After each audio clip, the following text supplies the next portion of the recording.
Oh, what's good, gamers? Sorry I'm late on YouTube. I scheduled for 9 AM, but I was in the Terrafactor Discord getting distracted by looking at some of your guys' bases. This is really sick to see. Got a nice healthy smattering of bug reports. Chaotic gravitation. Thanks for that, man. Appreciate it. And Thomas removed the hole with a shovel and broke the game. Good job.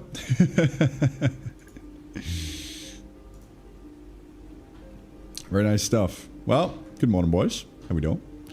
Today's gonna be a day. That it is.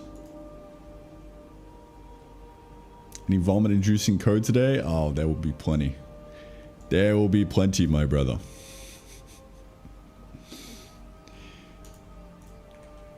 Hell yeah. Alright. Let me get set up here real quick. We got chat. Locked and loaded. Dude, vomit-inducing code is my middle name, man. The longer I go on gameplay programming, the more I just wanna... I miss the days of writing blueprints in Unreal Engine, you know?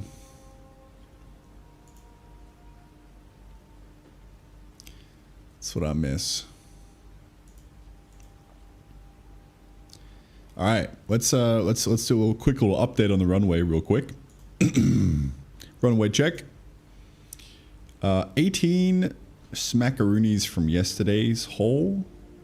Pretty good, pretty good. Check that in. 18, negative 30. And the sum of the day, 223. Absolutely massive. Big shout out to the homies. Single-handedly keeping me afloat. New day. Let's get it. It is a new day.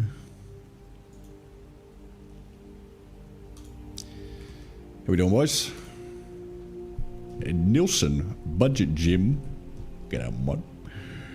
G'day, boys. How's development going, Crimson? What's been happening, man? Because are you still in just like patch the shit out of things mode, or has it eased up a bit and you're kind of chilling?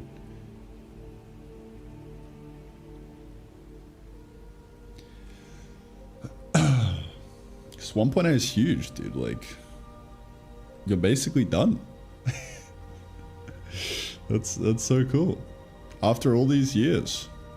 Mostly QL patches improving shit. Yeah, nice. Are you like completely done with the game? Like, you just gonna move on to the next thing now? Or do you think you'll do a content update or something? I would imagine you would be psyched to move on and try a different project at this point. Weird feeling? Yeah, for sure.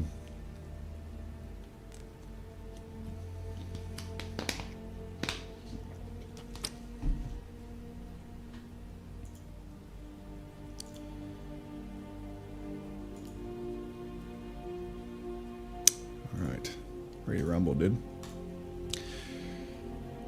Trying to ease people's expectations, telling them don't plan to add more content, looking into some mod support at the very least. Right. You just spent like years grinding on early access, adding content, and now you're like 1.0, and people are like, yeah, bro, just keep adding more content. Just add more, please. Dead game, dead game, dead game.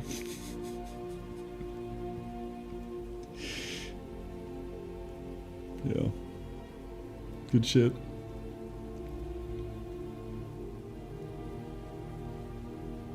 I'm talking about localization yesterday. I decided to do it for myself. Lol. Okay, Jake. So the reason I'm not doing localization right now is because I think it's more important to make a game and add content into the game. I think localization is a thing that you do once you ship and can justify the expense of doing that. That's my 2 cents. And people always ask for more, so is what it is. Very true. The people will always want more, and it is our duty to give it to them. Sometimes.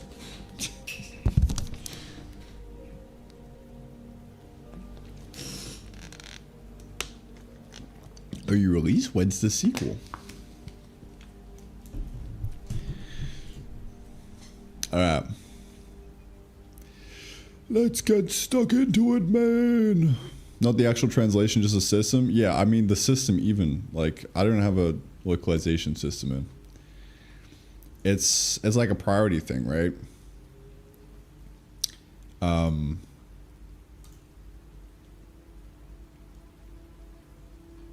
was worried it would be so much harder later. Maybe? It's kind of one of those things where it's like, solve the problem when it becomes a problem, right? That's how I like to think about it. Like, you know, I guess you could do a little bit of front loading here if you're really in the mood for it. But there's like 100 other of those problems that like you could potentially go solve because it'll be, you know, slightly easier now.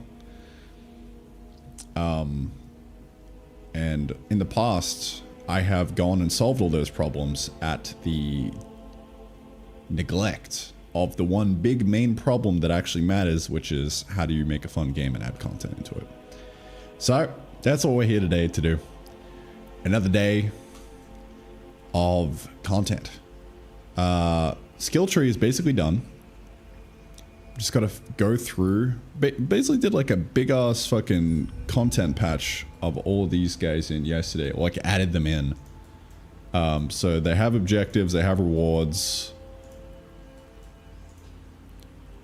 But you'll see that marked as draft. And that means it doesn't actually have a requirement met function underneath it.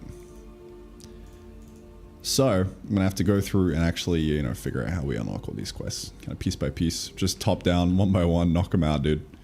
With this beautiful new system, which marries code and data, edited at runtime together into one, man, it's gonna be quite beautiful. First steps: craft rock and a stick. Let's do it. So, I think the first thing I really want to do here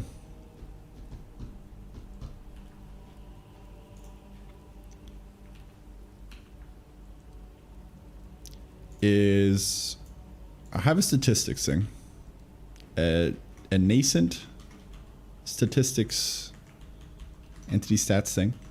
We can do a crafted amount in here, and every time we craft something, we will increase that. And while we're at the crafting area, actually, I don't really know what this is. Craft menu UX, this guy, yeah. While we're here, I'm also going to fix the crafting bug that has been reported in the old Discord. I reckon. How does this actually work? Crafting menu UX. Oh, I guess it's different. There's 2 different ways to craft. Okay. Okay. Okay, man. Craft button, subtract recipe, add item to player, craft. So at this point, probably just do a statistics at whatever the item kind is, dot amount crafted plus equal, I guess whatever the craft recipe amount is.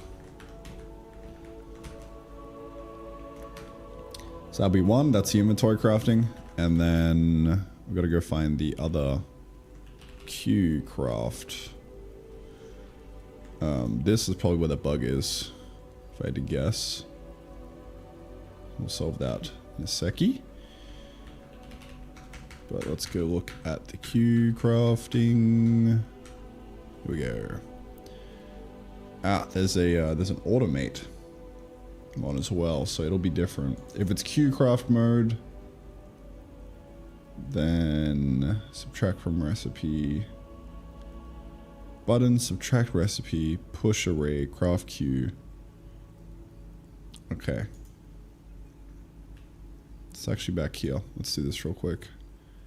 So craft queue length, and then we get the item data. Okay. End time up. So at this point, array ordered removed.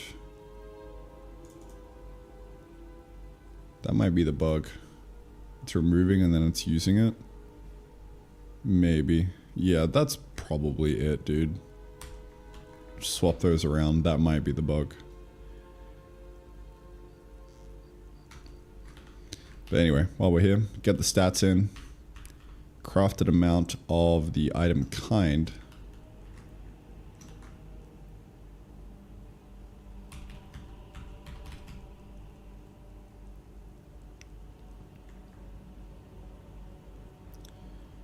Plus equal the item dot amount.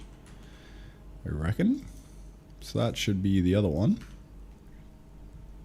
We'll see.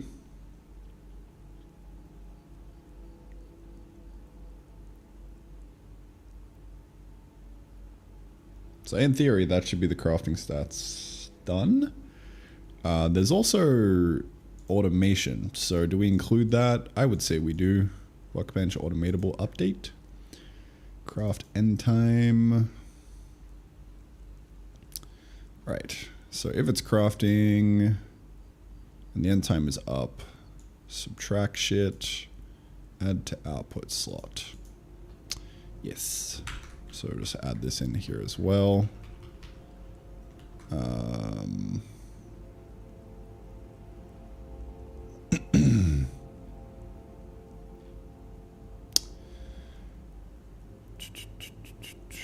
E.queued recipe craft amount plus equal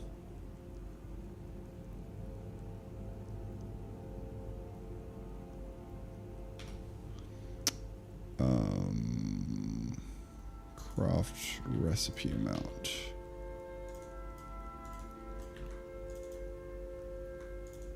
Just use that.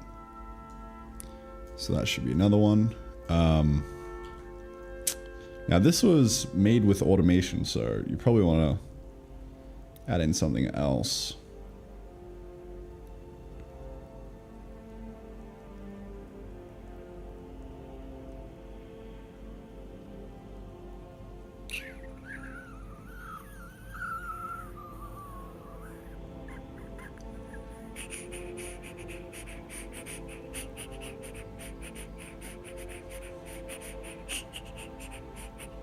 But I think we'll leave it there. I need like a, I need to tell if the item that we crafted was picked up by the player at all.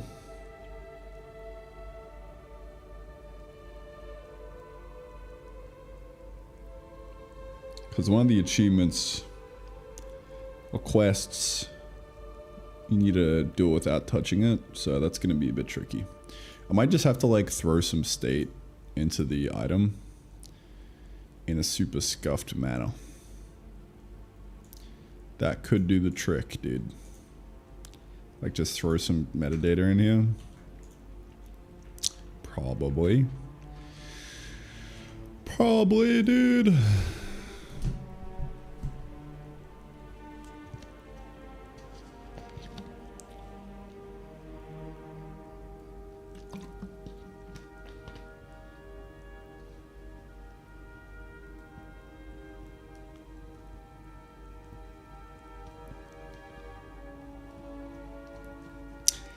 Wow, how you doing, bro?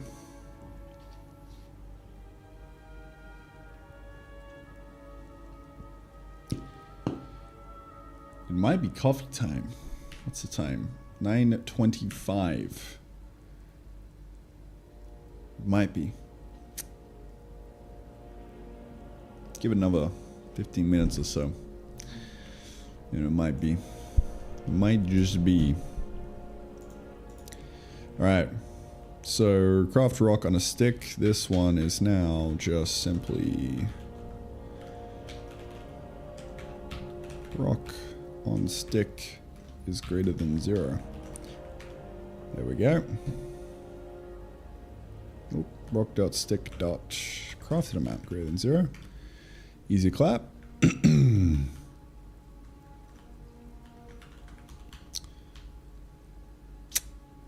What else we got? I think I'll just kind of go top down and just knock all these out one by one. Create carrot farm. So this is really just going to be you plant a carrot seed. That's kind of the whole thing. It's kind of the whole shebang, dude.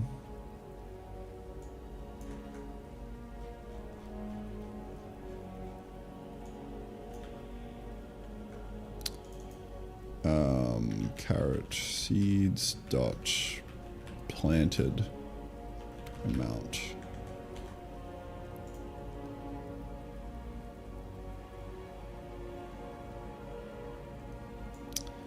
Now this guy, craft a singularity.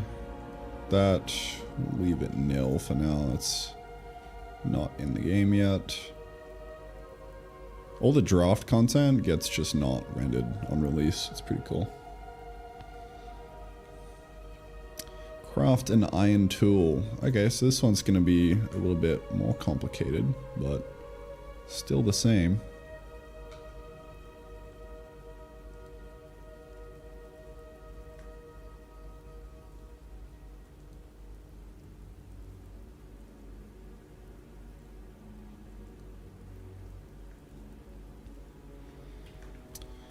So, really,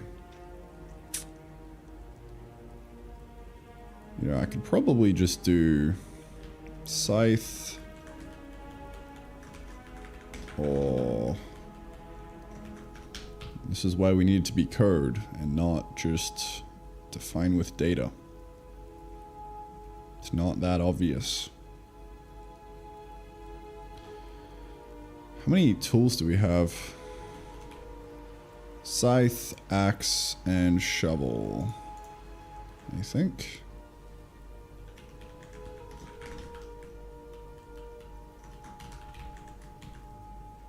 There we go. It's so cool that I can just compile this to like check as well and fix the problems. Oh, it's so great. It's so great, man. Planted amount, yeah. I'll come back to that. Chill, bro, chill. Fill up a battery with energy. That one's going to be another tricky one as well. I think what I'm going to do is for all these to-do ones,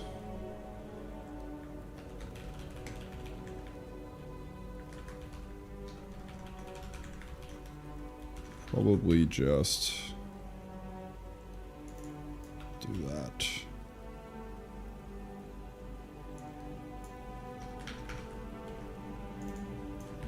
Fill up a battery with energy, create a campfire. This one should be pretty easy. Oh, you kind of need the placed. Yeah. This one needs placed. Needs placed data. I mean, pretty easy, but placed amount. Just kind of yoink that.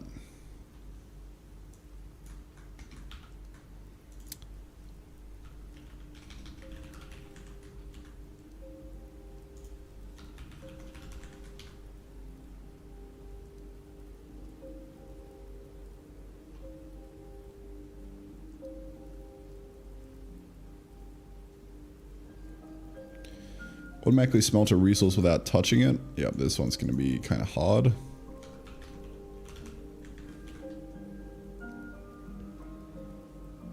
Craft a copper wire. That is easy.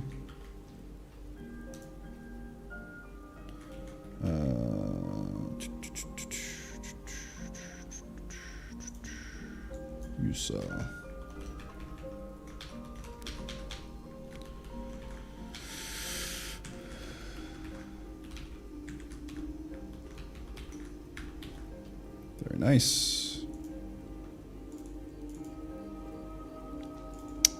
Discover the arid biome. Yep, that's also non-trivial. Sell a carrot without touching it. Yeah, also figured that out. Automatically destroy a crop using a harvester. That one is a bit easier. What would this be?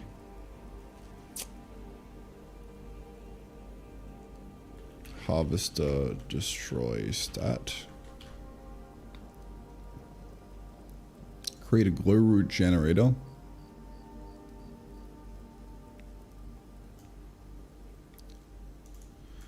I think create is like we use the placed. I don't know. Because the campfire also said create, so.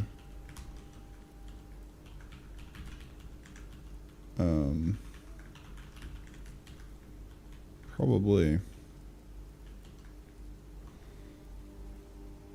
Smelter 9 ingot. Dude, we're already at the bottom? What? Goddamn, that was quick.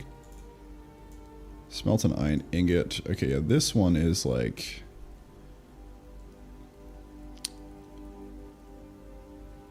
This one is actually crafted amount as well. So it goes through the automation system.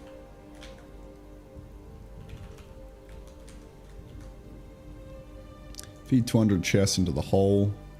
That one is going to be very similar to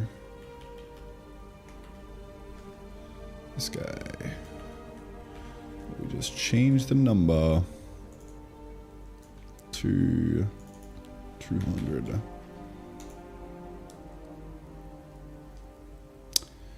Perfect. So let's go through and clean the rest up. So placed amount, it's kind of like first up on the list, I guess. Should be pretty easy.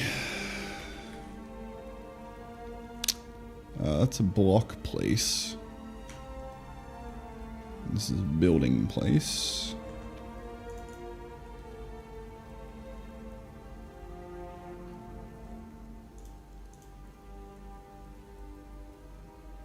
So we'll just kind of throw this in here. Stats at the kind dot placed amount plus equal 1.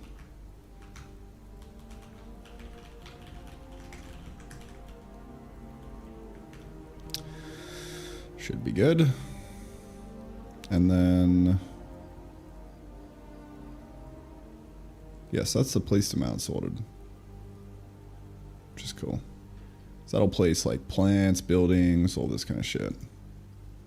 So that'll do.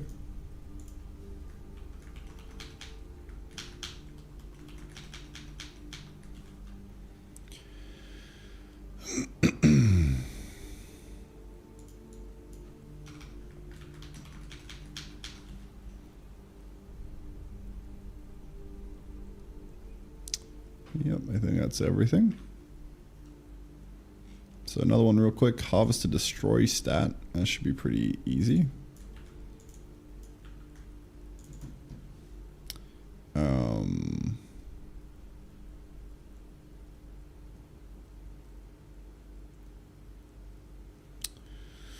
Tricky, actually. So we could do harvester and then destroyed entities.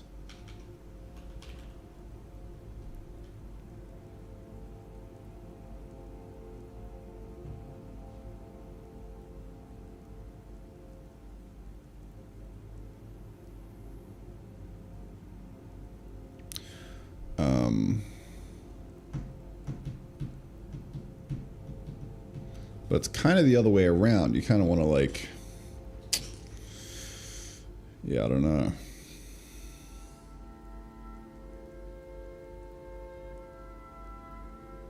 It's kind of like a one-off stat thing.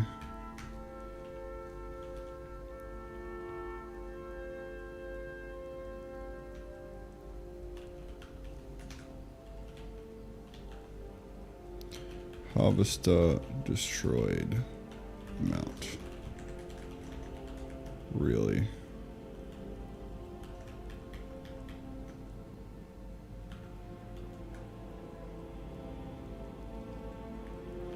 So now I'll go find the harvester.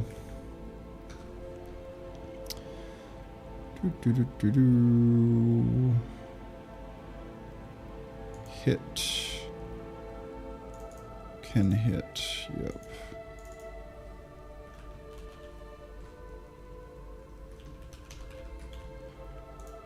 End time up. Can hit. Consume power level. Then destroy. Damage entity. This returns a bull. On whether or not it killed it. Okay, cool. Returns true if it killed it.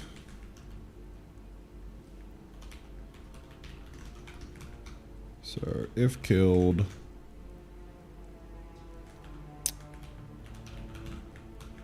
just plus that. So that should be that.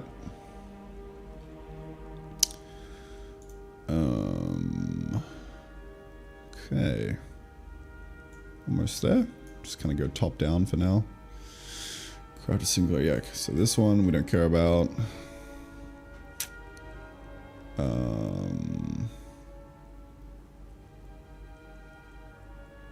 Fill up a battery with energy.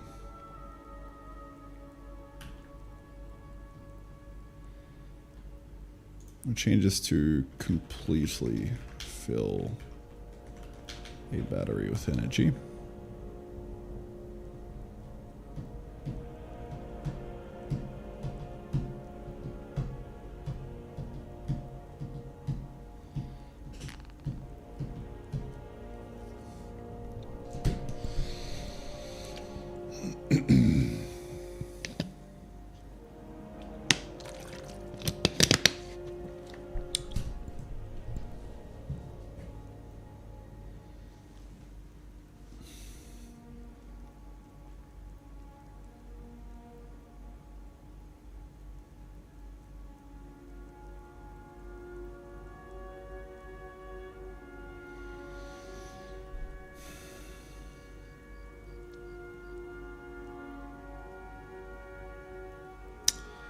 It's kind of one of those things where it's very specific,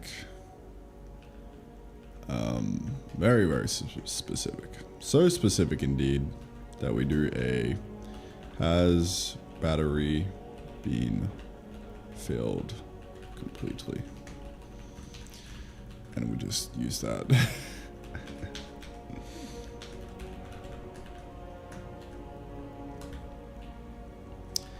And we're gonna go set this somewhere. I would imagine in the battery.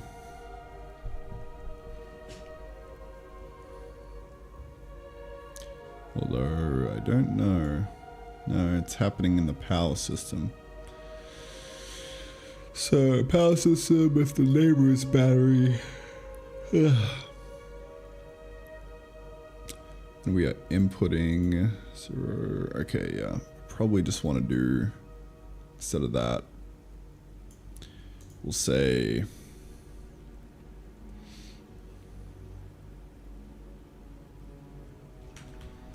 if power level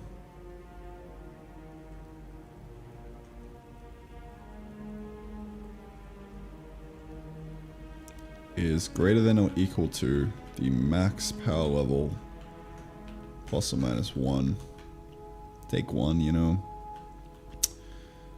If so, then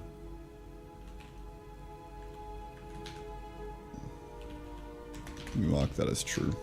That'll be an easy fix.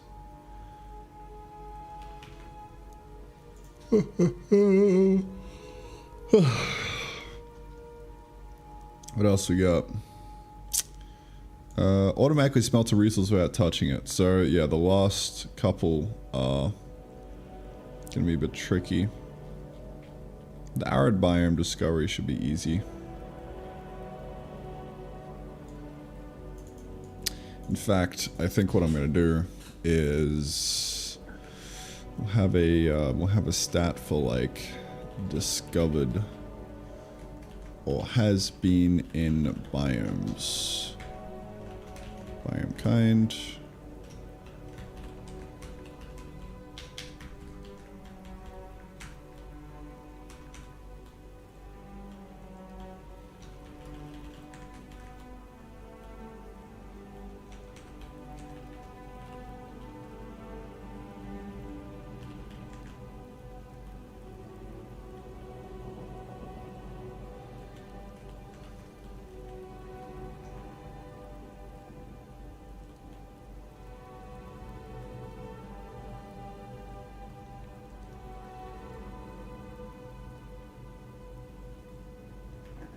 Has been in biomes. So, we're going to look at the player.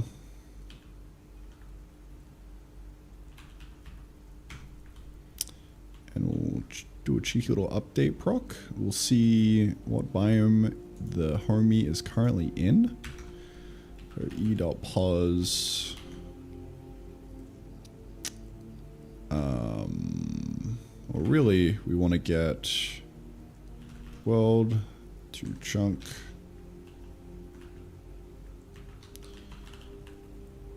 Get chunk biome.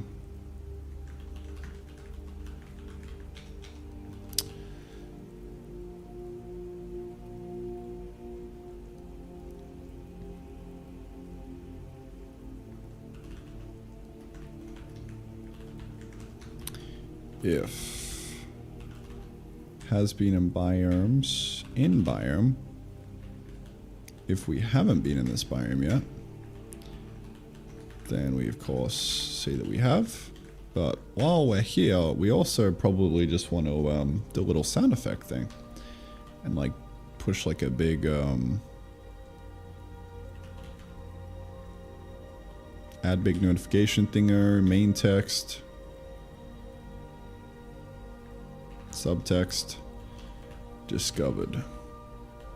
Main text being the biome pretty name, which we don't actually have, but we could have it. Get biome.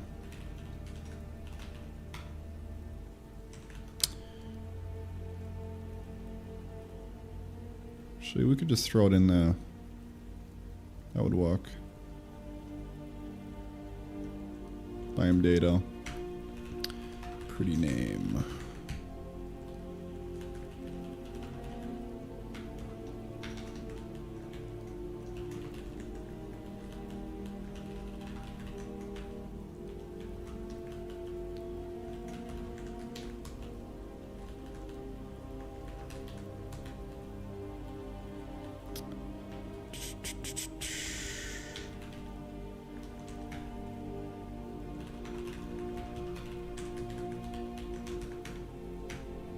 And play a sound.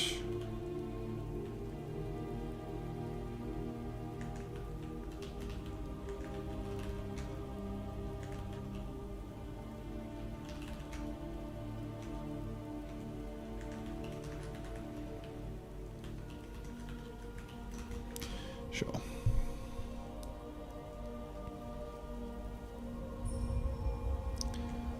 So, plains discovered. It's really the other way around. Discovered plains.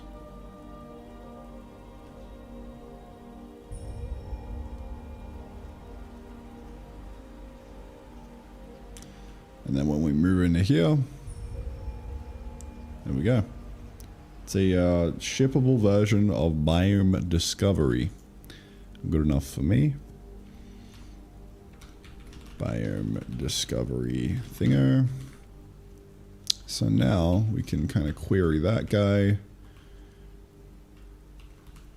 like so.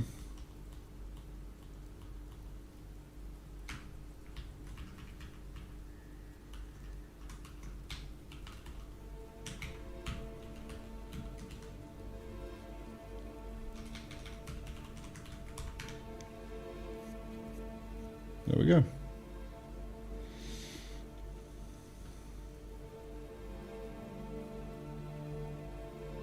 So the only two left are the tricky ones.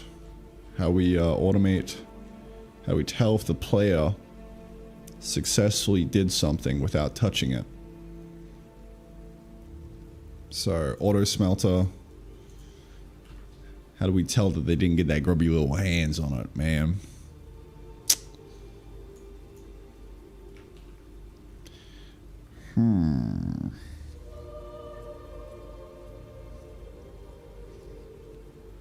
It seems to me like just metadata on the item. I'm kind of hesitant to do this, but is what it is, I guess.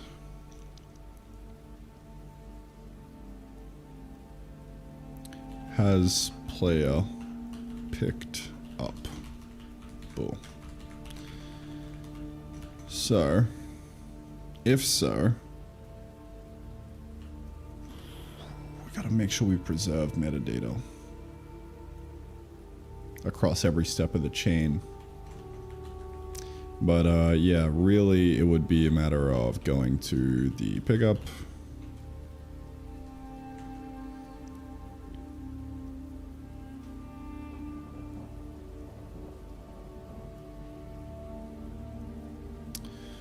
Or something better would probably be for each item in inventory market, if I had to guess.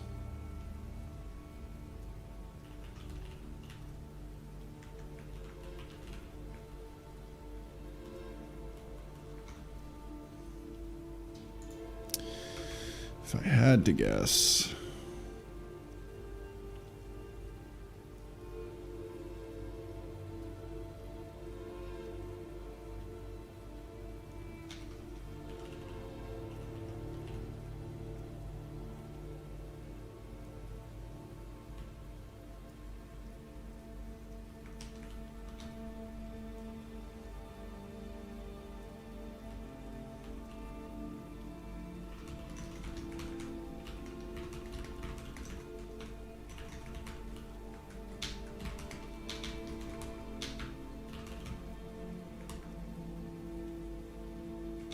So if slot dot kind not equal to nil has picked up true.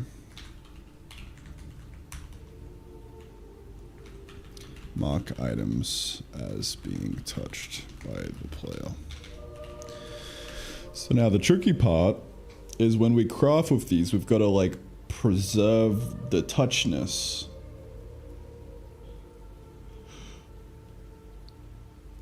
of the ingredients and shit.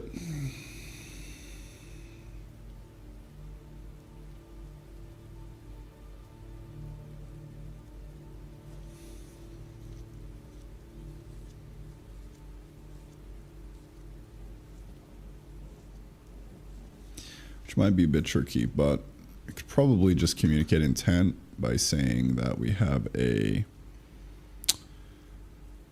preserve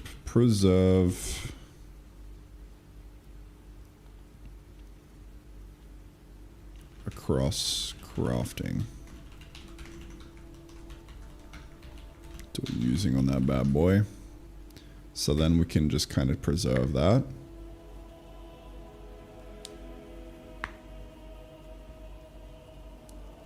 Maybe? We'll see.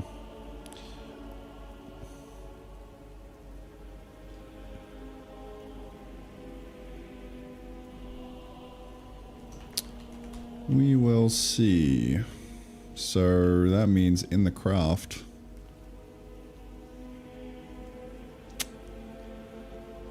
Really only when we're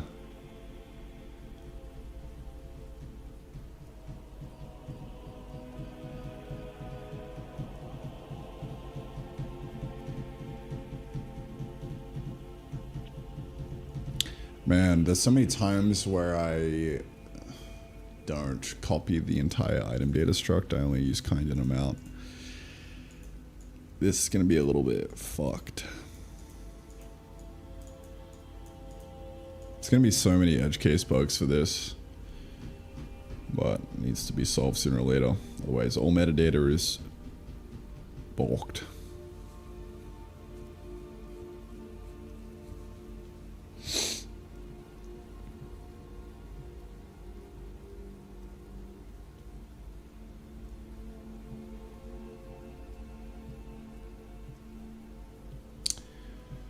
Yeah, this is gonna be a tricky one.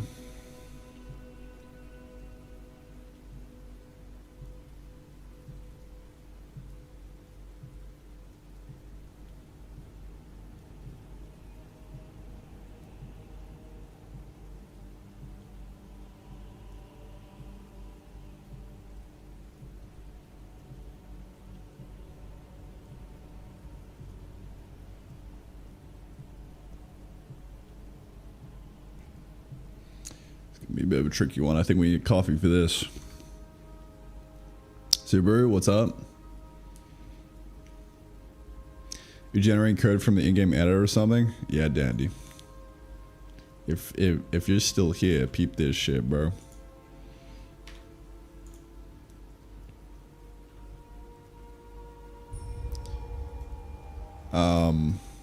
Let me commit just in case it breaks, because I just put it in yesterday and I don't want to lose all my data.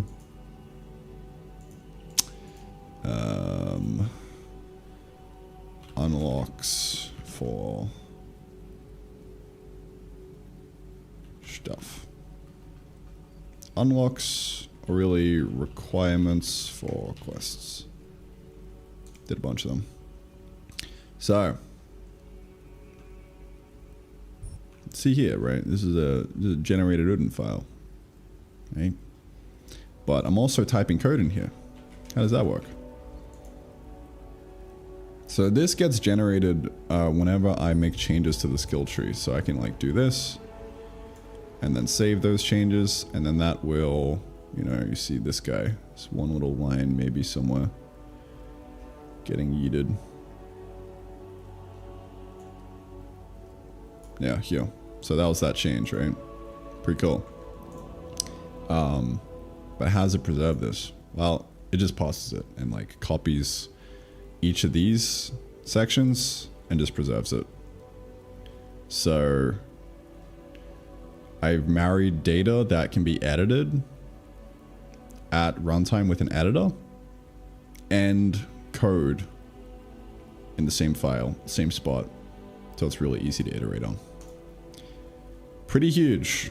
That was one of my crowning accomplishments yesterday.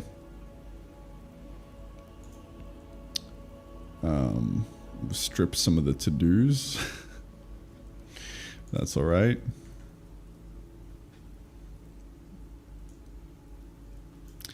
What did it change?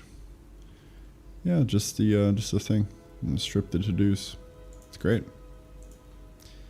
It's all man needs.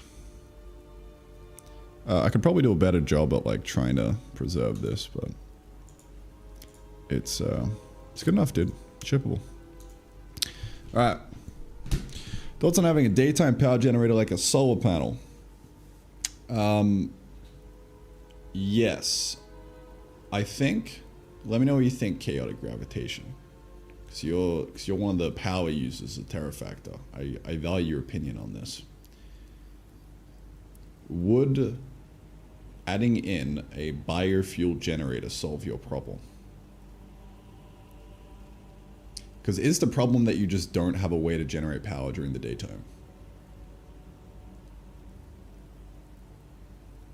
If so, maybe adding in a biofuel generator is the play here. Because then, like, you could also have something interesting to do with your excess. Like carrots and fiber or whatever. You feed it into the generator, it uses that to generate power consistently. Like it burns it. Could be an interesting thing to do. Let me know what you think. I'm gonna grab coffee real quick. So I'll read it when I get.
Alright, man.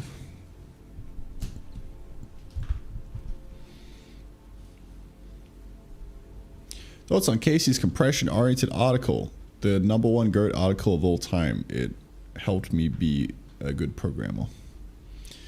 I think that article specifically, it just distills like his entire philosophy of programming. So it's great. Like that plus just watching Handmade Hero and seeing how he programs is like probably one of the big reasons why I program the way I do today. That and just learning a shit ton from Ryan Fleury.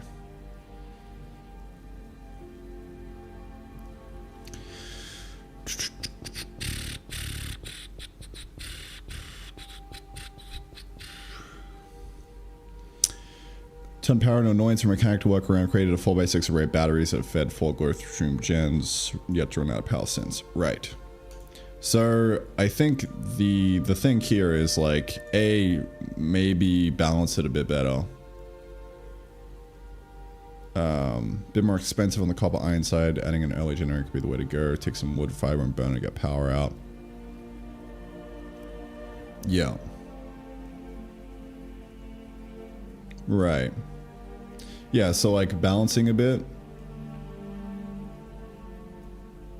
And then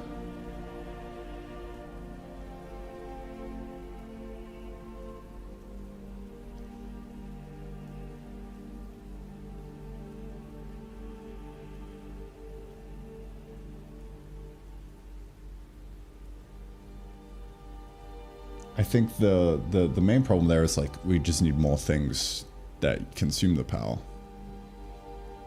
So I want to make the assemblers consume power. But right now there's not really a use case for assemblers. I don't know if any of you guys have played, but like if you have you used the assemblers? There's not really a use case, I don't think. The skill tree might introduce a use case. It will in the late game, once you're trying to get the singularity, but that's draft content right now, so it's not going to be in for the next patch. Yeah, there's still no real use for assemblers. So you don't have a need really to automate crafting that much.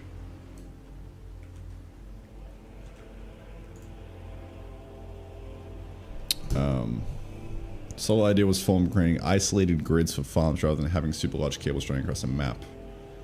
Yes. It's really involved to manage power lines and conveyors, right? Yeah. I mean, you could just do the same thing with the glowstream generator though, right? Like, the whole idea with the glowstream gen was like, it's an inverse solar panel.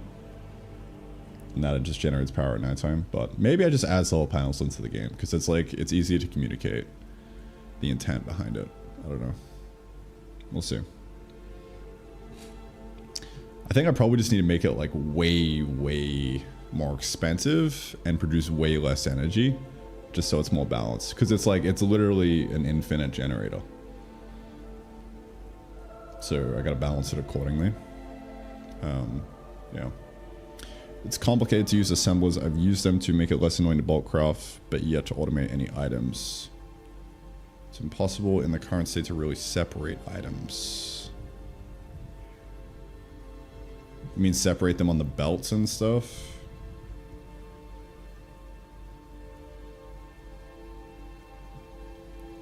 Drilling a hole, putting a wire in it, covering up would be a good idea. Yeah. I want to make it so that you can right click on the wire to bury it underground.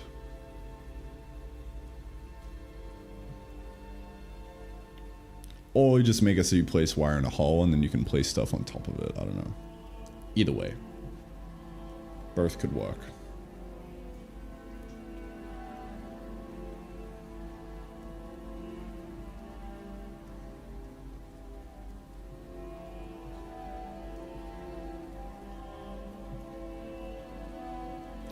Yeah, I think it might be better. You guys can let me know what you think. to just remove the glow root generator and replace it with a solar panel. Just simply because of the design language of like, people already know what it is and what it means. I was just trying to get a little fancy with it. And I think I went a little too cute on that. It's one of those cute ideas, which is just like, just do the thing, man.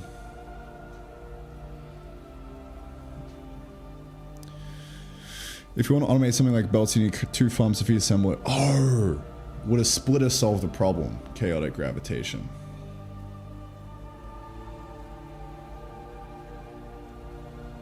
Would a splitter solve this? That might be the problem. Because you would need to make an extra farm to like feed the assembler separately, right? But if you had a splitter, and you could split the conveyor line off into 2, 50-50, then you could feed the assembler with your thing, right? I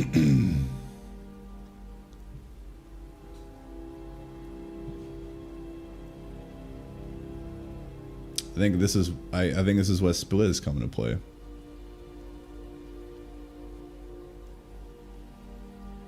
Split a merger combo. I mean, a merger is just like you put a conveyor belt onto a line and it's fine. Or like a merger of 2 lines, I guess, to balance it. I don't know.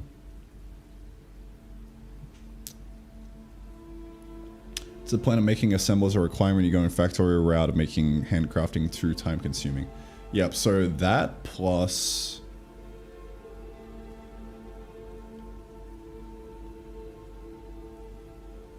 you just need to create an insane amount of items for some of the late game stuff, so...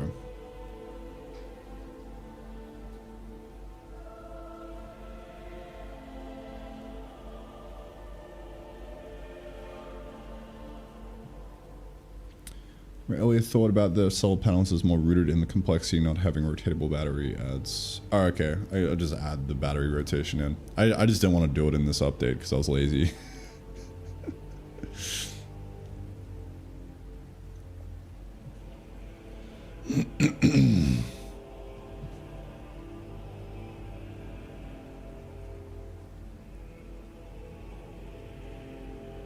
Minecraft mod creates funnels. Interesting. I think you'd really need to adjust the ratio because you can just make it back up properly. Maybe, I don't know. There are some times in Factorio where I'm like, yeah, I kind of want to balance the ratio of this a bit, but maybe. I think just adding the splitters in would be great, yeah.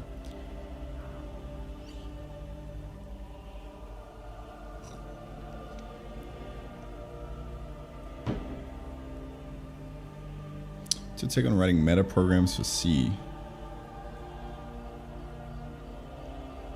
Alright, meta programs for Odin. Like, I have a build step, right? I've done a lot of meta programming with Jai. I mean, you use it when you need to use it. That's my take. Like any other tool, right?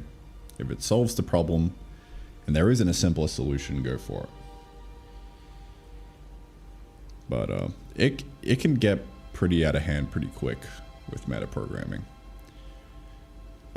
If you use Jai, you kind of learn that the hard way. You get all this power of doing like a hash run in your code, and now you kind of go a little bit silly with it.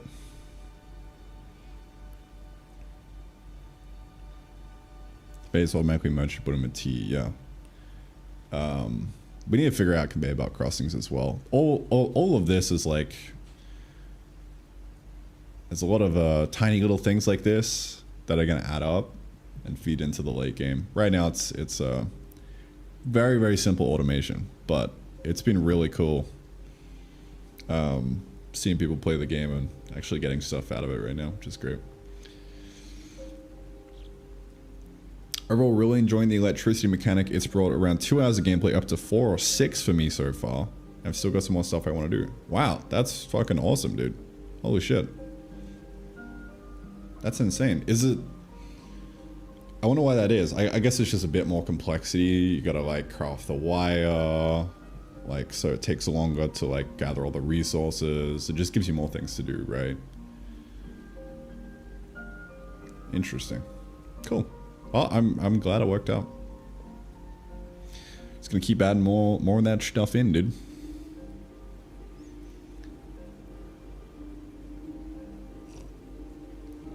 By the way, chaotic gravitation. What are your thoughts on enemies getting added into the game?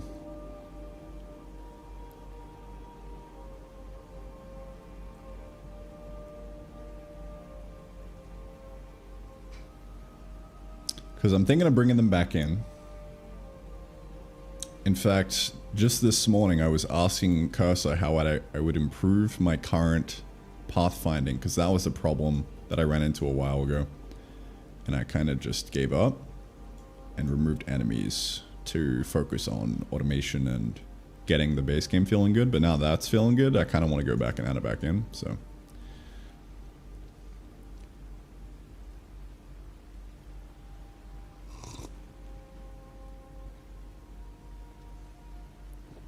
No 2 item line conveyor belts, just satisfactory approach.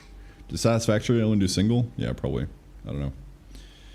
Yeah, I'll add 2 item lines in whenever I see it as something that's needed, but I'm not gonna do it just for the sake of doing it.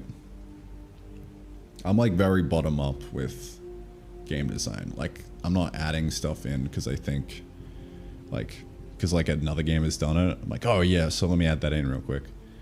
I'm just like adding shit in and then seeing what problems the players are running into and then adding stuff in to solve the problems. So if the 2 item conveyor belt lines ever becomes useful at some point and solves a specific problem, I can see it like adding to the playtime, then I'll add it in. Is demo web arc dead? Yeah. Not really. I mean, the arc is finished. It's not dead. It's a different kind of word, right? It served its purpose. Like, I got some early playtesters and feedback on the game from it and verified that it was good. So it served its purpose. It was good. But yeah, I don't really want to spend the extra time to get it building on web again, because I don't think it would really pay off. I think it would be better to just get a Steam demo up. So we're just kind of at that phase now, where it's like, it's starting to be an actual fucking game, dude. It's insane. I'm excited.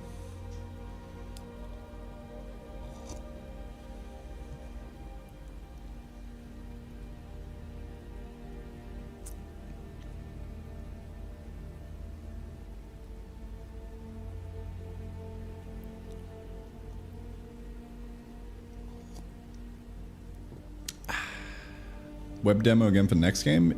Maybe? It would depend what my next game is. But if I was doing a smaller scoped game again, I would do a web demo for it first. Or like any type of just like playtesting or whatever, just trying to like see if an idea works, and I would do it.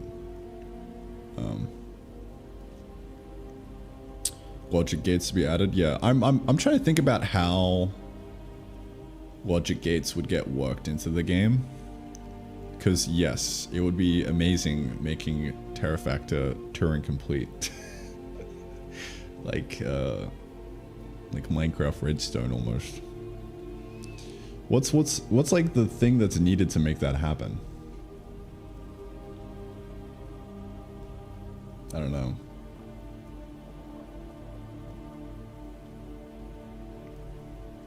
But yeah, that's 100% coming at some point. Assuming walls and stuff return, some defense like turrets and spikes would be nice. You can make farms to come back and be destroyed. Tool tiering armor would be needed. Yeah. Yeah. So I mean, I think that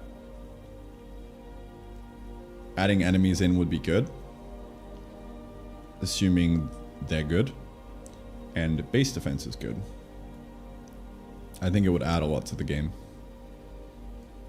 But yeah, I don't know when I'm going to do that. Maybe in the next update, I'm not sure.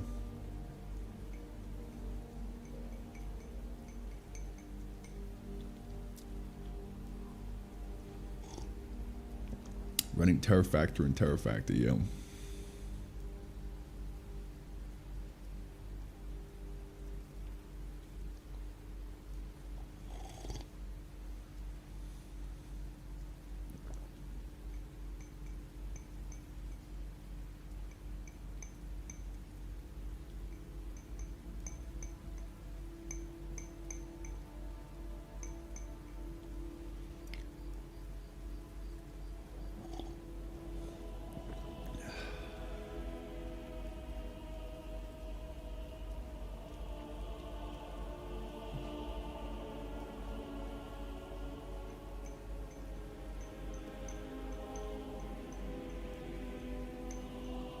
Alright.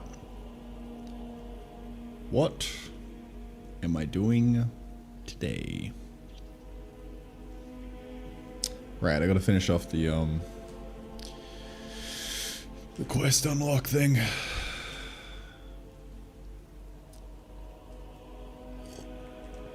That's why I got the coffee. To try and figure out how to do this to do, dude.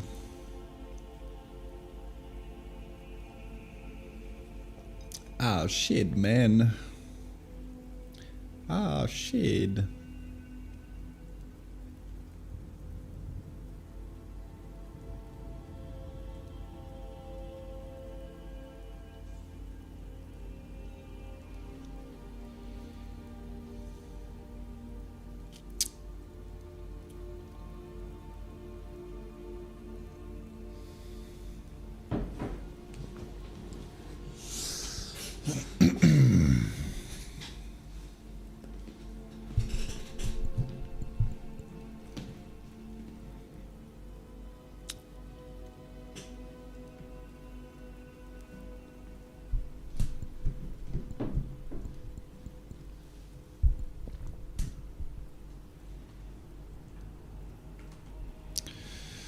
Alright. Coffee's done. Go time. It's go time! Go, go, go!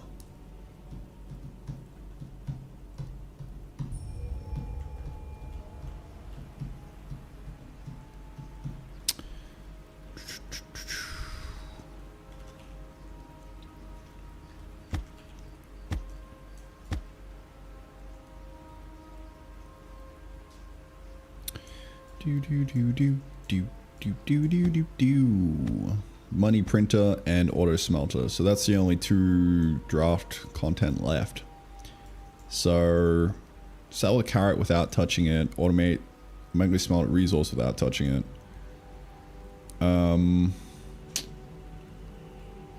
Yeah, let's do the carrot without touching it first.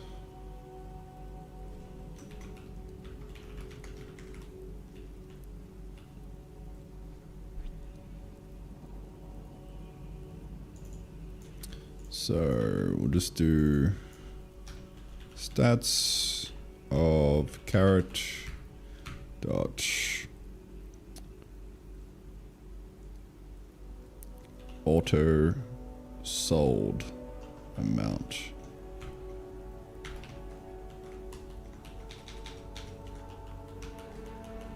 So I gotta figure out how to drive this guy.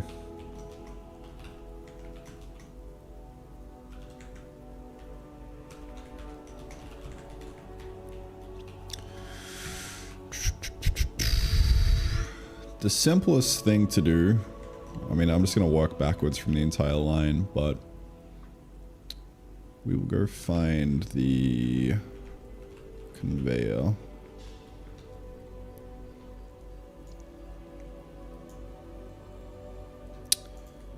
And in the progress belt item, when we go into the cell here,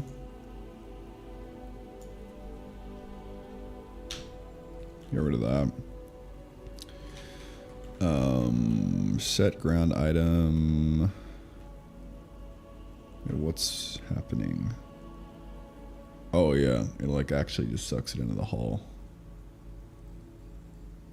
Right.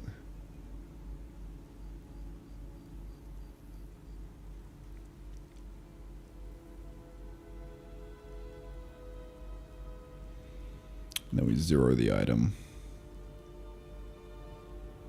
Zero the progress, sucked into hull, and now we just go ground item dot. Really, let's just look at item up here. So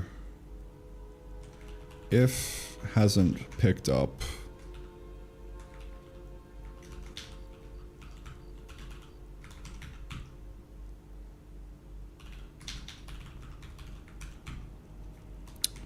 order sold plus equal 1, right?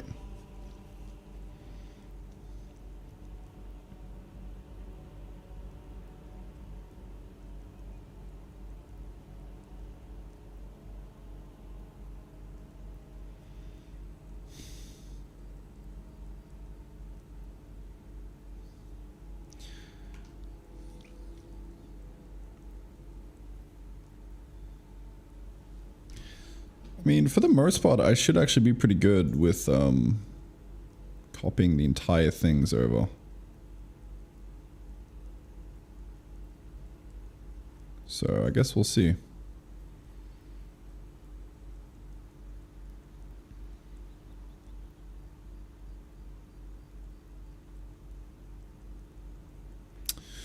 Should be relatively preserved, I would say.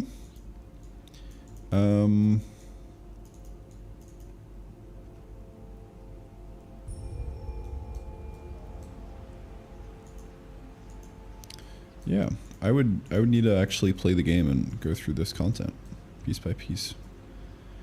I wonder if there is an easier way. Can you like force complete selected?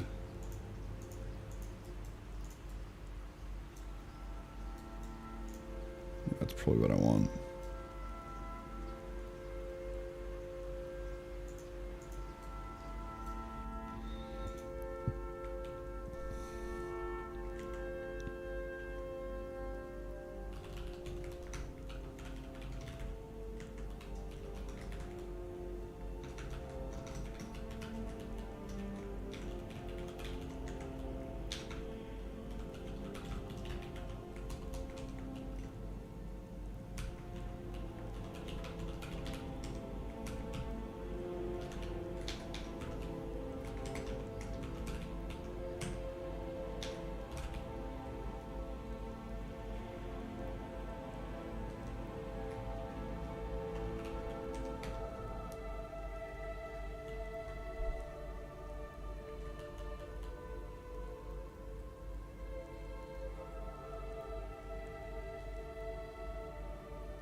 Oh, that's so funny.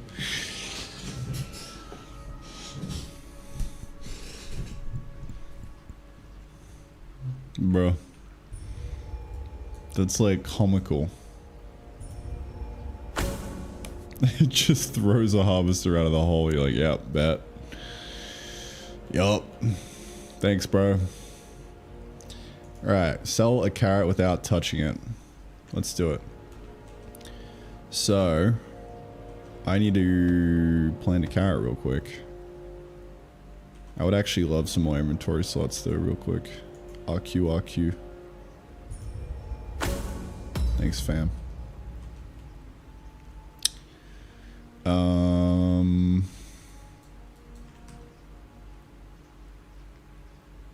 look at that. My hose there. I had inventory slots, but they were taken away from me. They were stolen.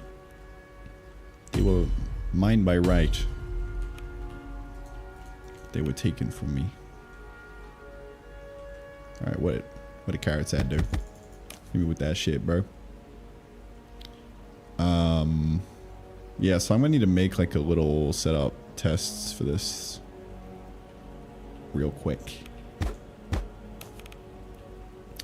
Let's get a nice little conveyor belt line going. I need like a Minecraft like creative mode equivalent.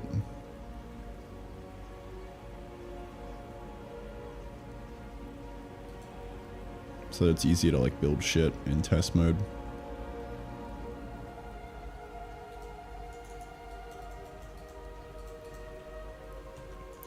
I don't know. I gotta see make like building easier in general, somehow. Let's do a suckatron there.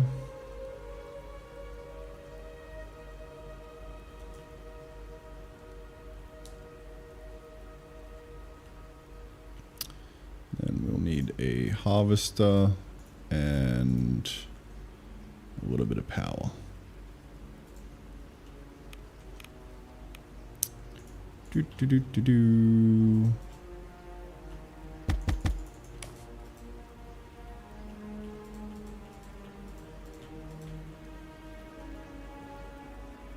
Okay, so this in theory should complete the quest, right? But the other thing I want to test is what happens if I just like put it into a chest.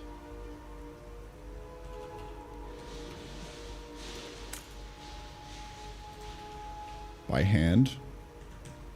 Because that technically shouldn't complete the quest because it's a sell a carrot without touching it, right? So, alright, let's just verify that this completes it. I ain't touching it.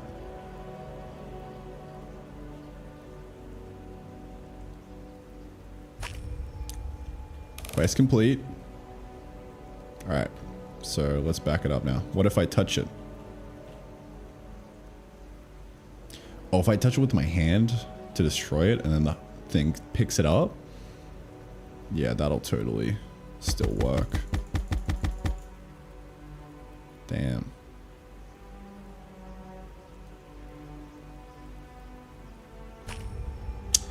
Alright, so we gotta fix that.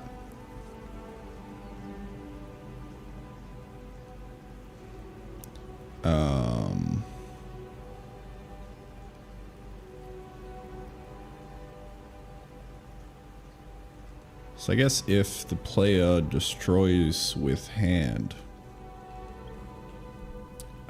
we should have like a destroy entity, and there should be an attacker. I'm pretty sure that should be killed by. Yep. Destroyed entity is kind of true.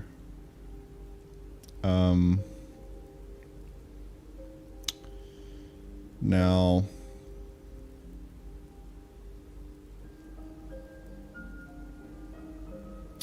it's a bit tricky because the drops happen before.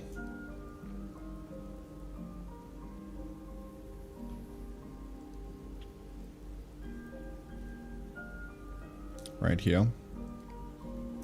So I wonder if I can move the drops into the destroy in a way that doesn't suck. Because they're always tied together. I guess in this case, when it's just a player splatting. But we could break that out.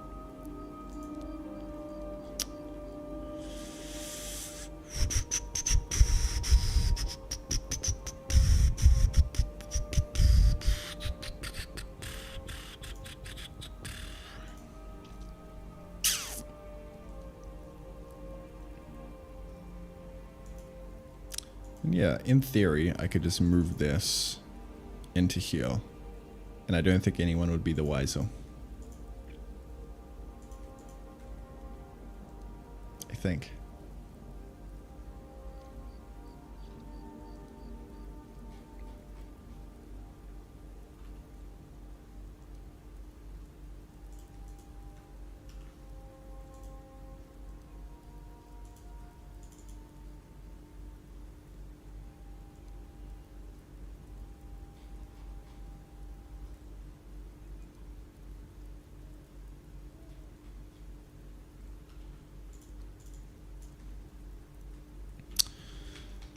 Knock on wood. So entity destroy, we can move the drops to kind of just happen. Maybe like here.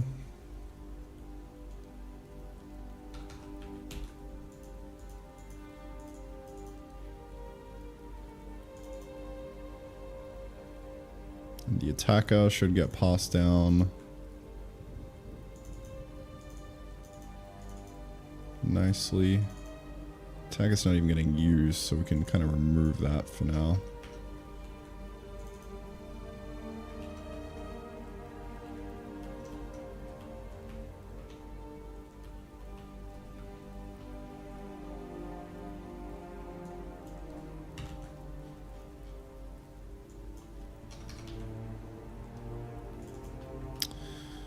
So, back that up.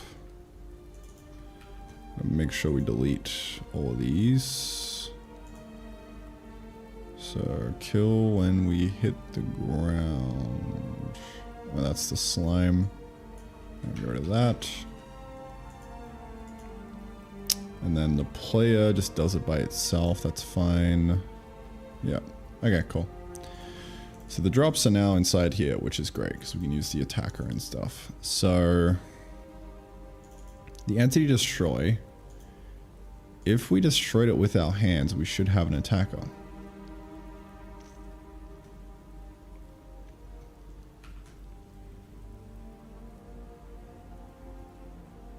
Maybe.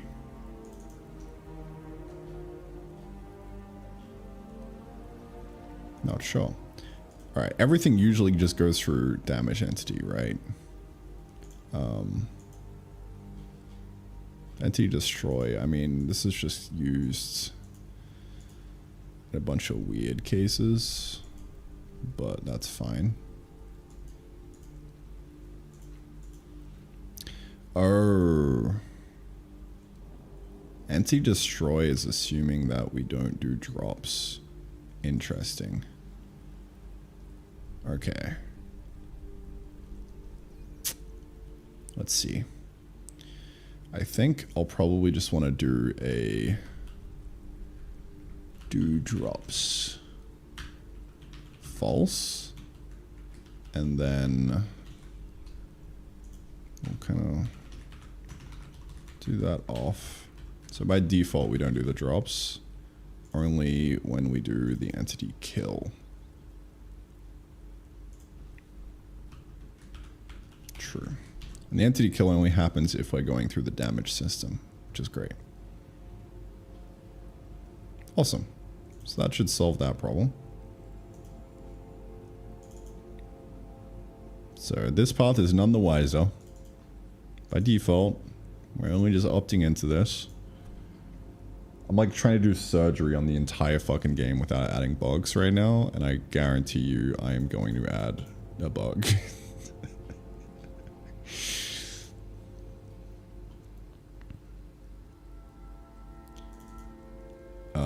Alright, entity kill. So that happens just, I think, just through the damage system and someplace else. Oh, nope. Oh, that was the explosion for Bob, bro? Are you kidding me? Dude, we gotta bring back Bob, man. Fuck. That's going on the to-do list, bro. It has to.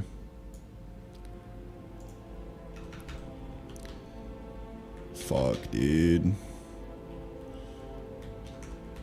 Bring back Bob. He's got to be brought back, dude.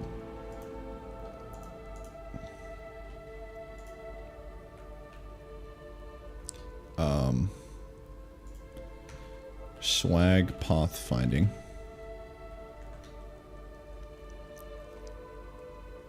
Simple skeleton enemy thing. Yeah. Day 111. We did epic data plus code system.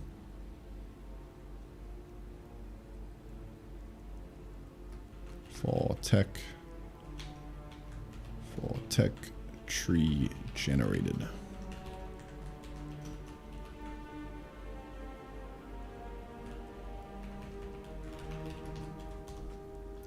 That was huge.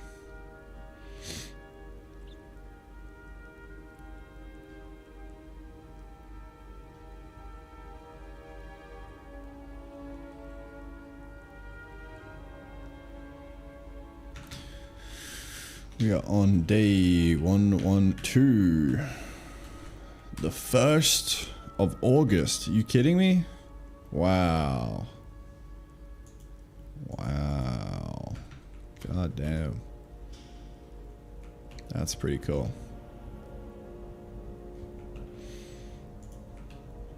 Alright, what was I in the middle of?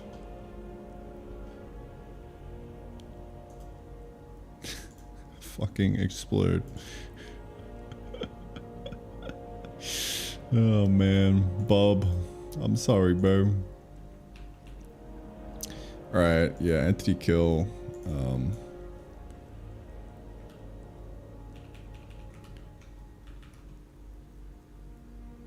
Don't use the kill, use the damage system.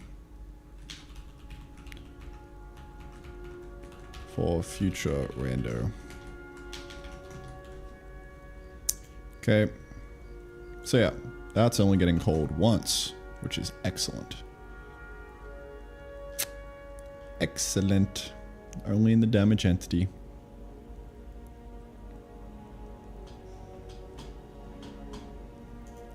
Okay. So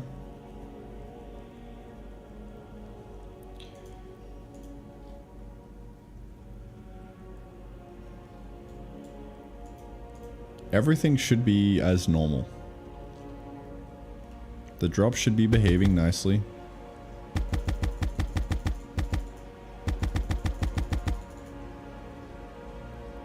Should be behaving. But we'll see.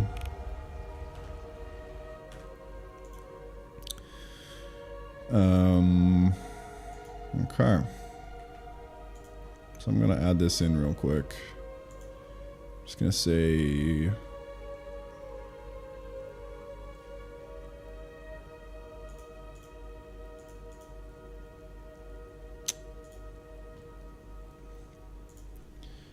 clean up, destroy plus drops. Or yeah, clean up for damage / destroy / drops system.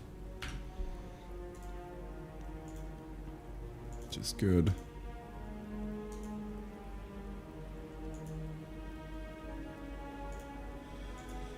Cart order. Oh, we're in the middle of this. So the whole reason I wanted to do this is so in the drops I could give attribution to the player. So when the entity is getting destroyed, so this is the carrot getting destroyed, but it's dropping like seeds or whatever, right? So drops item. So it's kind of making new items here. And when it's dropping the drops, we got to make sure that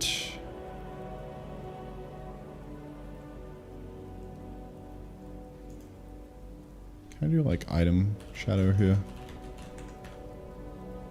Yeah.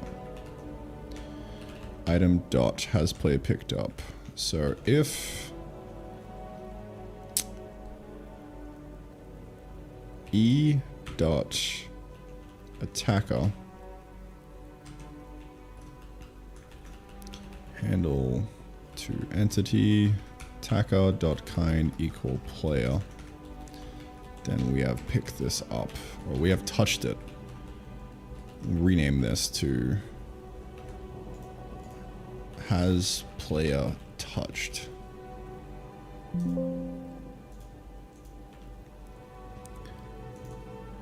So if that's the case, then this will get dropped onto the ground as something that's being touched, and it shouldn't count towards the quest because we did it with our hands.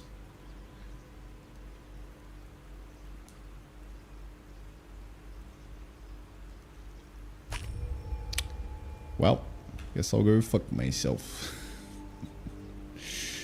So what could be happening? The suckatron might be sucking it up and not transferring the data.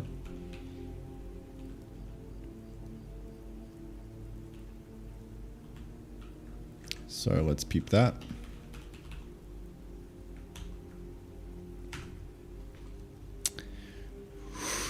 Real quick. Enemy for pickup. Oh, yeah, right. Using this fucking weird ass system.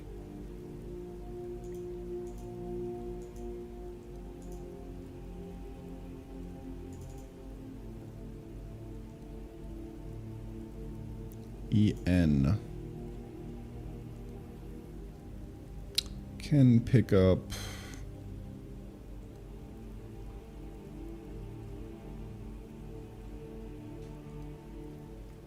Add item to entity.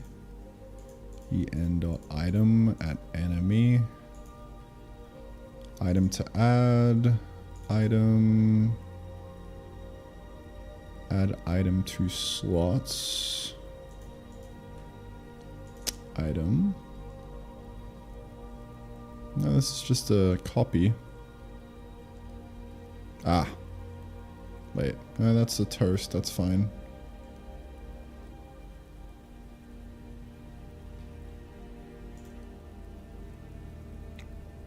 Oh, add to existing stacks maybe? Okay, hold up. Item.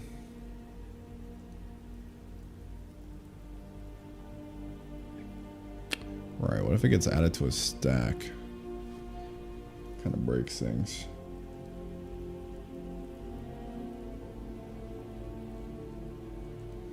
Dude, this is very complicated to track. Maybe I should just remove it.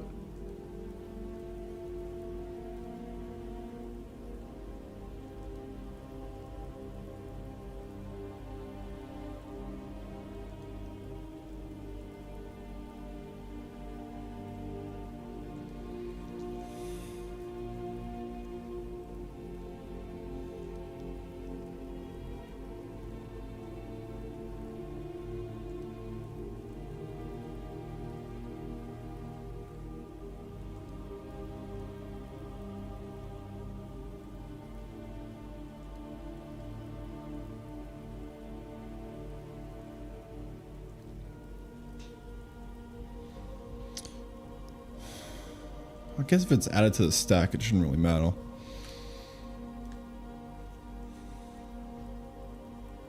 Except there's something in there that hasn't been touched by the player, then like we still don't really care about that. So that's fine. Okay.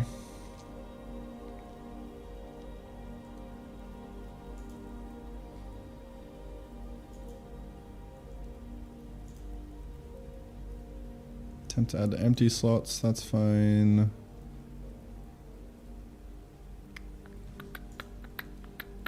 Okay, well, it might be in the extractor then. If I had to guess. Item. Progress belt item.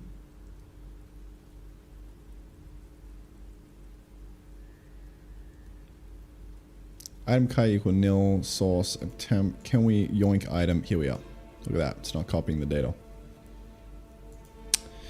Not copying the data. Big L. Big L plus ratio, my dude.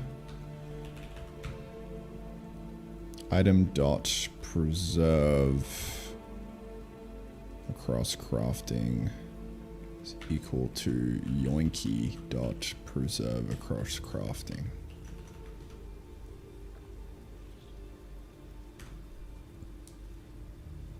So, in theory, that should be not giving us an achievement. There we go, because we touched it with our hands like a peasant.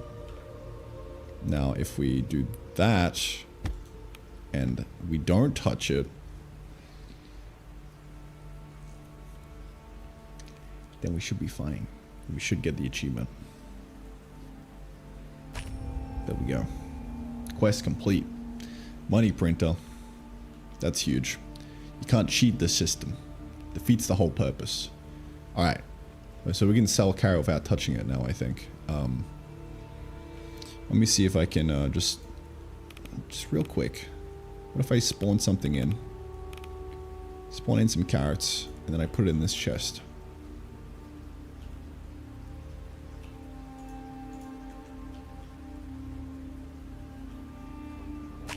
Yeah.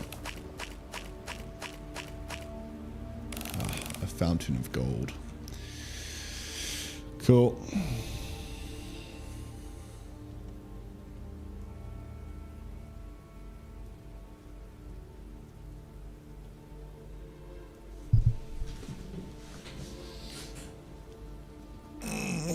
So yeah, there's probably some edge cases for that, but we'll see how it goes.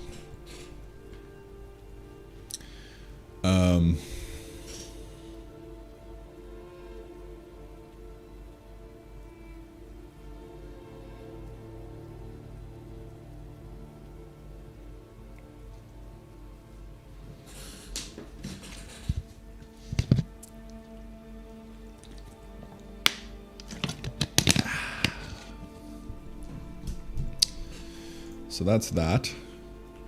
One quest down. One of the hard quests down. Sell carrot without touching quest. That should be good.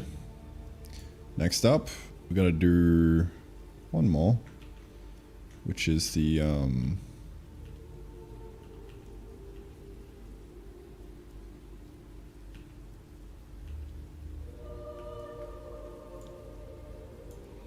this guy, automatically smelt a resource without touching it. So this one's going to be a bit harder because it goes through the crafting. But, you know, same kind of deal. Just throw in a entity stats. Well, this is looking for resources in general, so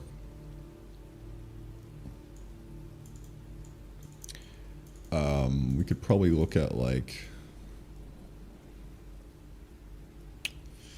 nah, it's kind of one of those things where it's going to be a little bit tricky, but we'll figure it out. Probably loop through all resources, grab all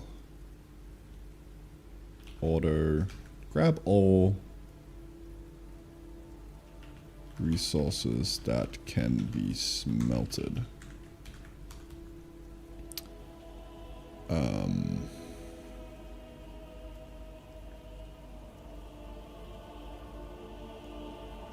And so we'll want to chuck on a auto crafted amount specifically, right?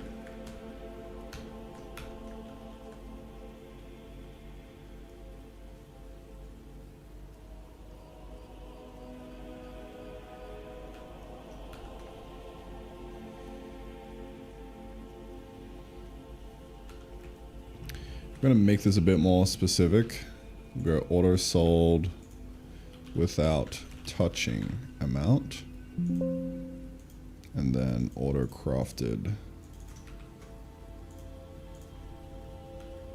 without touching amount.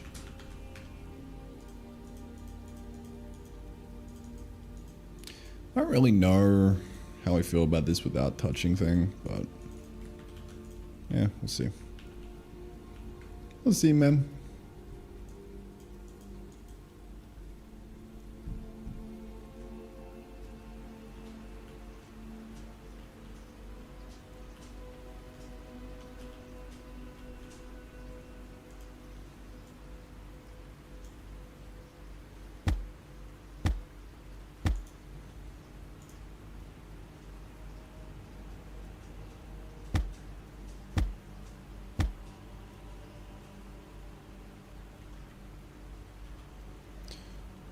Can't pick it up with your hands on any stage.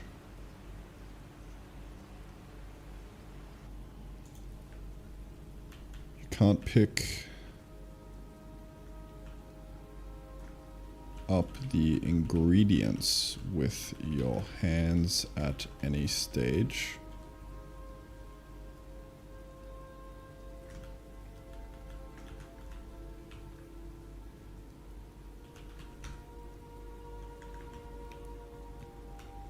Same thing for this guy, I think. You can't pick it up with your any stage.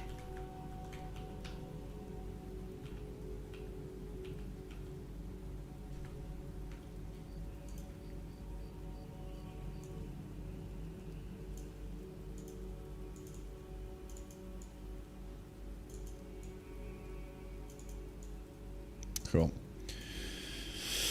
So we just got to preserve the metadata of the touching across the crafting, right?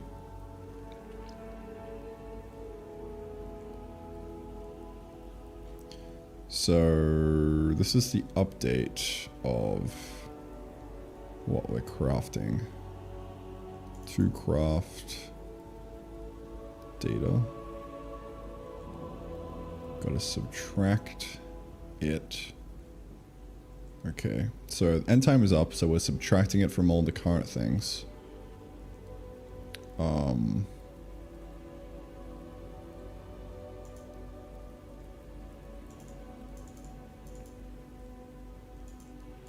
So stored item amount, take away ingredient amount. Okay. So we're also going to look at the stored item dot preserve across crafting. So we'll say how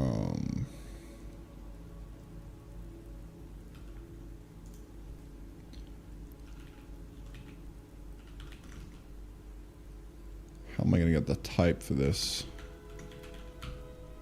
Can't really get the type. I mean, maybe I can.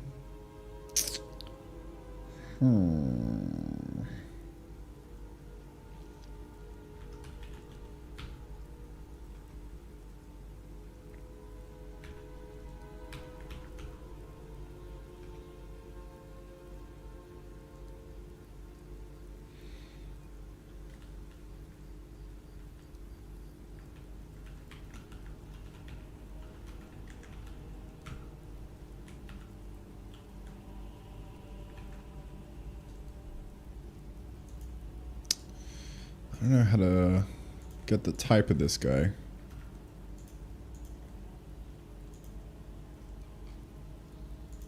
Because it's an anonymous struct.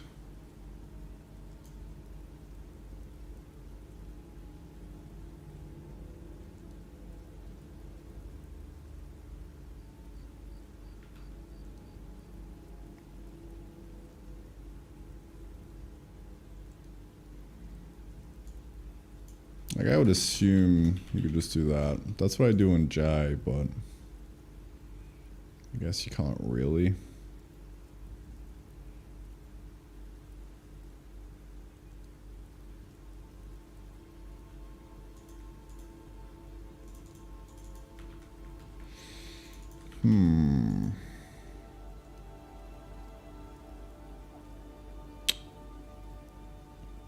Any Odin Chads in chat know how to get the type of an anonymous struct?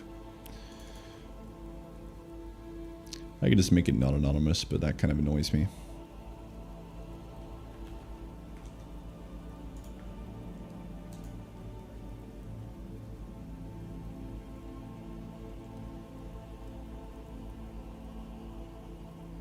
Title should be organic code, homegrown written characters, no Claude code.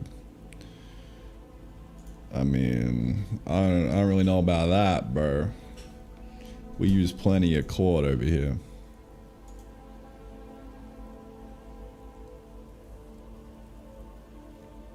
Industrial child craft looking good. Hell yeah.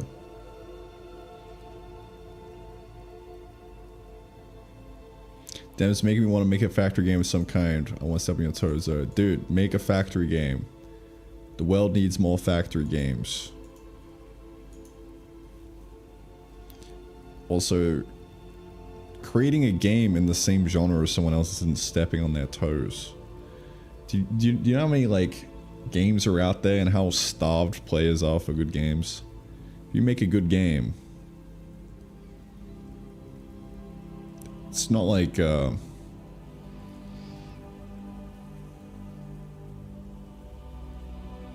I don't really know what the word is for it, but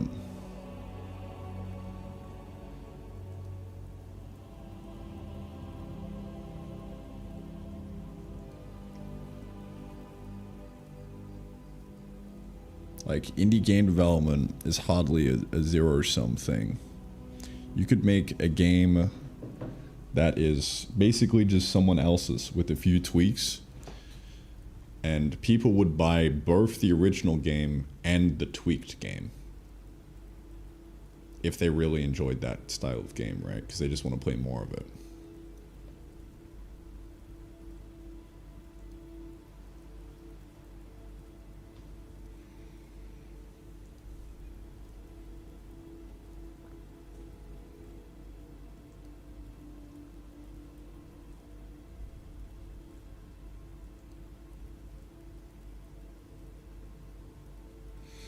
Underground wires are cool. Yeah. I would just do a tiny little wire drawing on the dirt, and that would probably solve the problem.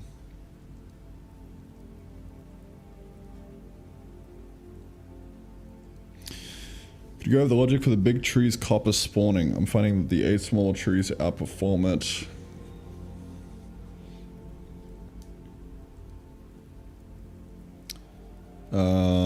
Maybe. Yeah, it might be a rate thing.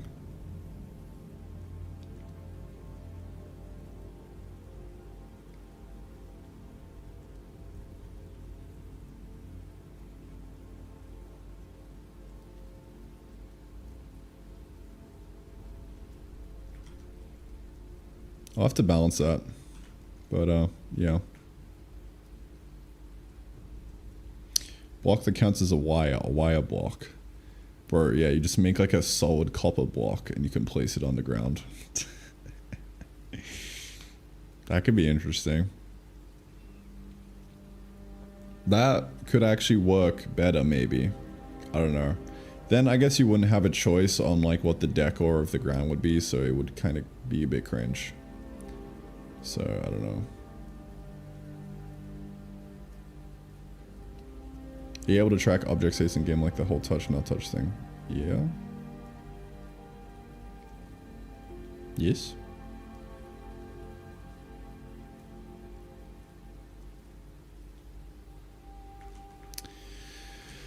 Alright. I gotta figure out why this shit is brokey. But yeah, let me peep the big tree.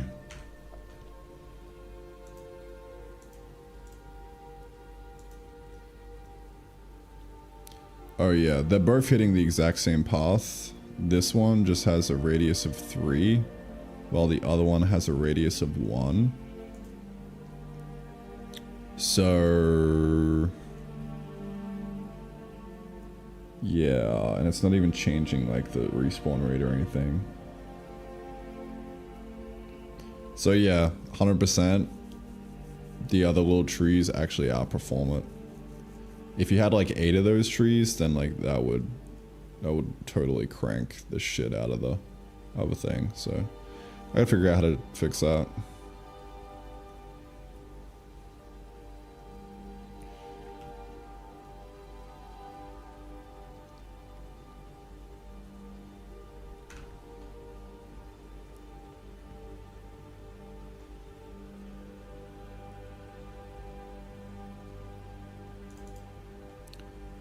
I could just lower the respawn rate, but I kind of want to like, I don't know what I want to do, but that's what to do in here. To do, make this respawn faster than the small trees.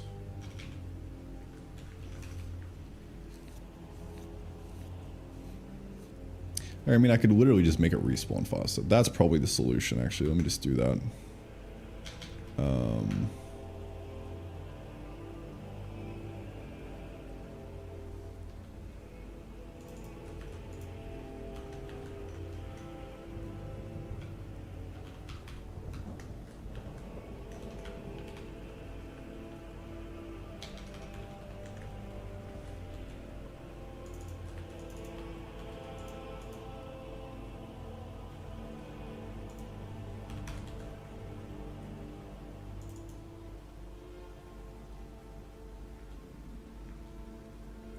60 to 100 by default.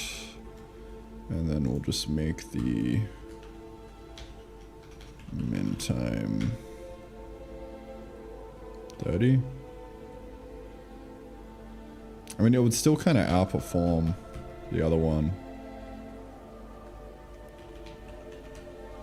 Like if you had like 3 of them or something, but who knows. At least this will be a little bit better.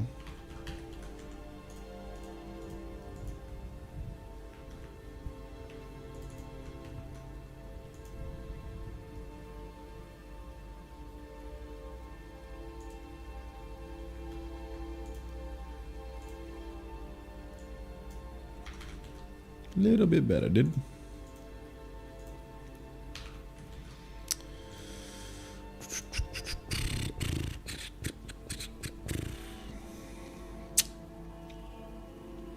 Alright, so yeah, I gotta figure out how to do this. I'm just gonna fucking break it out. Struct item data.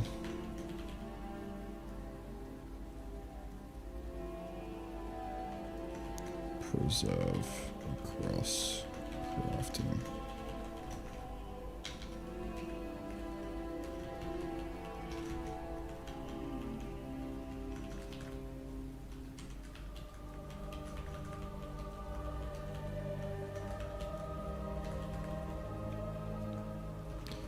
Kinda weird and cringe, but meh. Need the type and can't figure out how to get the type of an anonymous struct.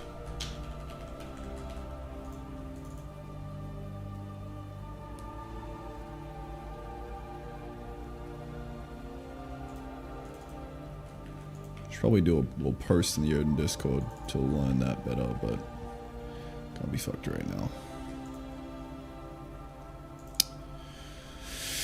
Okay, so that's that. Preserve across crafting. Preserve is equal to whatever we are trying to preserve. In fact, it's really a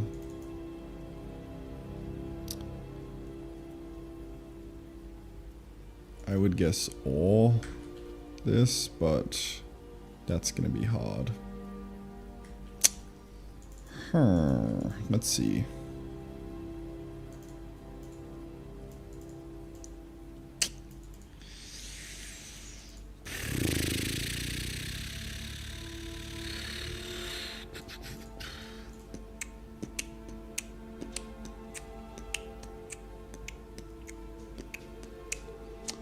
I guess make this a flag.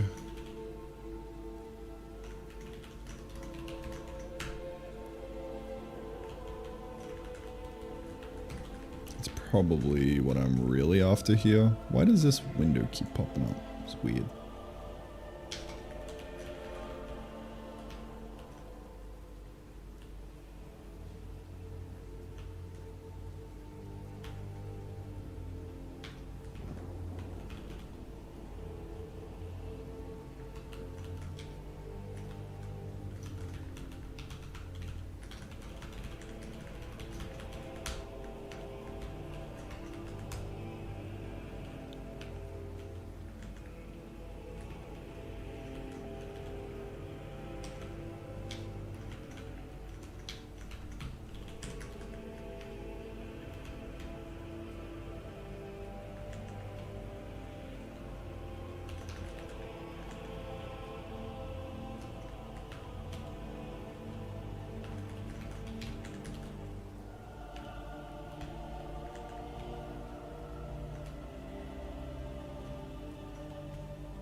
So that, all the ingredients get added, the flags get added into here. So if even one of them was picked up with your hand, then you're fucked, bro.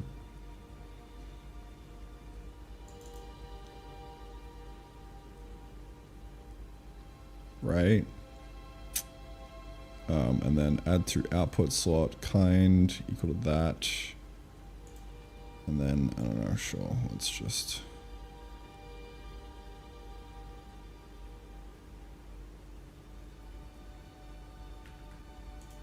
plus equals the amount. Right. And I guess the flags can also just be plus equal preserve flags. Sure.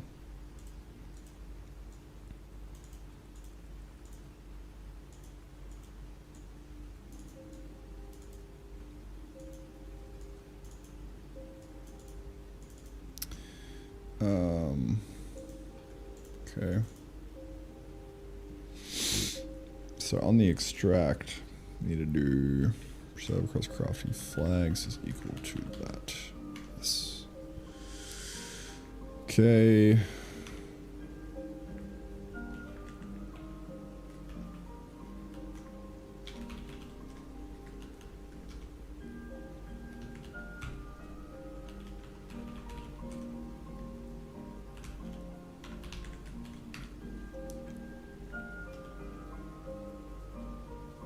That should do the trick.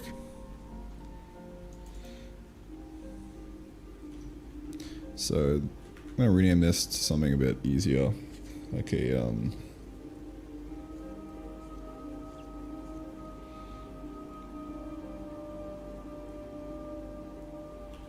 ingredient preserve to really preserve ingredient into crafted flags.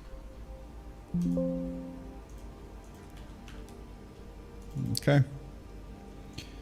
And then, yeah, we just check that. And that should do the trick, dude. Preserve ingredient into crafted flags. Yes. And then when we craft it, end time up, preserve flags, add to the output slot. I guess like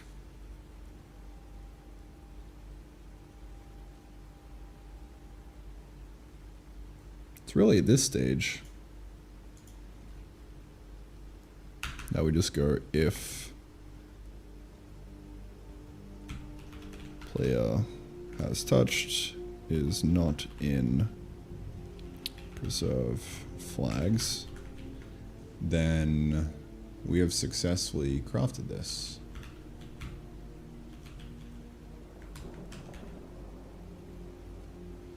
Stats at whatever the toCraftData.kind.auto crafted without touching amount plus equal whatever the recipe amount was. Huge.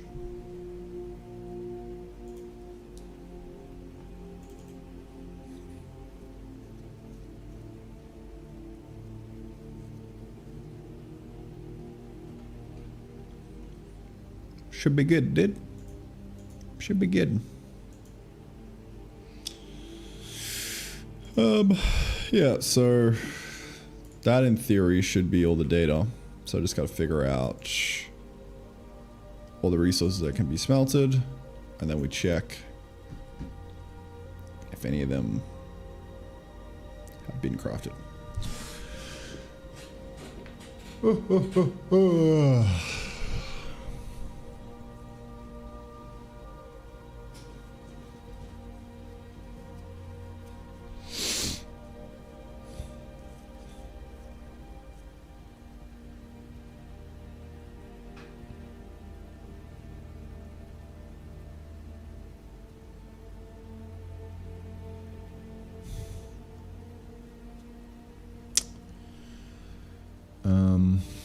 How do I determine what can be smelted?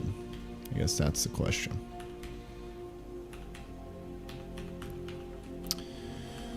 Well, let's take a look at the raw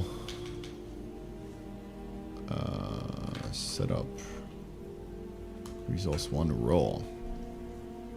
raw iron. Okay, so I guess we just look at the iron itself. the refined version of it.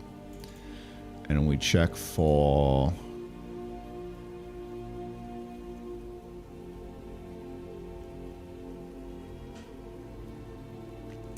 if it can be made on a campfire or a furnace. Or really just if it's a resource. That probably works as well.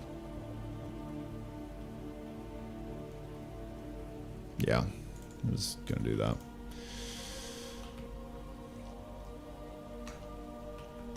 Note, also using this for checking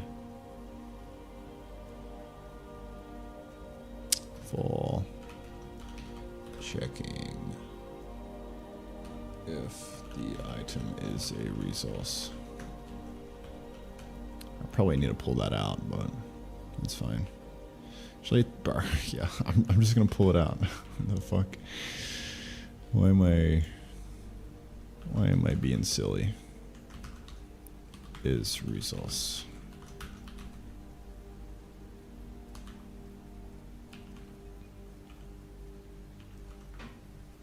Don't want to overload the data.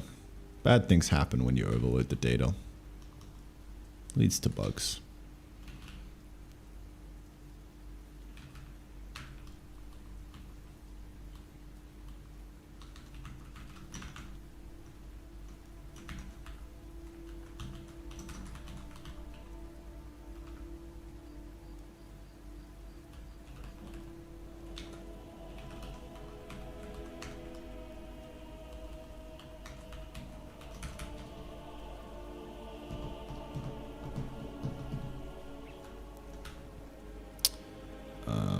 Really, I'm just gonna say that it is resource. Counts as resource as a smelting resource. Very clear what this does now. And we just loop through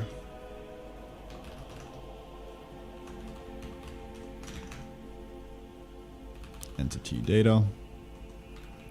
Really just like this.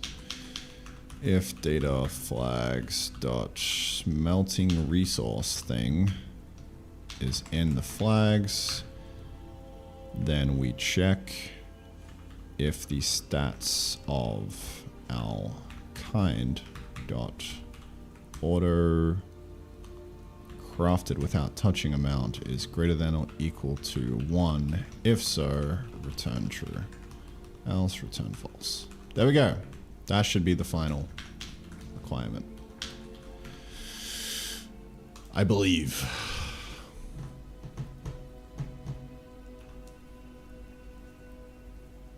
I think it should be. How do I test this?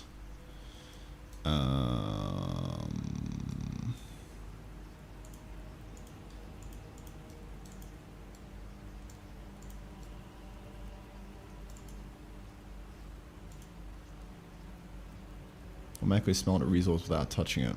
So we need to get a furnace,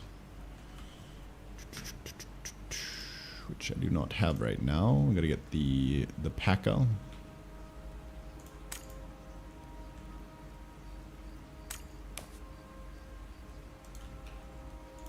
Pack some rocks. I don't have any rocks. Yes, I do. Bonk. Discovered a furnace. So I need 4 of those guys. Don't mind if I do. Into le furnace.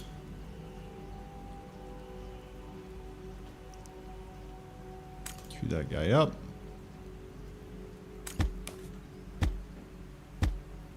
And now I'm gonna have to make a an auto smelter. Which is gonna be interesting. Copper or raw iron. Probably go for the raw iron. Easier. Okay.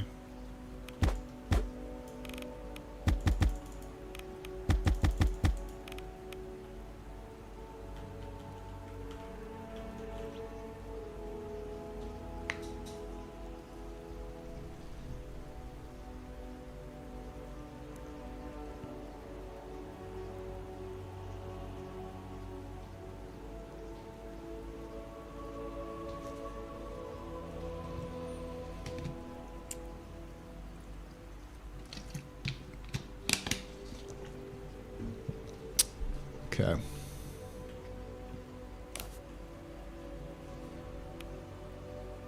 So we'll go figure out how to do that.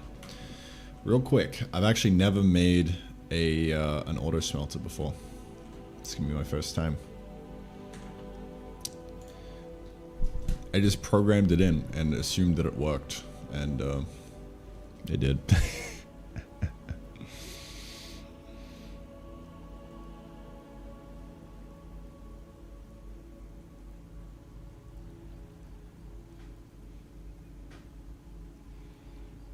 Counter-Strike, what up?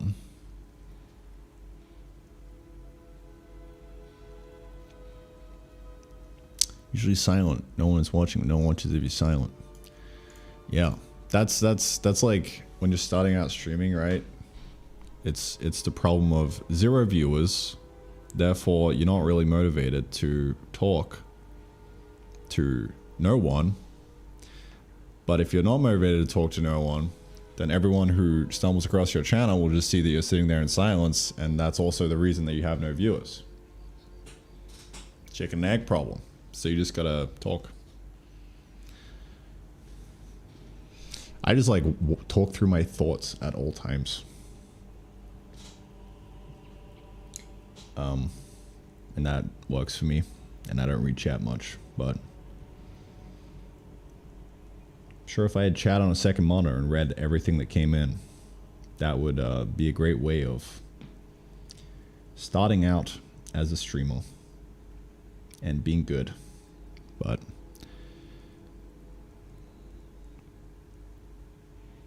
do you think to talk or talk to think? No idea. I think the one and the same. Extractors work on chests. Can you make a line of chests and extractors add more storage? You totally could, yeah. Yeah, you could. I've already filled a chest of iron. Interesting. That's insane. Well, I guess, yeah, you probably like just don't have a way of consuming the iron, right?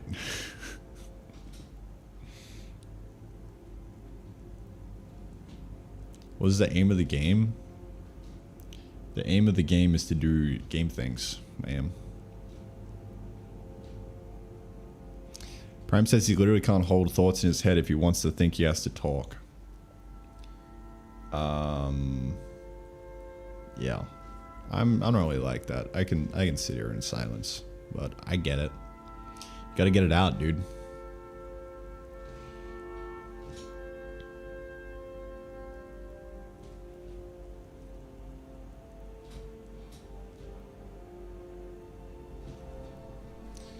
Squeeze it out. What else we can use with iron? Denser storage upgrades or iron compression, or barrels. That'd be kind of sick. You just have a barrel and it's a single item storage thing.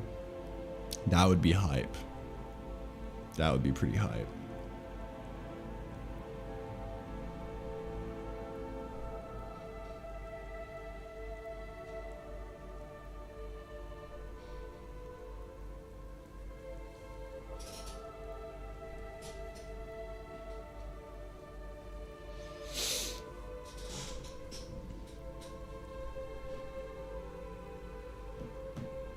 Do game things sounds like there's a really a goal or design? No, it just sounds like I don't want to answer the question.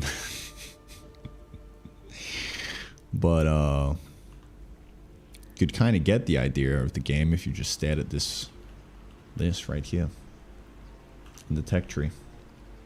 That's the game. It's one of those things that can't really describe. I mean, you can put it in words, but the words don't come close to just playing the game and doing the things, right?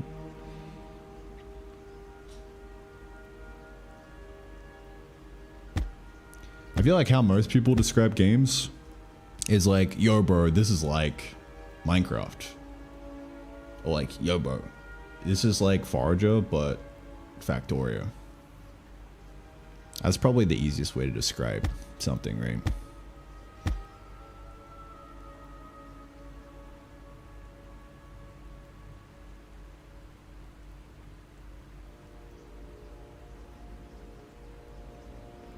But I do think there needs to be an ultimate goal, like an ultimate end goal, right?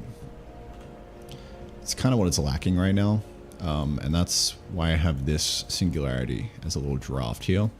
So the whole goal is just to craft the singularity and do something. Because I guess like in Factorio, your goal is to like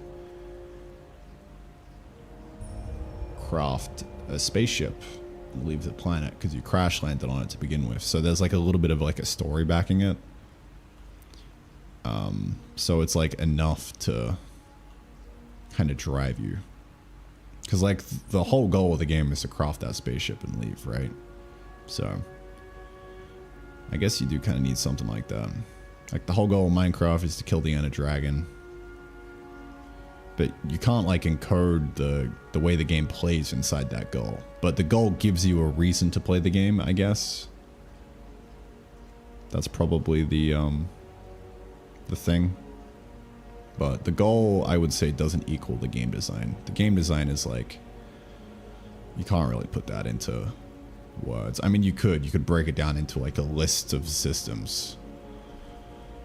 Like, okay, well, there's a gathering, you gather resources, you put the resources in the hole, use those resources to spend more stuff on here, and then you unlock more resources, and then you use that to progress through a tech tree, which lets you unlock more land and find new biomes to get more resources. So it's kind of hard to put the game design into words, which is what I mean by play game, it game. TG, well played.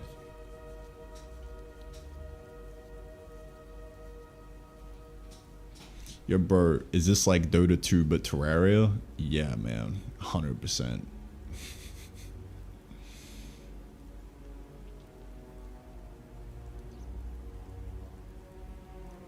Trying to feed 4 furnaces with iron, because why not? It's very difficult to try and feed them from one source. Is it... I would need to see like a screenshot or a video of that to understand the problem. Chaotic gravitation. So if you could post that in Discord, that would be great. I'm curious.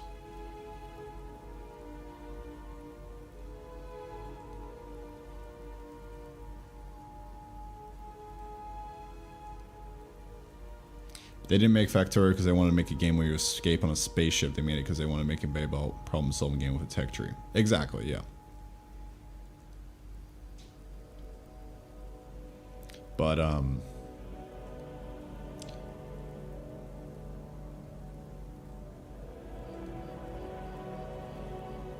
it's almost like the actual goal of the game, it just emerges later down the line, like somewhere. Like now I kind of have this tentative goal of you craft the singularity and you feed it into the hole.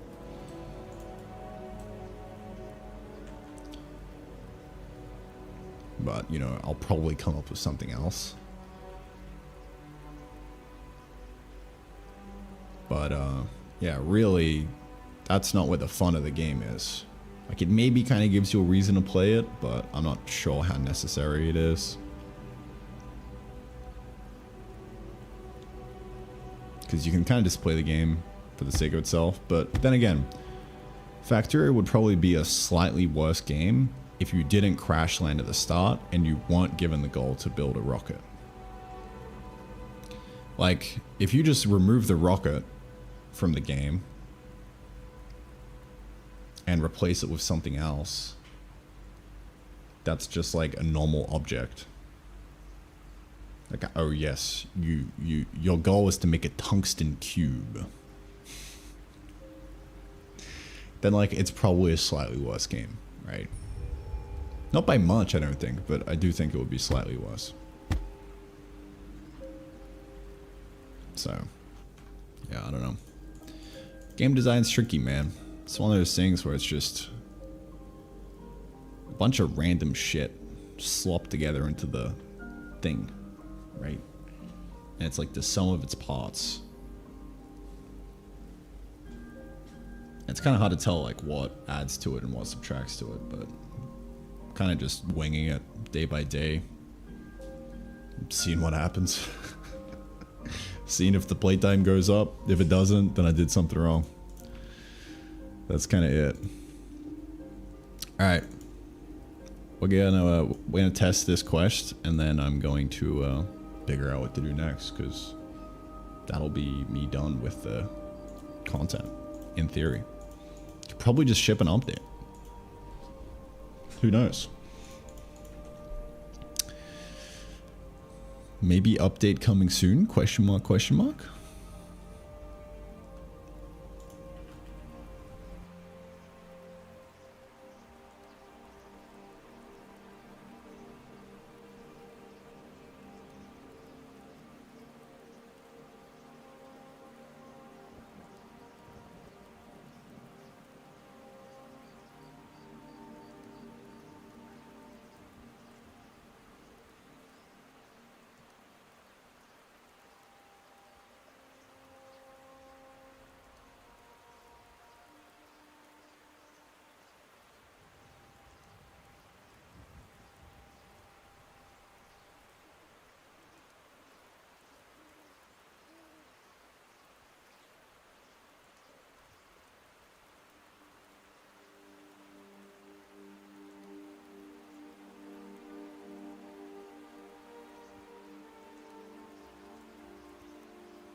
Oh.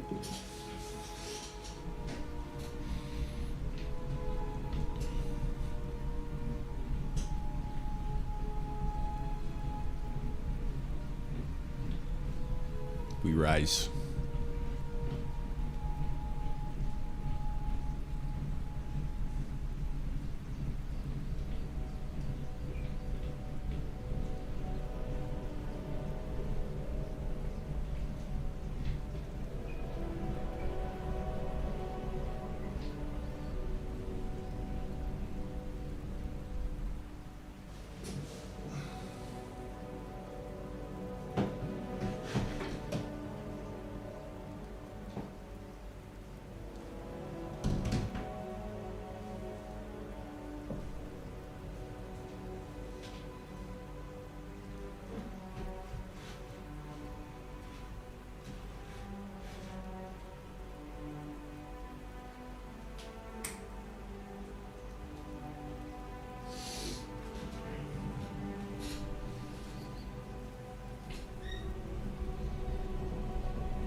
Oh, okay.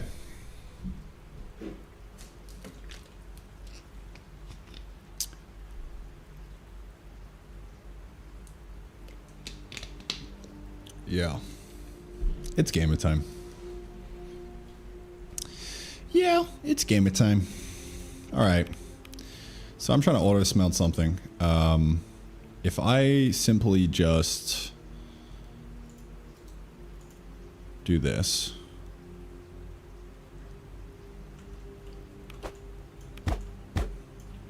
Fuck you. Come back here. Come back here.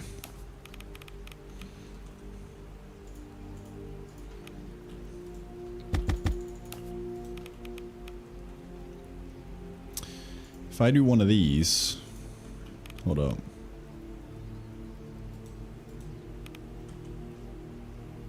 Where's the extractor at?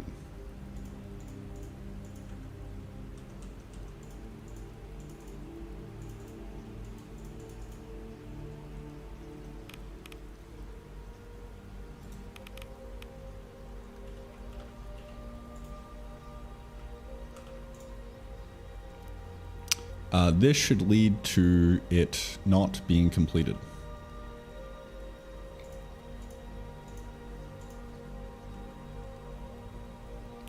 Actually, why am I trying to sell it? My bad, my bad. Alright.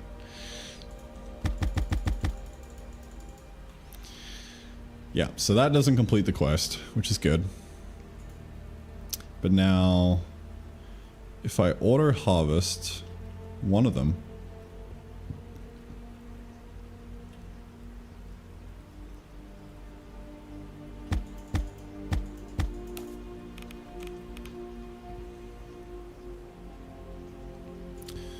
so let's say we just do one of these.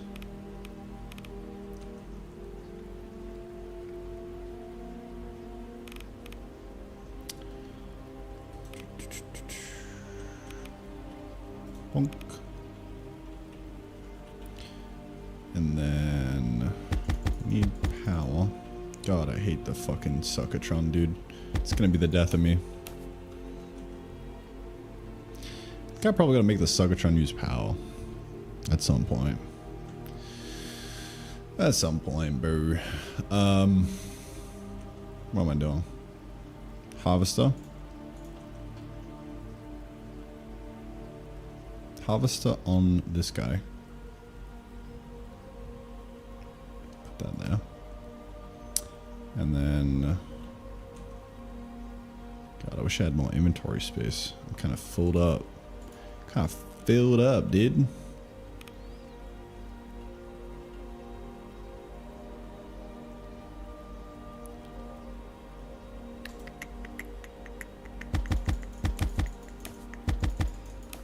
Do another one here.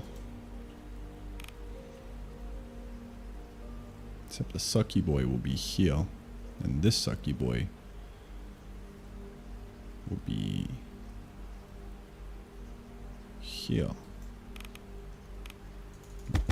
Actually, don't know where it'll be. Down here, maybe. Sure.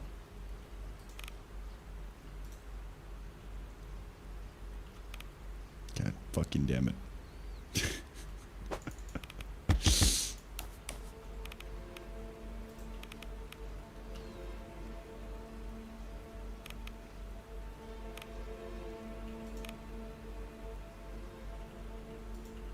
All right. So now first up, if I have one of these guys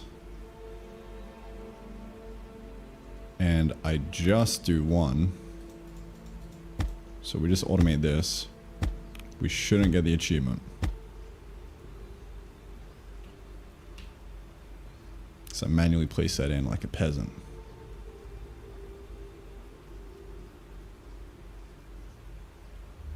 Okay, cool. Now, has been touched by player will add into the thing, but if the other thing hasn't been touched,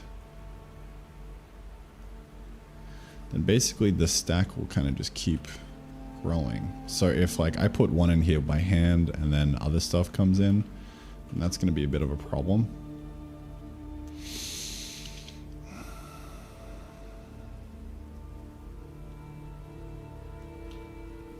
So let me think. Let's go to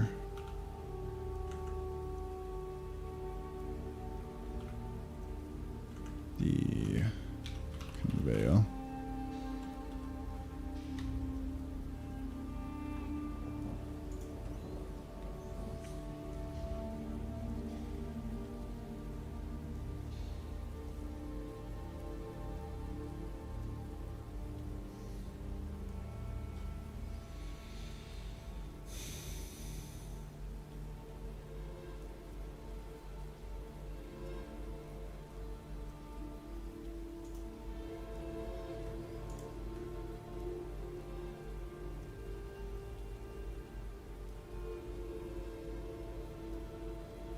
Place into empty slot.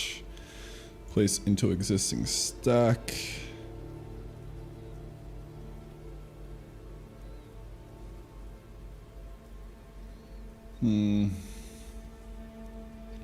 So what happens here?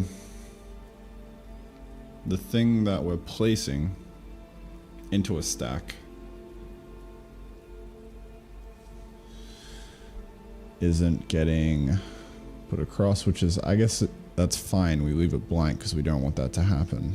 We don't want to move the thing across. Right? Yeah.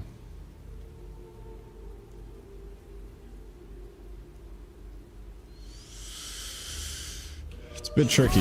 There's gonna be some weird bugs with this, I think, but should be fine, dude. Outward. My man, thanks for the tier 1, bro, for 4 months. Thank you, my brother.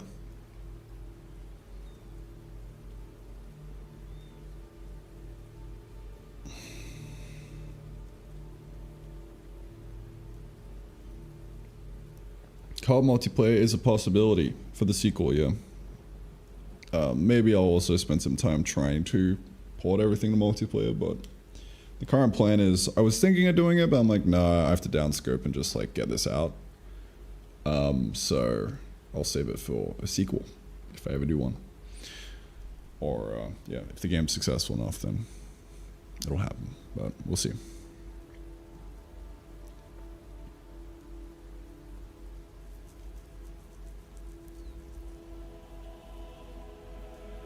Maybe end the flag? Yeah.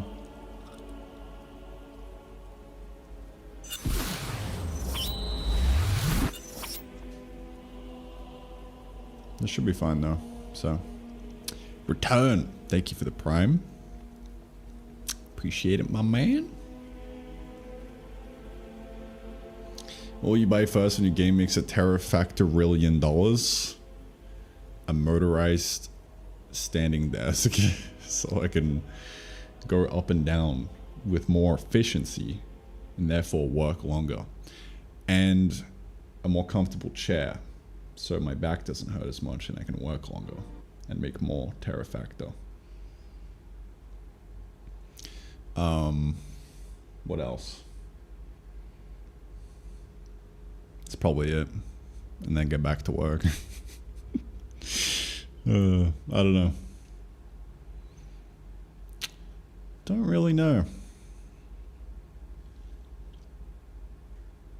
Buy some DJ decks.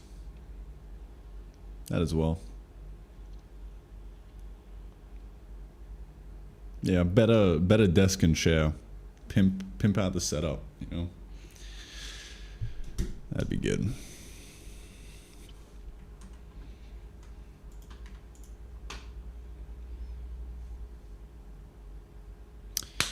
All right.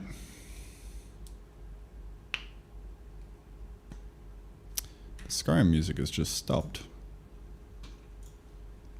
That's a problem. Can't have that.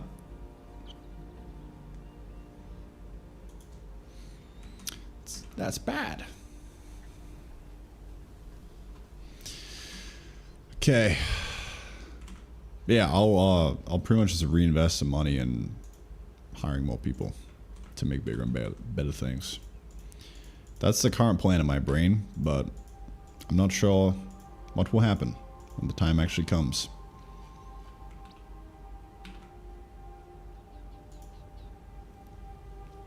'Cause it could be anything.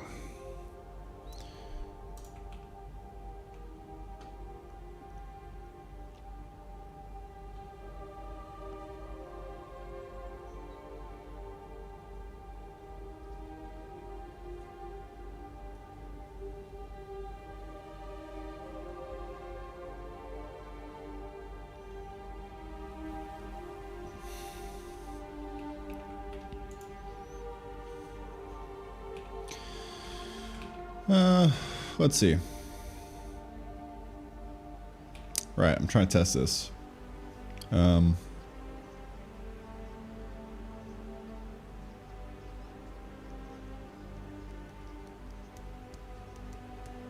Right, what if something is already handcrafted, but something else that isn't crafted goes in?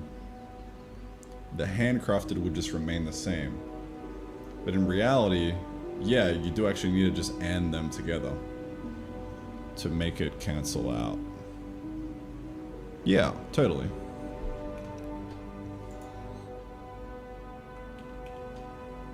You're right, Minnie. You're right. Terrafactor, really no. Went down with Blueprint and start doodling things. Nice, dude. Nice. It's pretty fun to doodle with. It's like a it's like a sketch pad. The game equivalent of a sketch pad for programming in Odin. All right.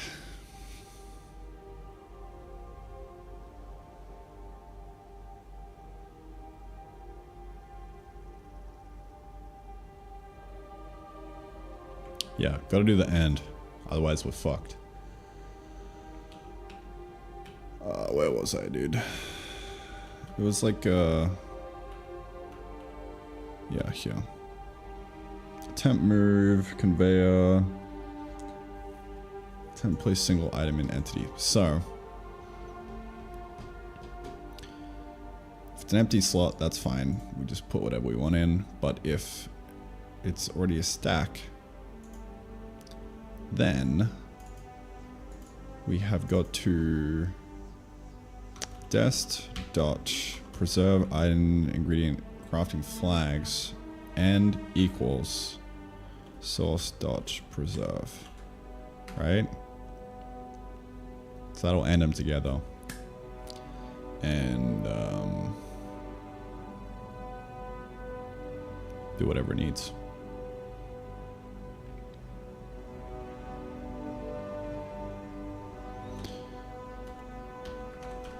and the flags together. That way, if something that hasn't been picked up by the player marks the whole item as not being picked up. Yeah, because this is like has player touched. If you end that with something that hasn't been touched, then it hasn't been touched full stop. So it kind of preserves that.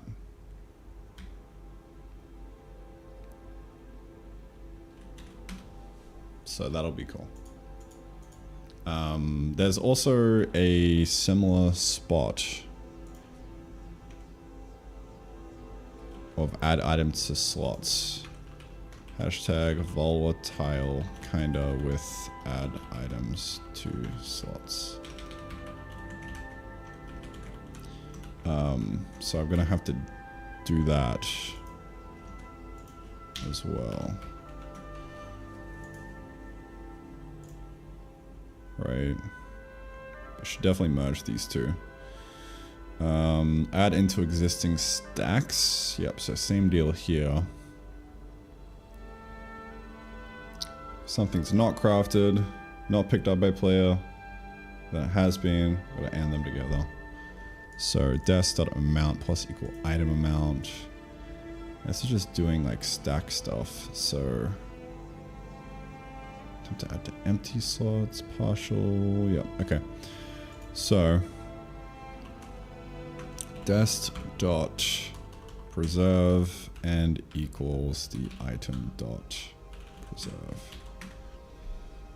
There we go. A little bit complicated, but it is what it is. I think that in theory, if we had kind of the worst case of, okay, no.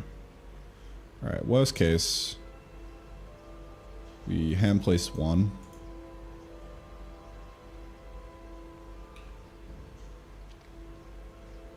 Okay, so that's been picked up. Then we're waiting for this to regrow. But we want this to have power, so this is automated, right?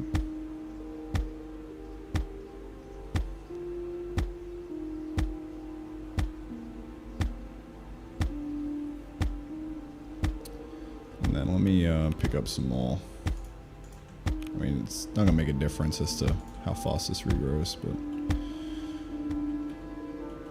So that, in theory, should mean that this is now marked as automated, or marked as not touched by the player, right? And then if we have this guy get destroyed, which, what if I just real quick, I wonder if it'll be quicker for me to harvest this.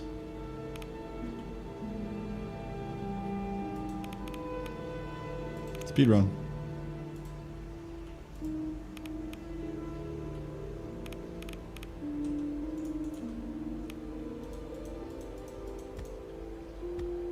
Oh. That should just get unclogged though. Oh fuck. One over. No! Come on! Suck it!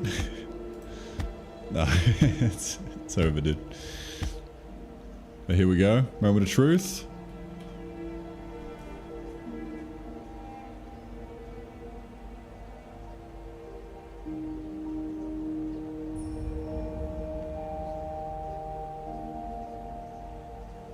The quest line is officially done, ladies and gents. All of the content is in. It's a GG. That right there is V1 of the new quest system. Content is there. You can go through piece by piece. Let's claim out a lovely reward for doing that automation. Ah, yes. 100 gold coin, but it only spat out one. My favorite reward. Alright, I gotta fix that as well. Well, let me push that up.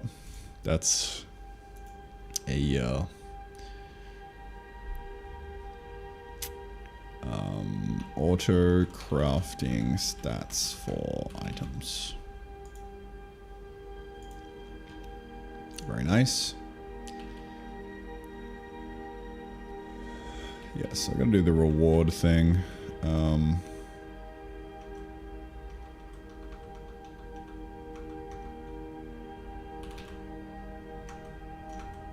This guy. Maybe.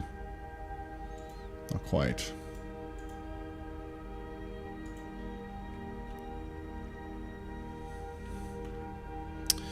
Where's the quest? Here. Claim whole spit new item out of whole, no dot reward. Okay, so we just gotta split up the item data. That will do the trick. So, wherever the pickup is, do a, not pickup, sorry, the, this guy.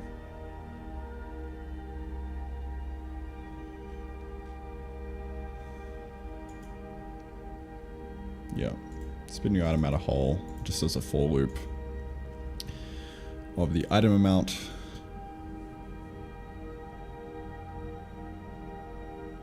Wait, what? Okay, hold up. For item, whole returns. Oh, interesting. The whole can return multiple?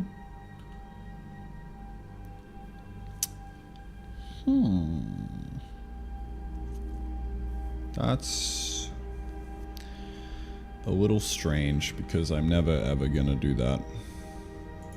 Really. But, I mean, I guess I could maybe one day. Interesting. Well, sure. Let's, may as well keep it in. So loop through all the items and then spit item out of whole. Spit new item out of whole. And we will just say item amount times the entity amount. Weird.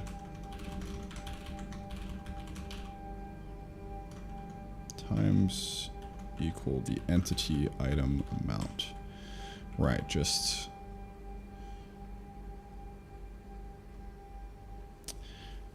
why is that? The entity is the whole, right? Oh no, the entity is the thing being sucked. Oh yeah, if we had like 4 fiber. Yeah, that makes sense. So then we get the reward times this is 2 times the reward by the amount we have held. Okay. And then that just goes into there. And so now we will move this guy into the array.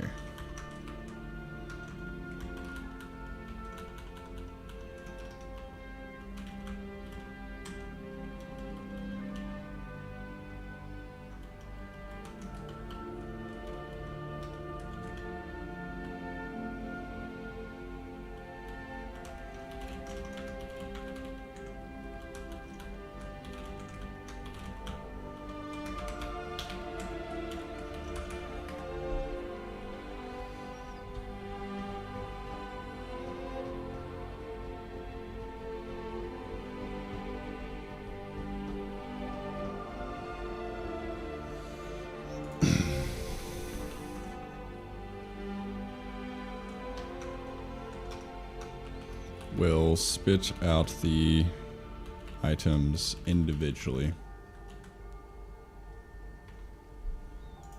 That way it looks cool. Oh, I forgot to save. God damn it.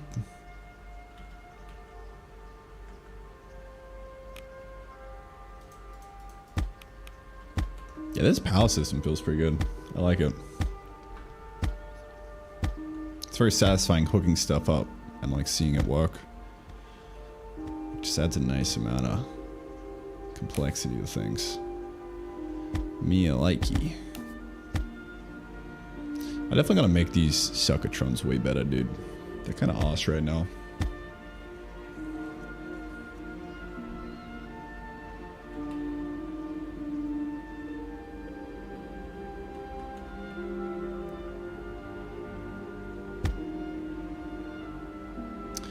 I'm waiting. I'm waiting.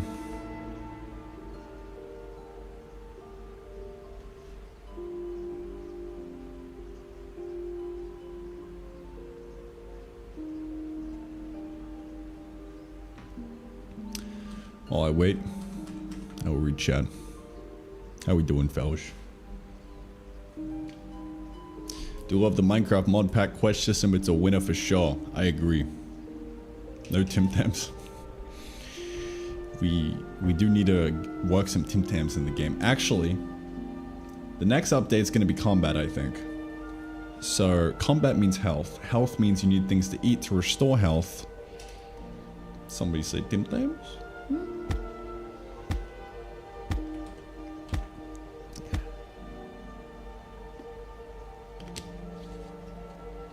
Quest complete.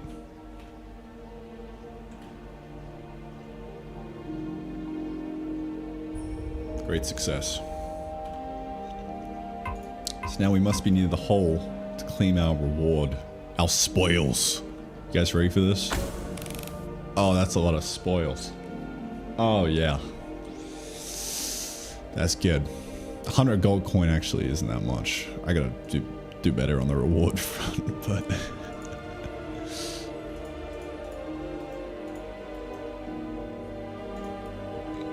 pretty good.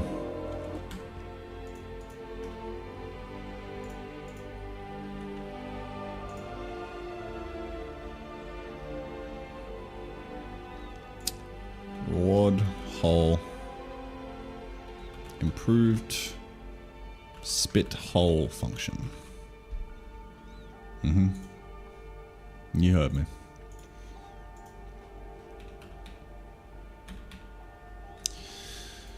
Okay.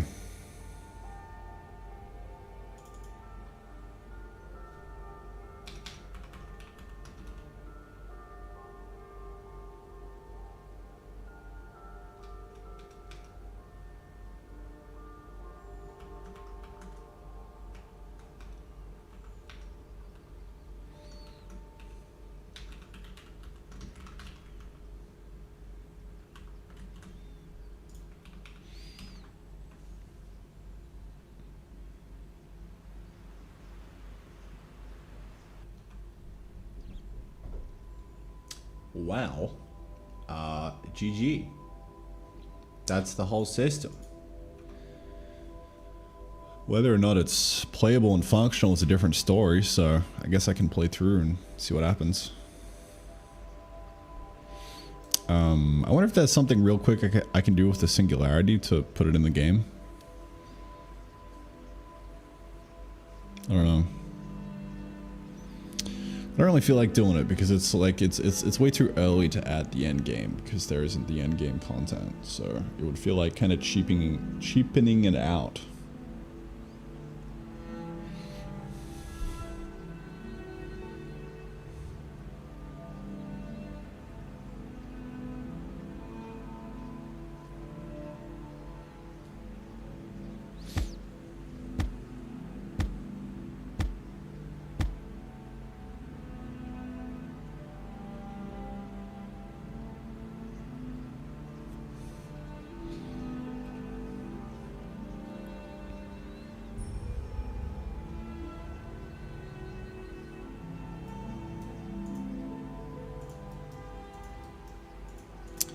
Okay, well, I mean, yeah, I kind of got to play through the whole game and see what happens. That would be great. I've not played test in a long ass time.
What to do?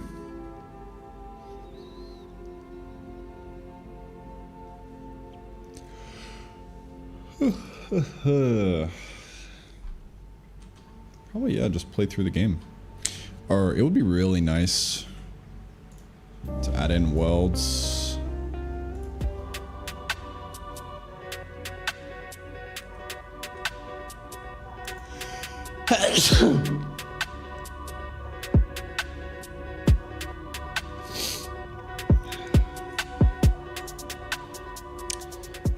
Adding in worlds would be pretty good, I think.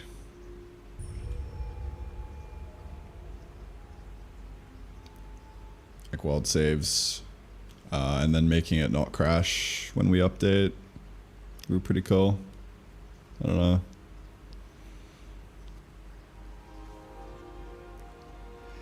IDK, bro. I would like to do that, because then I can create like kind of test worlds for specific things and save them, and it would be excellent.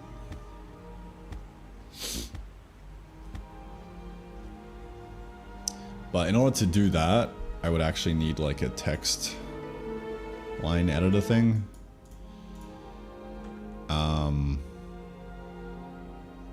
Which would suck. I don't really feel like doing that. Wouldn't be that hard, but it would also kind of suck. I could do like a really simple version. That's probably a half decent idea.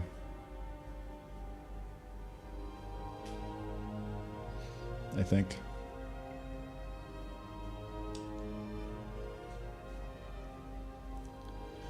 But yeah. Worlds would be good.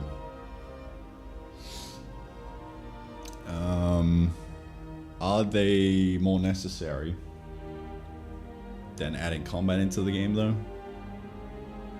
Probably not. I think all I need really is just a warning. We'll just go back to the warning, I think.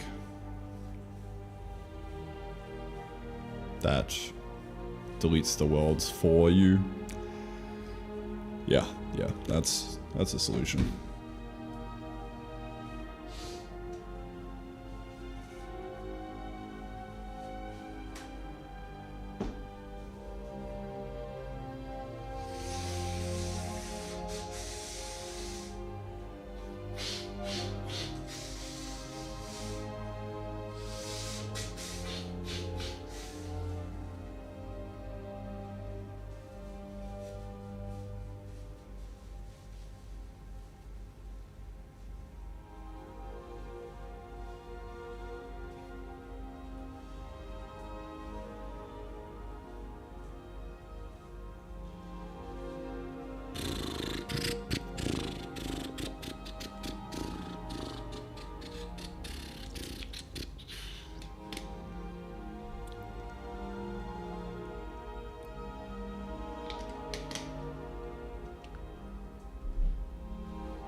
Yeah, I think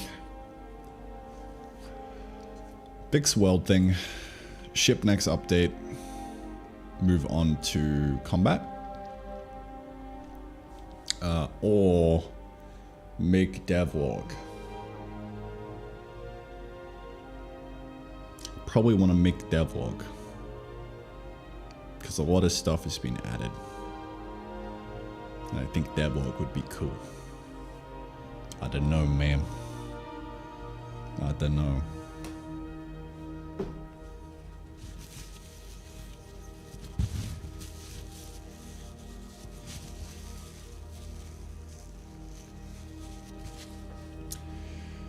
I do kind of want to add in like simple combat again. I could just bring the slimes back in actually. And that would probably solve the problem. Yeah. I think I will. Bring slimes back. That way I can record a trailer as well and update the Steam page.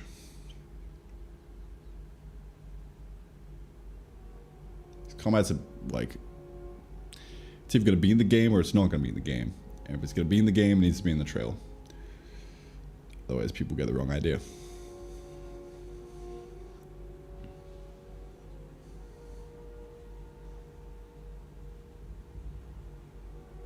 So is combat going to be in the game? I think so. I think a game without combat would make me depressed. So I'm not going to do that. It's as simple as that, dude.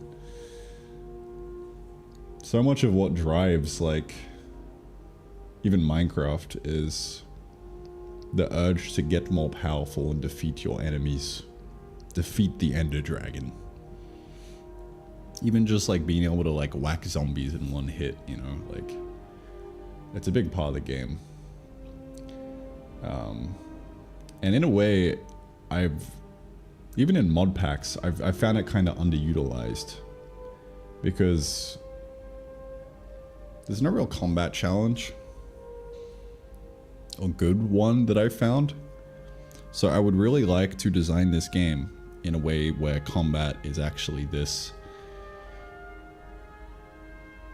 thing that is challenging and continues to be challenging all throughout the game. And I think I'm going to do that in the form of dungeons. Maybe. I'm not sure. I have no idea yet. I'm just going to experiment and like fuck around and do shit. But like at a very basic level, it's just copy paste what Minecraft has, which is enemies spawn at nighttime. You kind of need walls. That's kind of it, right? That's like step one. Step two is adding in the extraness of like, all right, well, how do we maybe make a boss and then have it be this difficult challenge where you're running through a dungeon, you get to the end, you face the boss. You could almost make it like a roguelike, like just a game within a game, I guess. It would add a lot of scope. But I think it would be an interesting experiment. I could always just completely scrap it if it doesn't work out, if it's too hard.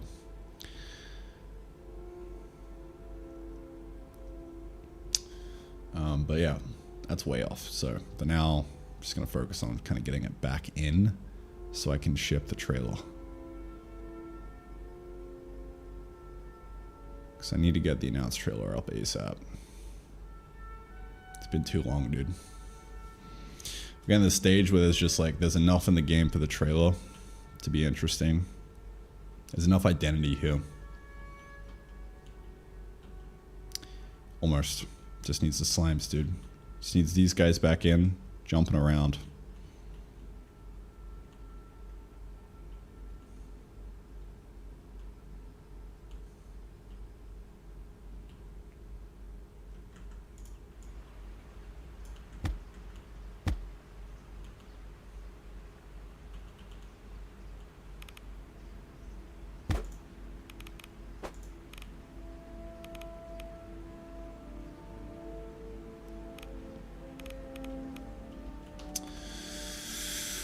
Okay. Alright, man. Boss drops Nether Star. Yeah, that exact kind of vibe, right?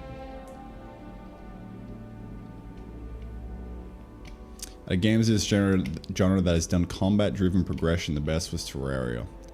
Yeah, I think Terraria is probably the GOAT of like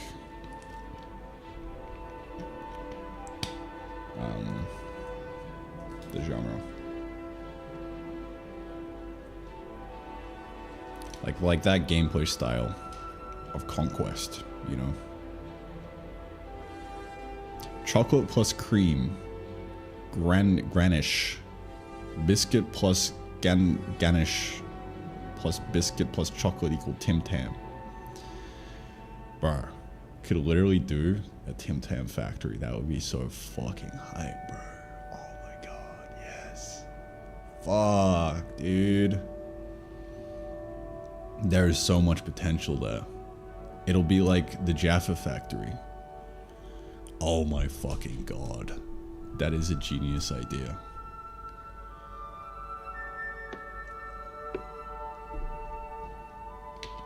That is absolutely genius.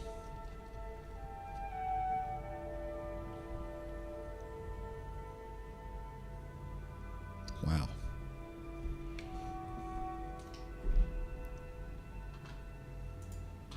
Gotta write that down.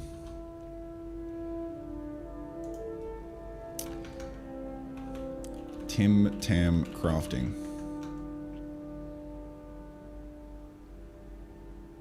Lots of steps involved. Jaffa factory vibes. Tim Tam auto crafting. Whole goal. There will be a goal in the game. There will be many goals in the game. Lots of like kind of different branches you can go out on. One of them would be a quest to like craft 10,000 Tim Tams. And then you can combine it into the single Tim Tam that lasts for eternity. And then you can always eat it and it will never disappear. Endgame. 10k Tim Tams plus singularity or something equal never ending Tim Tam that can be eaten forever. Sorry, infinite Tim Tam. Oh yeah, dude. That's going in, but we're gonna have to swap around the Tim Tam to call it Tims. Otherwise we'll get sued. Alright, problem solved.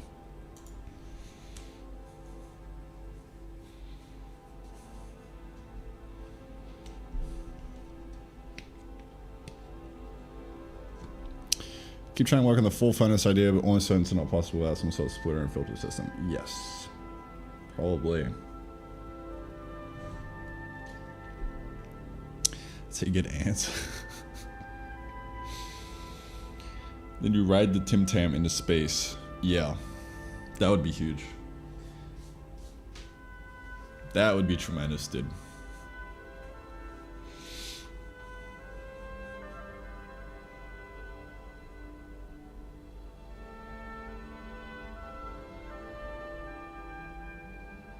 Game flashbacks to nuclear crafts Forschmore Quadsminget. I don't know what that is, but that sounds hype as shit, dude. God damn.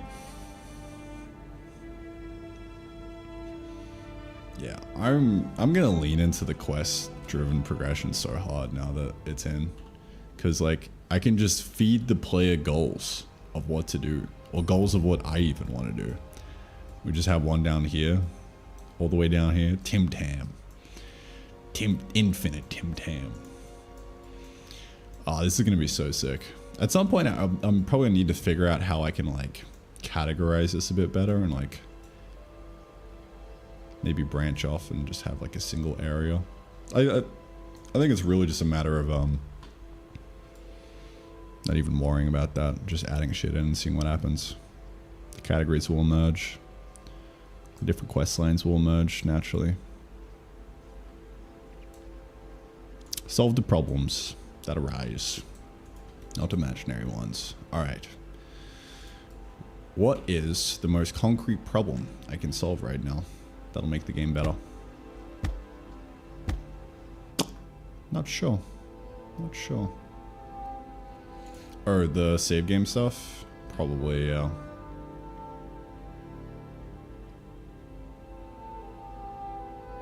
Yeah, 100%. Okay. Convert save game to JSON. Warning for broken upgrade.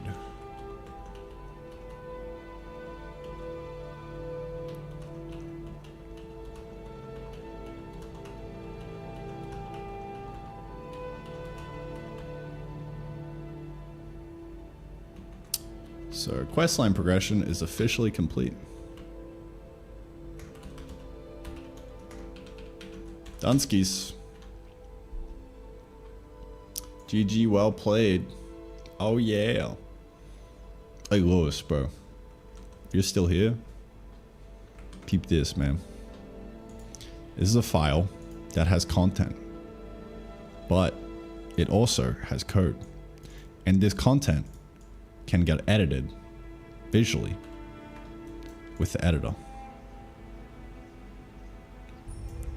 No more having to fine-tune positions manually by hand, tab back in, you know, keep recompiling over and over again. Bang, just save the changes. Look at that. Down here, I just changed that. How cool is that? Oh man, I'm so happy with that system, bro. I'm so happy with them.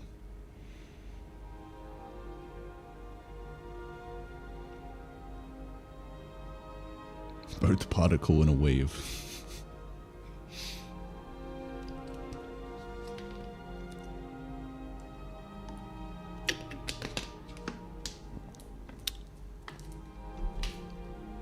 They'll write songs about that system? Yeah. I think they will.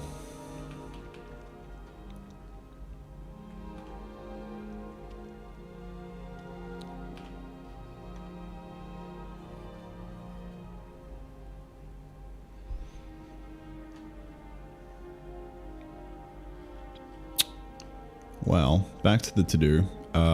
What is next? Convert save game to JSON, waiting for broken upgrade. Yep, and then I think just ship the next update. Ship V, what, 18? Yeah, V18.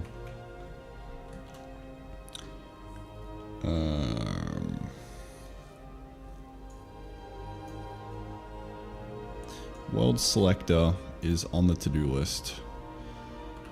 World selector so that we can have multiple worlds and test environments. We also have different game modes.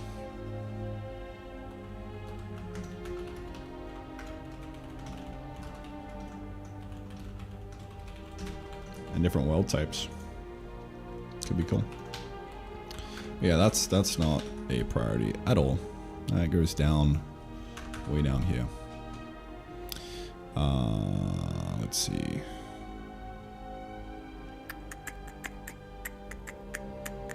I want to do a reward bag like opening a CSGO case.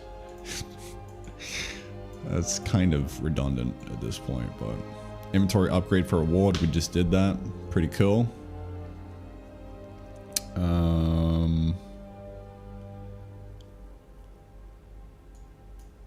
Yep. So we're about to do this. Clear root has no seed. That was solved. Item stack size not working. Chests. I think that was solved as well. I don't know if it was. Can't remember.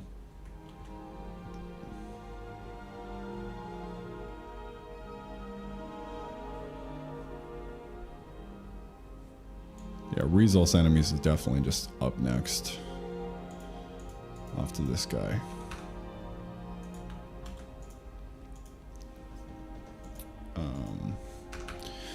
Bring back slime plus combat plus death.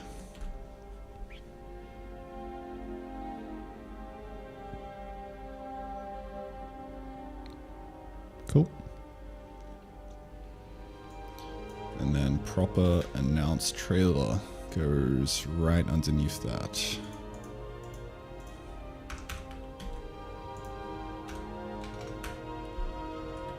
There we go. And then right underneath that as well, also devlog. Huge.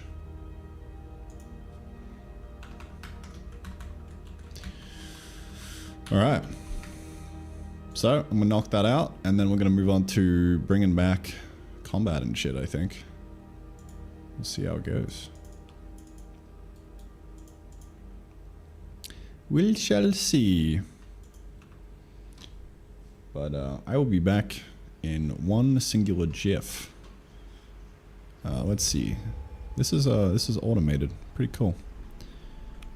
Let's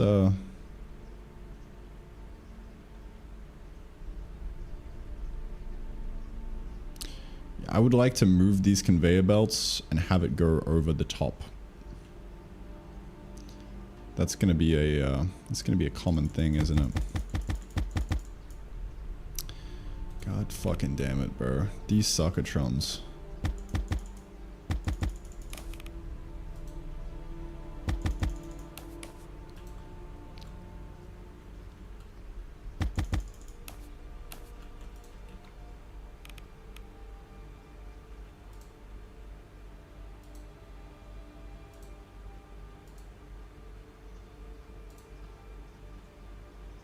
Oh wait.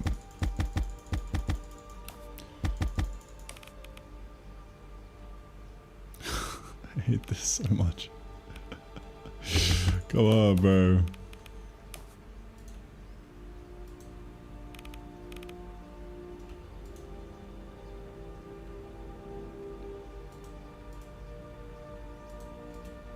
Ah, that's a problem as well.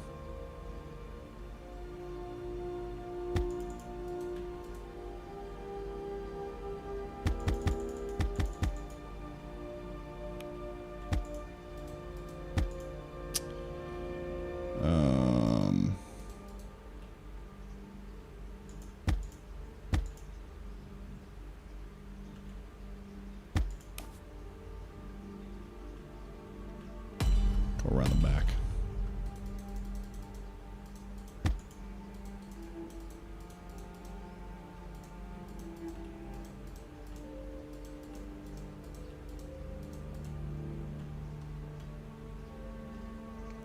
There we go. Now I can stand here and just reap the rewards.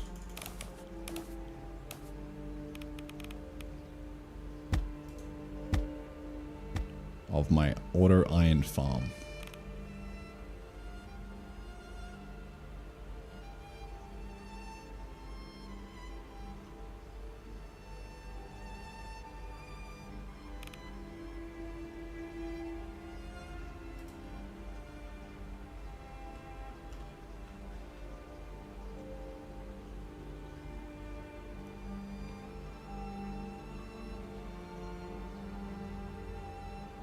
Maybe I can make it go this way. That'd be kind of cool. Oh my god, that is pissing me off so fucking much.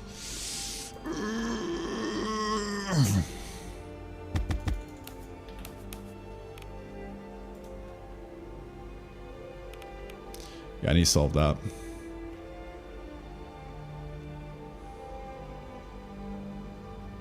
Alright. Dude.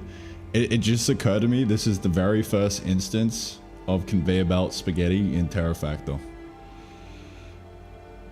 that I have ever done.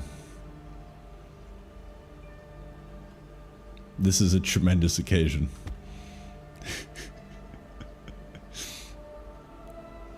I would love to zoom out more so I could see more of my factory, but...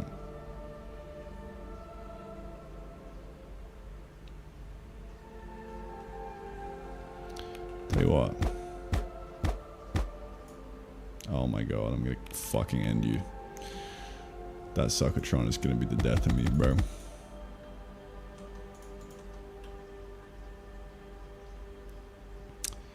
I'm gonna make this guy.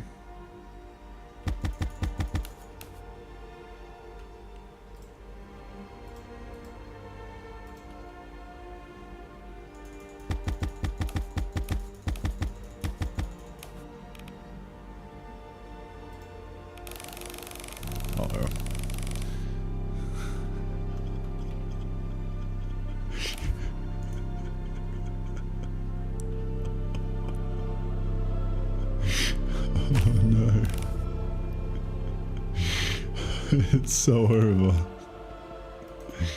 Oh. Once upon a time, that would have crashed.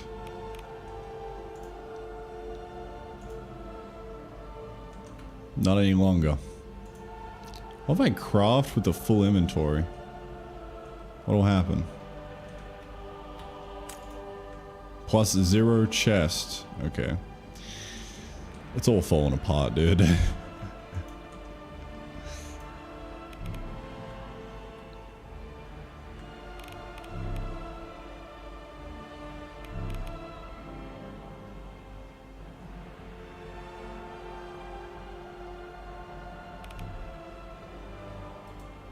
Oh, fuck.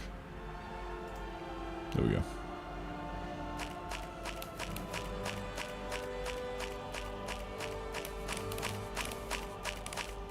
So now I can get both of my spoils.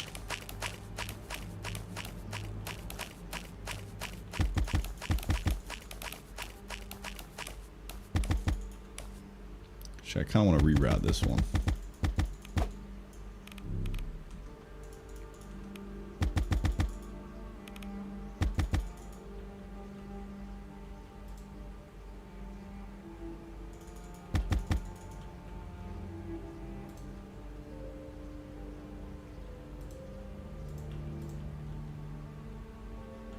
All right.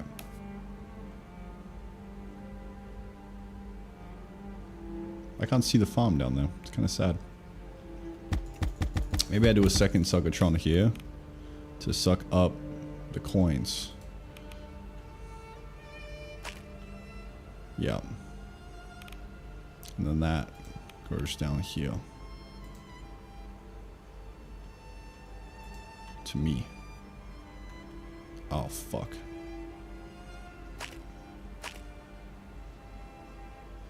God damn it.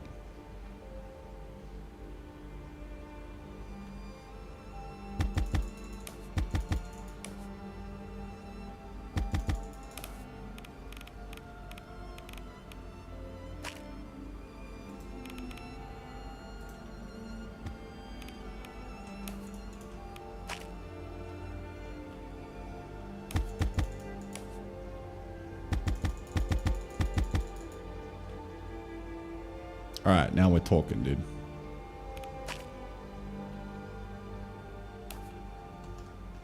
I can just sit right here and AFK. Unless this is clogged. Which I don't think, I mean, that should probably not clog. It should be fine.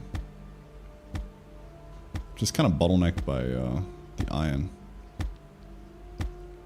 Let me put another iron over here for good measure.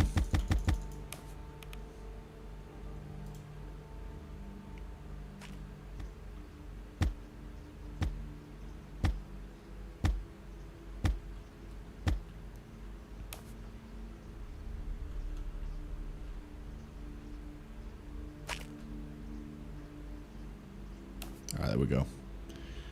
I'm going to stand right here, and you guys can witness greatness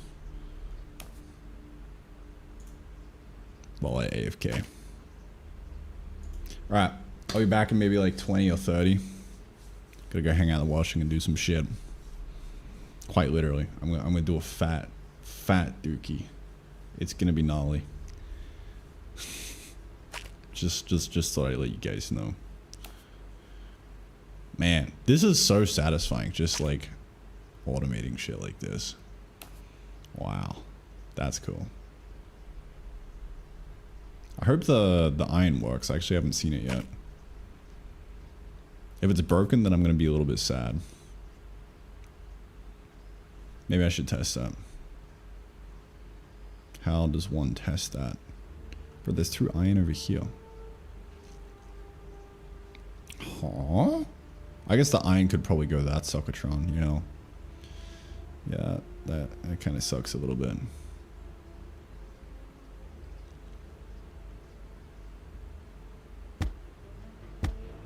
That would probably clog. Yeah, fuck. Oh, it's over. We need filters on these guys ASAP. Shit. There goes that plan. Should I move the farm over one? I could just probably go to this one.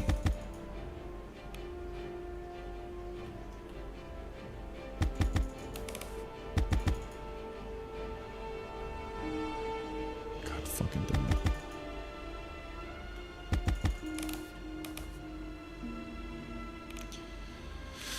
Okay. Reset. I'm gonna put you there.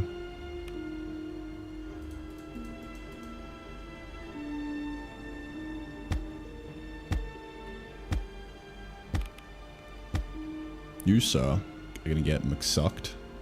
And then you are gonna get McSucked. And you're gonna go in there. And you're gonna go in there. There we go, problem solved. Alright, Iron, sitting in my comfy chair.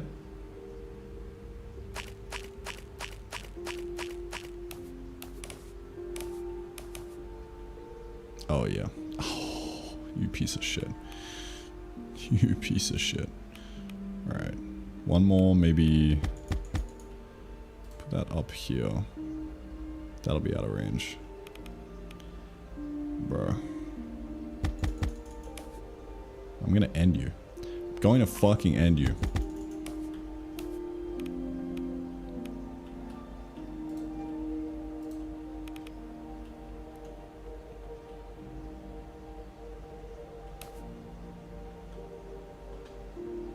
Okay. Now I think we're ready. Ready to AFK. Let's see if it works.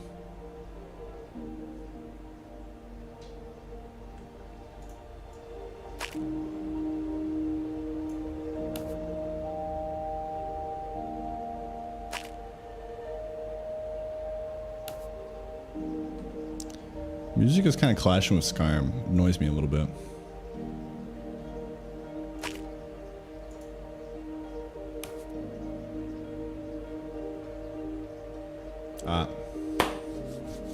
It's go time. My beautiful machine. It'd be funny if I came back and the game just crashed.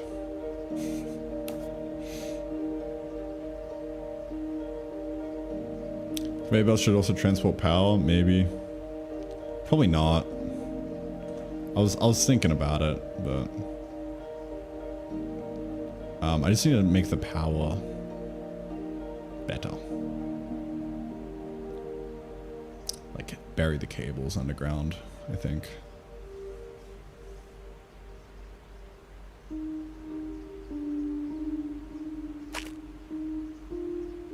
Yeah, look at that. Dude, I'm gonna run out of inventory space. Let me get a chest going.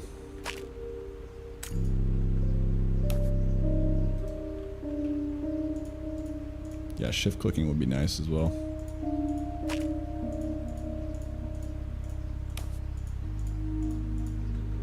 Or garbage bin. That'd be even better. Dude, adding enemies to this whole thing is gonna like explode the gameplay.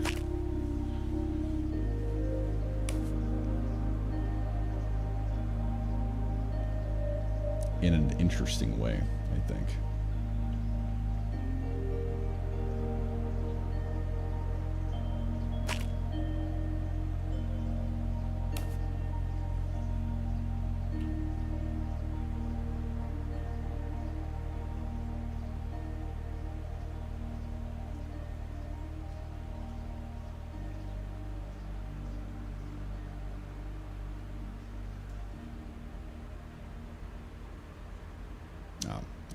I'm BRB, boys.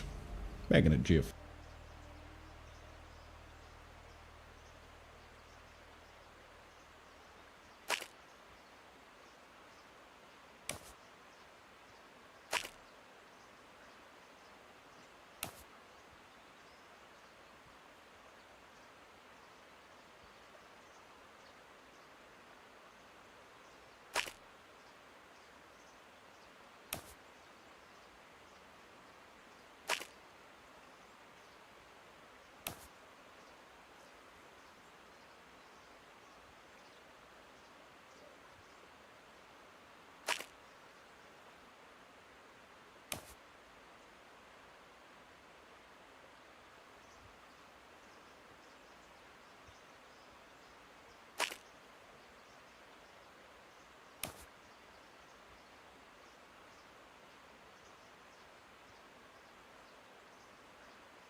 Hey, what's up, guys?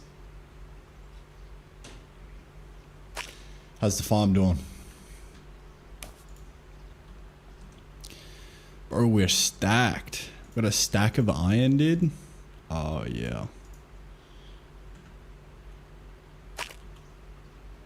Bottlenecked on trees, though.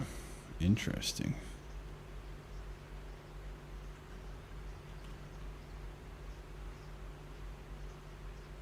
It would be cool if this, like, backed up and then the harvester didn't destroy anymore. Actually, I guess it would just overflow with a bunch of resources and be kind of annoying on the ground.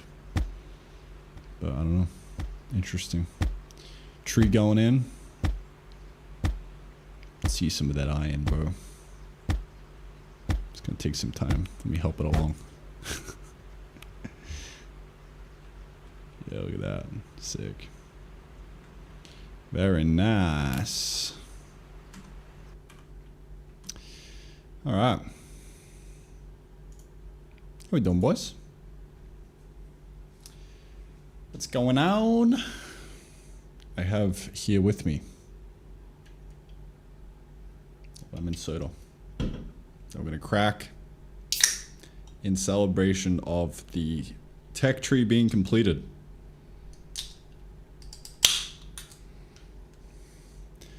So, what I want to do now is get the game shippable and ship it. It shouldn't take too long. Shouldn't take too long, man. Ship the next update. Stance, how you doing? Version 0.18. Let's run it. So yes, I would like to do a warning for broken upgrades. Real quick. I don't have to. I don't have to. Should I? I'm torn. I don't really know. Let me see. Let me see what the code looks like. Load GS from disk.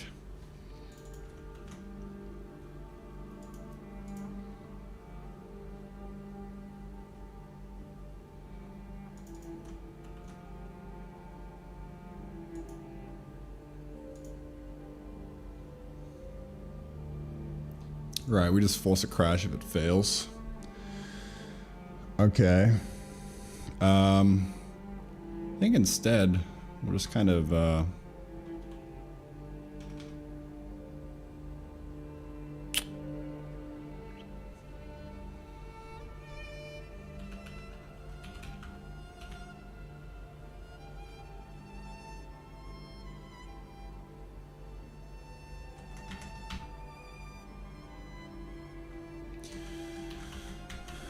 do one of these. New world version warning.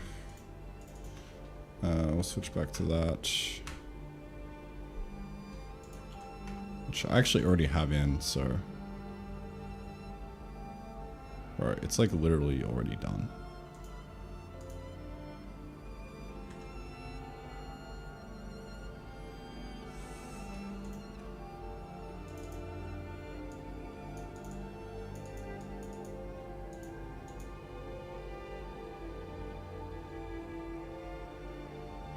I like money. Cheer 1 itty bitty e.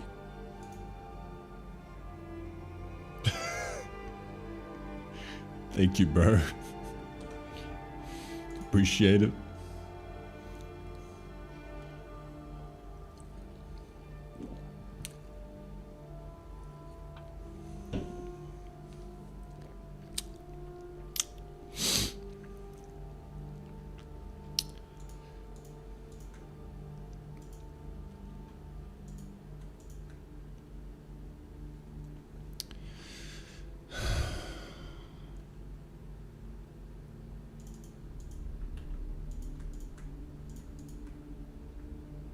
I like money. Cheer 1 2 itty bitties.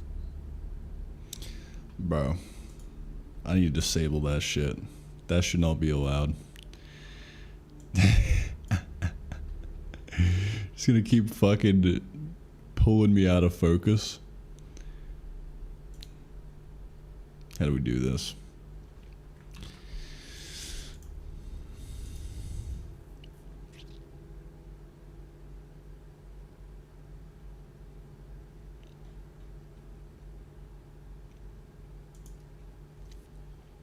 Dude, I don't even know.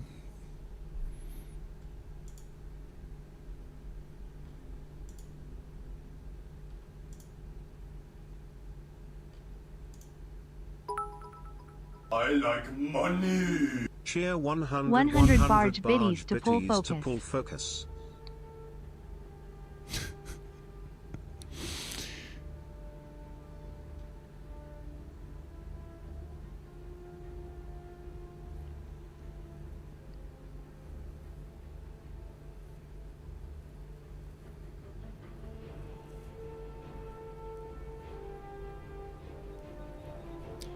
Hmm.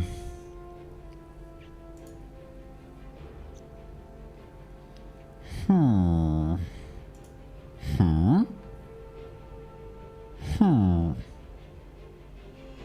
Hmm.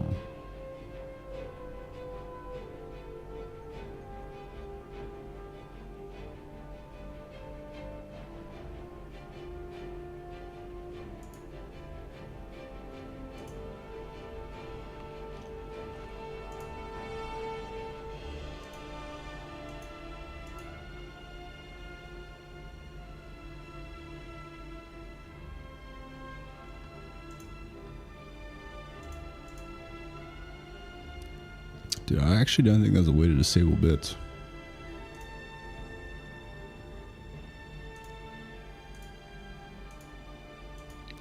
I'm gonna trust you. Trust you guys not to pull focus, alright? Fizz Gaming Productions. I like money. 150 clovers to not 25, disable Shamrock bits. 25, Shamrock 25, Shamrock 25, Shamrock 25, Shamrock 25, Nah. 150 clovers to not disable bits. I'm disabling bits, bro. They're going. They're getting yeeted. Actually, maybe not, because I don't know how.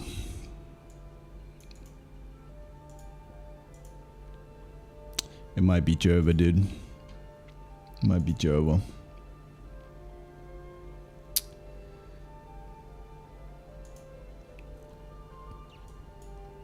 Actually, I think I'm going to disable alerts full stop.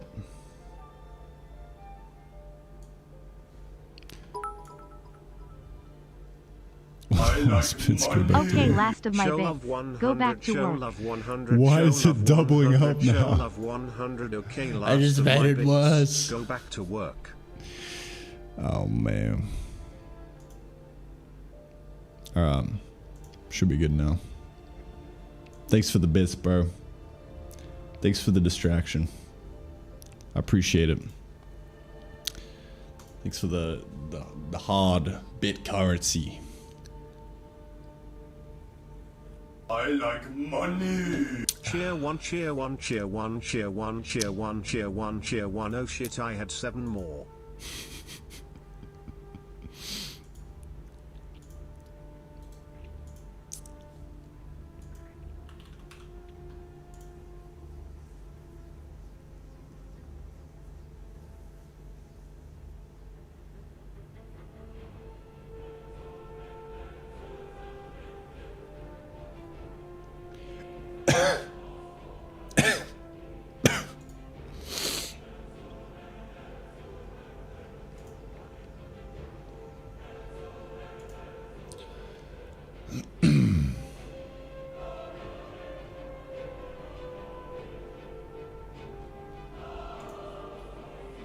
Oh, pump another day.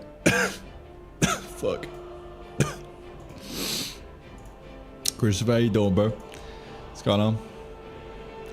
Alright, what have we been talking about in chat, bro?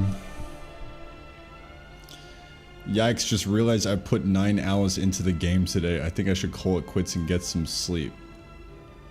I've never read a sentence that's made me more happy. in my entire life.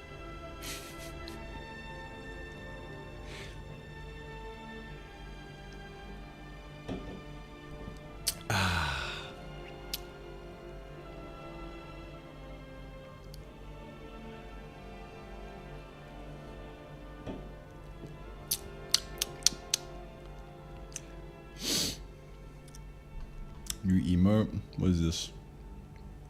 Notice.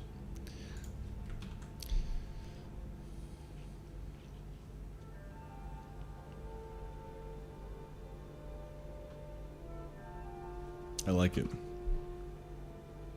What the fuck is this though? 7 TV?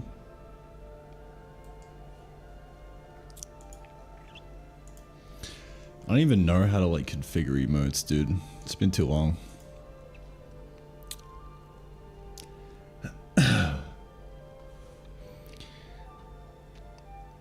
These are BTTV though. Better TTV.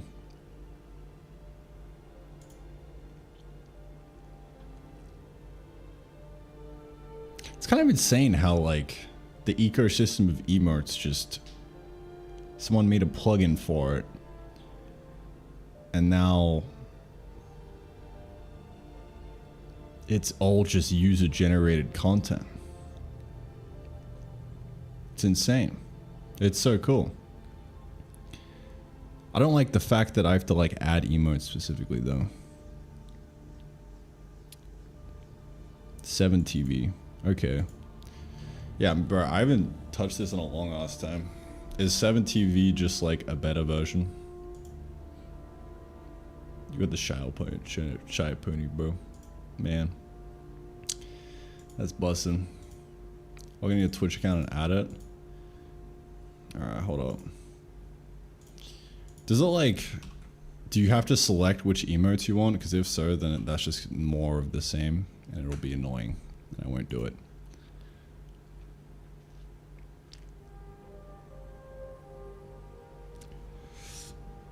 Why is it getting me to download it, bro? Or web extension? Yeah, hit me with that shit, dude.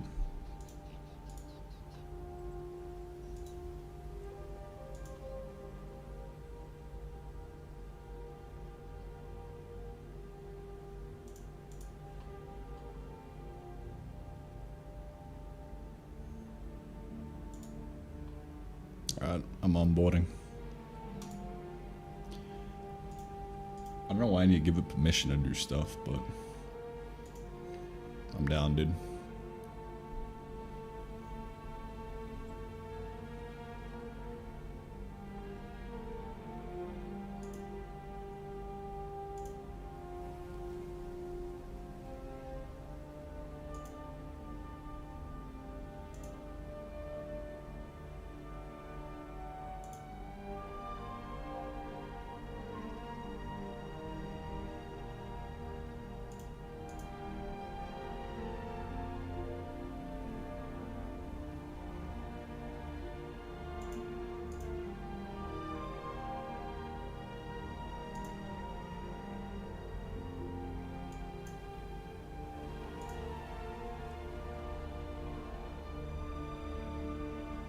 It's like onboarding me.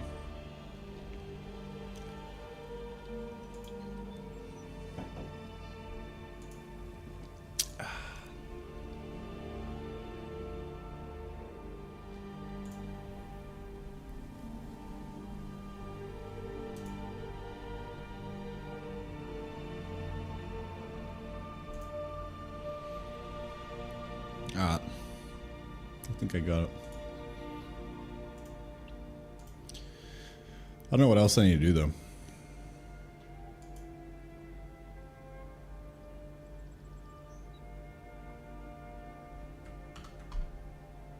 Oh yeah, look, there we go. Done, dude. Why is there a... It's just done shit, bro. Why is it... What has it done to me? The YouTube's not doing anything though.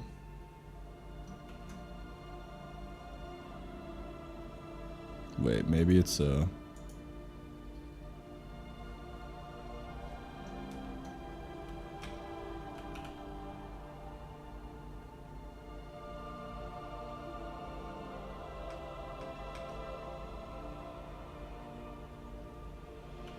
Hog.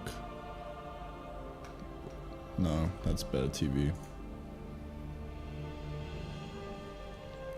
Click the link and add it.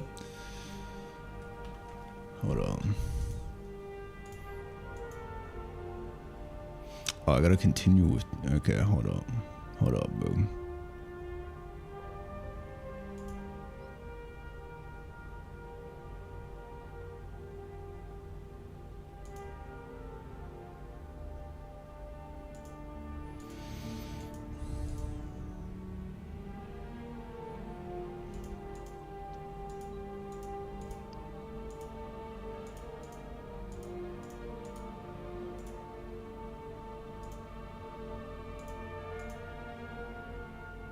I don't understand what's happening.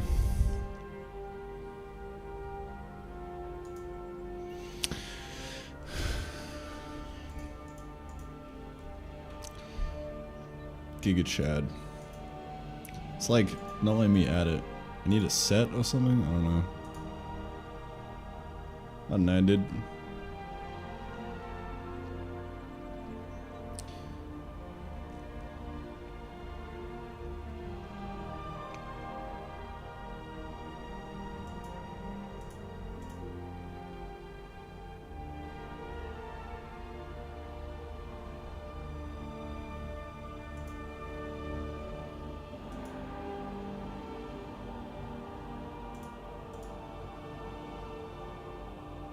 Alright, I give up. I spent too much time on this.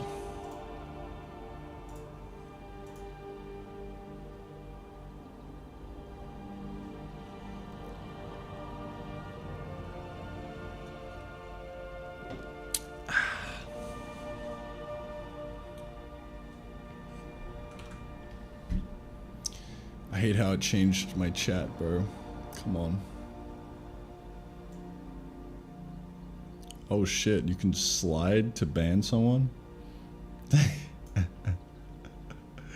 Oh. Wow. That's actually really cool. The ban slide. I like that. That's better than the one I currently got.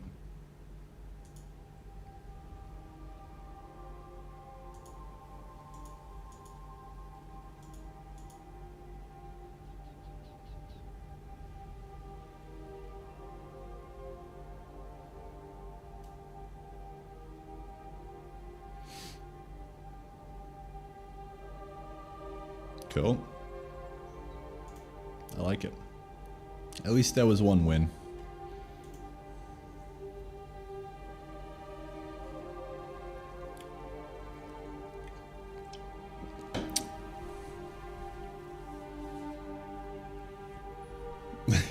It's over, dude. Just imagine it. Yeah. It's annoying me that I can't figure this out.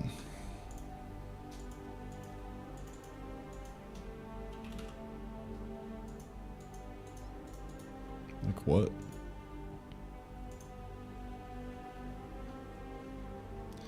I'm so confused, man.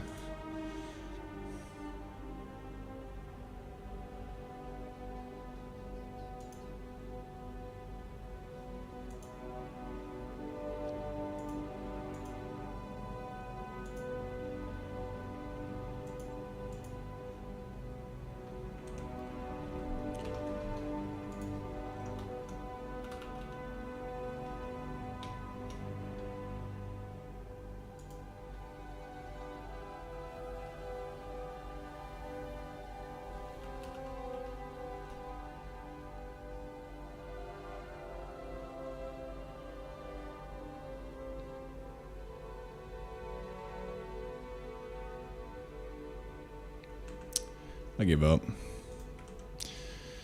It's defeated me.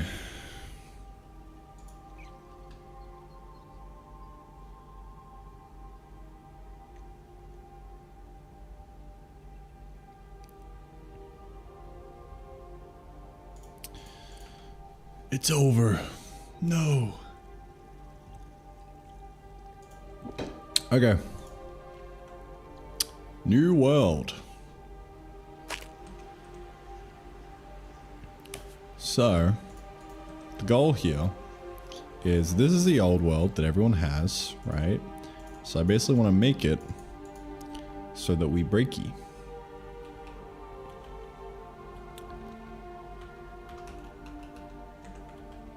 Load or create world.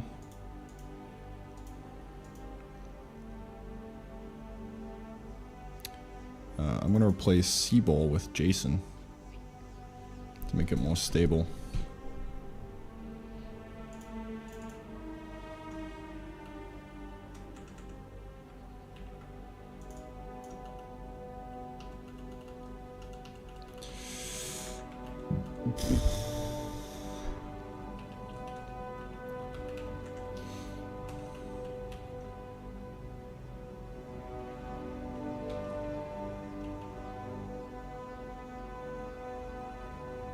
We're now undoing this.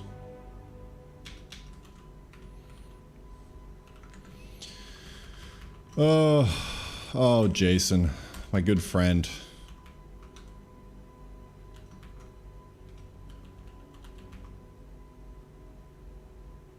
My good friend, Jason. I'm so happy you're back, bro.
It's just the diagnostic. Don't need that anymore.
Okay.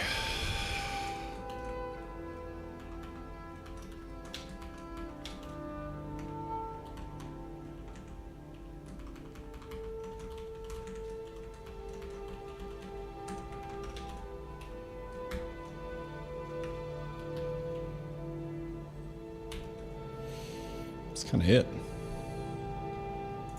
So in theory, I'm gonna shit the bed. Great. Void result. Log error.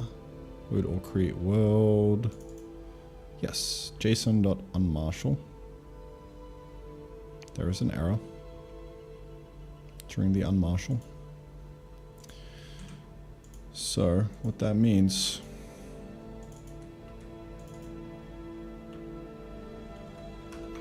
return.failed.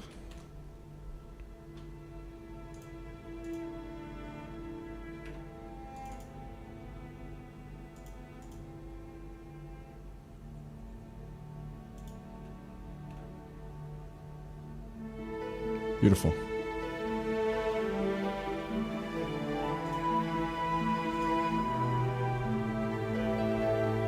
So now we don't crash.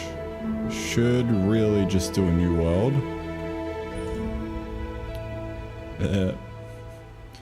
And we should be good. Should be good to go, dude. Alright. So if it failed, then we're gonna need to do a little bit extra, I think. Instead of just make a new world. Maybe, I don't know. Let's see.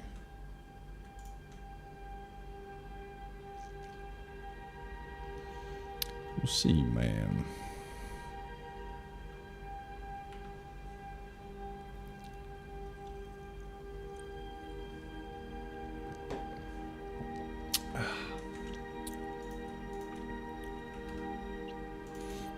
New world. I think we just do a delete. Oh, actually, I think what's happening is it's making a new world, but it's trying to load the old chunks, but it's failing. Let's see.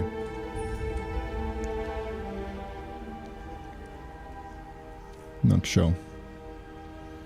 Do we have proper errors for the chunk failing to load?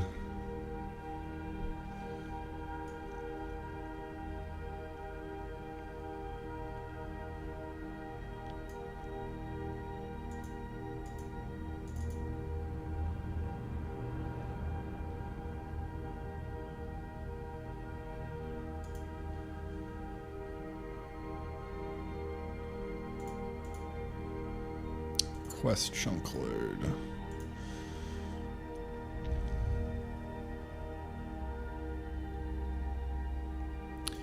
Chunk pause, world name. Post chunk, yep. And then load chunk blocking. So yeah, process loaded chunks. Result queue, pop off the front. Put the result. Dude, why does the result already have the shit? I'm confused. Process loaded chunks. Request chunk load. Yeah. Let me post a message. Which is whatever that is. Chunk thread. If it's a load, process load chunk. Ah, here we go. This is the actual load. So read from file name, data. If error, failed to load chunk, return. Load chunk from JSON, unmarshal, return. Yeah.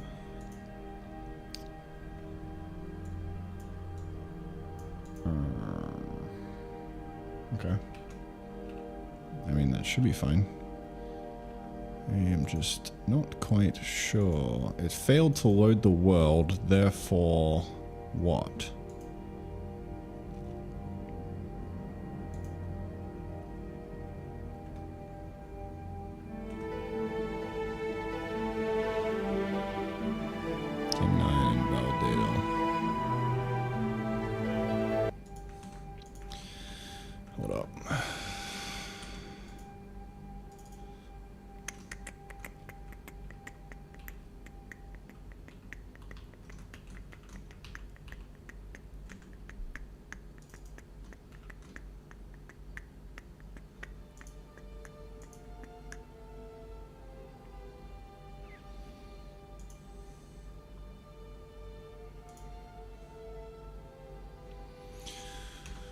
Log.1 failed to load world.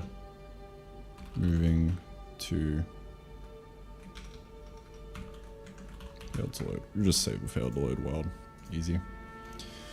It's now a warning, not a crash. So yeah, failed to load world, invalid data. I'm not sure what the new world thing here does though.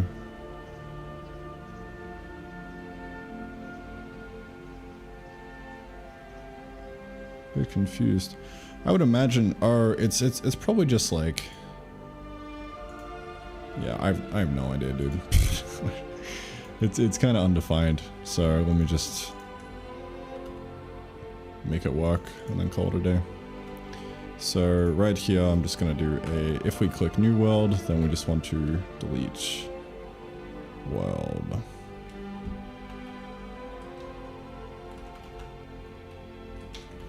Which I gotta figure out where that is.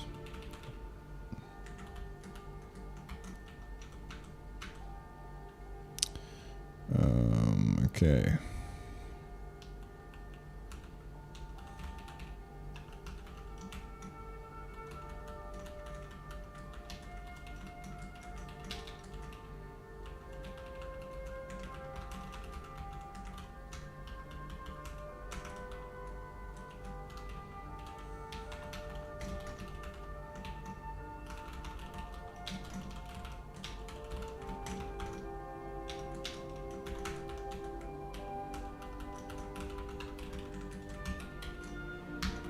Pretty sure I can use that.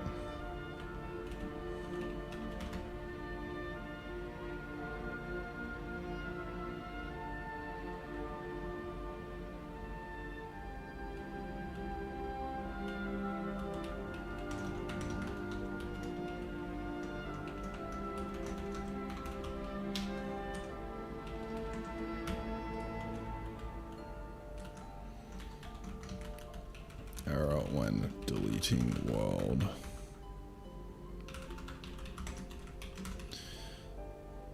Okay.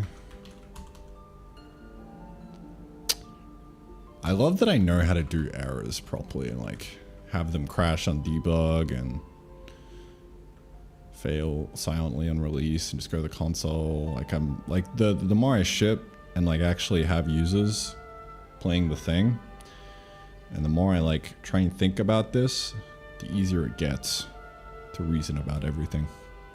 And like how errors should be handled and shit. Like what is an error, what isn't.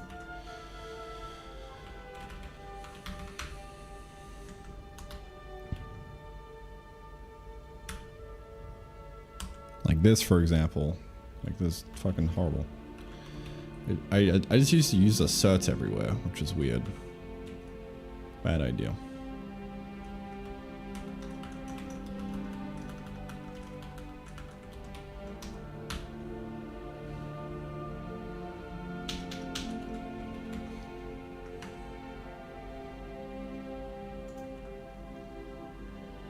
Alright, new world. Weird. Weird that that's, should have deleted it. Let's see.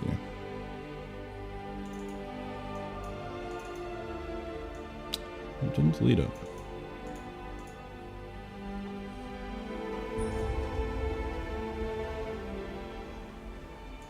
Weird. Alright. That would probably help. I typed it out and then I deleted it to put it into a function, but I forgot to type the fucking function. Great. We love that. There we go. Huge. The game should probably be playable on the update now.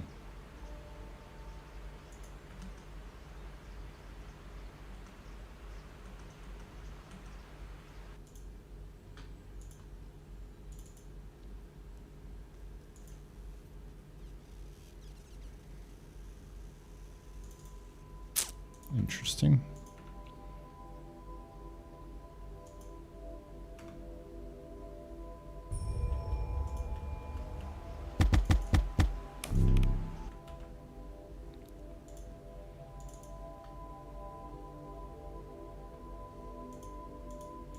Ah, lovely.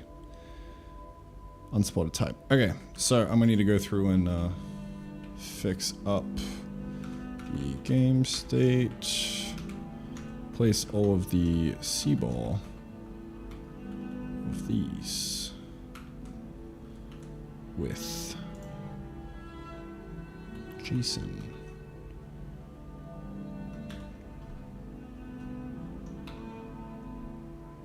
Okay.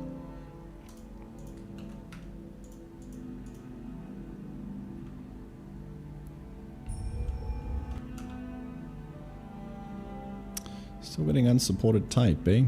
Well, guess I'll go fuck myself.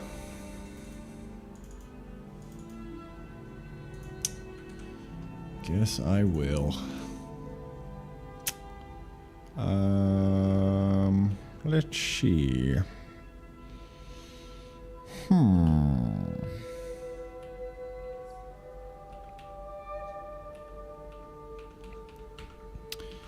Save GS to disk. I think it's happening here. Maybe.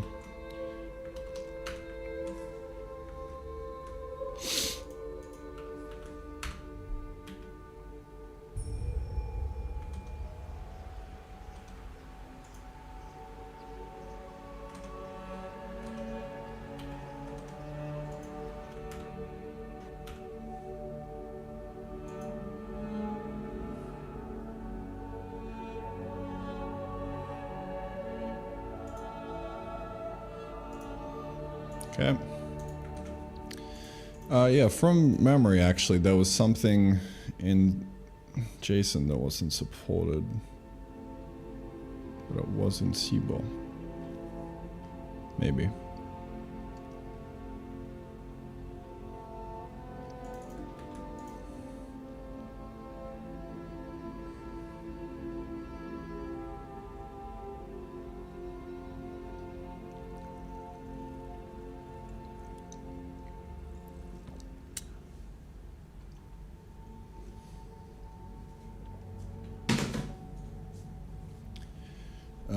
Well, only one way to find out where that is. We'll step into the mofo.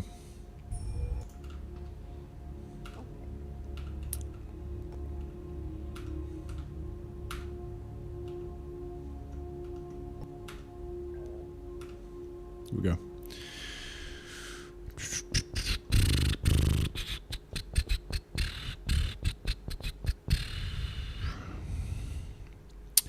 It returns unsupported type quite a lot.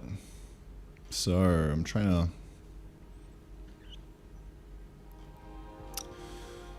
to figure out how to break on that.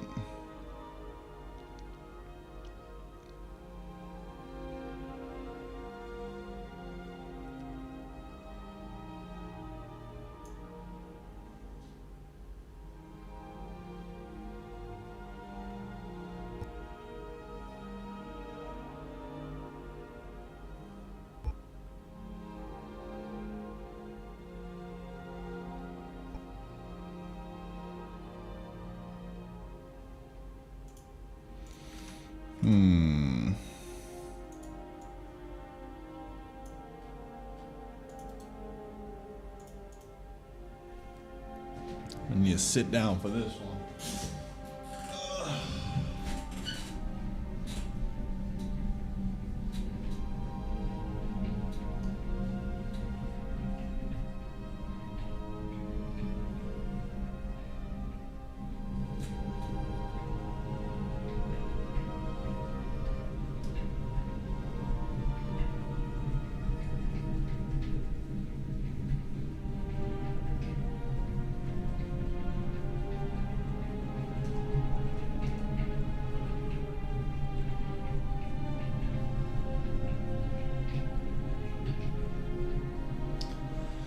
Oh, okay.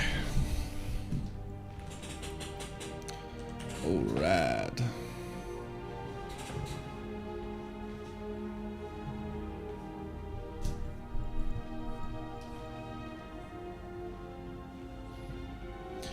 Just make games for fun at this point, and you make them for profit.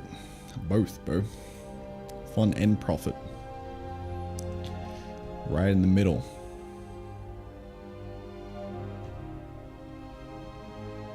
If he was going for profit, he probably want to make it a game similar to Factorio. What? Hello? Have you seen how much Factorio's made?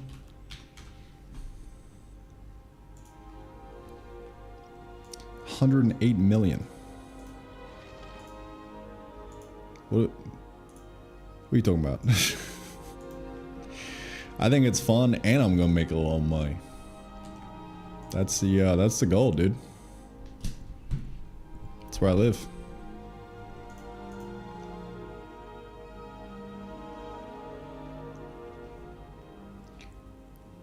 Really, it's the game I'm playing is how do I enjoy my life to the best of my ability, to the fullest extent that is possible, and how do I make a fuckload of money while doing so.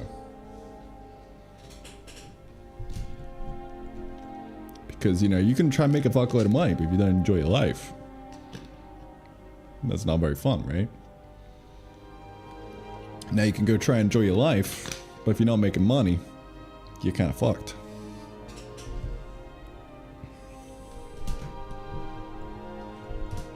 So, gotta straddle the line, dude. Thinking that it's one or the other is kind of a, it was a belief I was stuck in for a while. And when I got out of that belief, it has led me to good places. Alright, I gotta figure out how the fuck this is happening on the unsupported type. Like, I just don't know what to fucking put the breakpoint, dude. Oh, I could probably do it in maybe the struct, Marshall struct fields. Maybe. I don't know.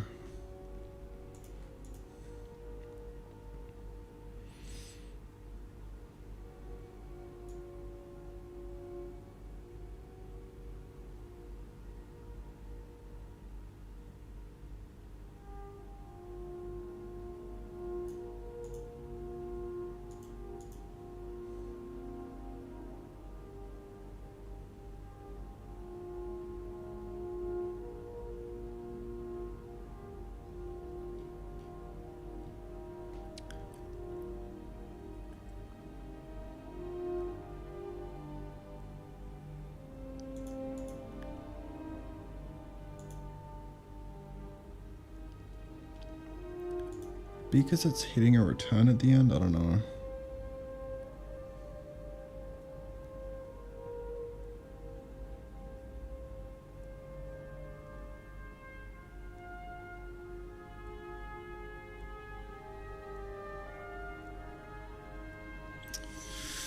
God, how the fuck do I step through this, dude?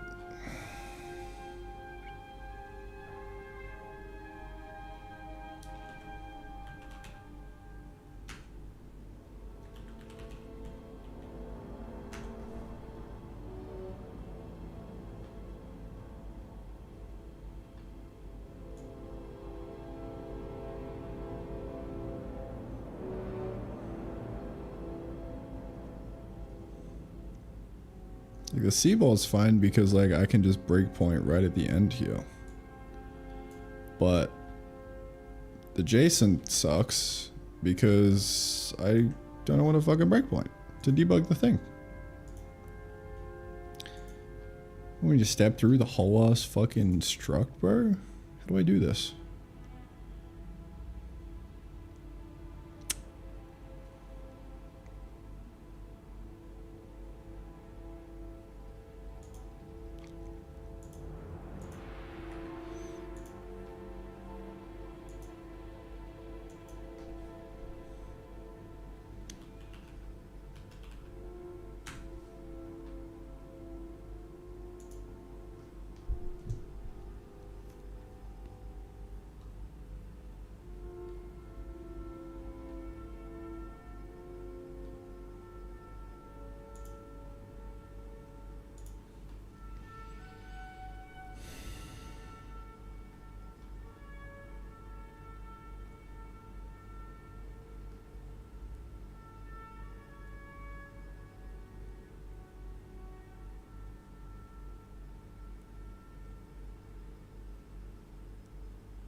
Do I just revert back to Seaball? But I'm kind of having problems with it. I don't know, dude. I don't know.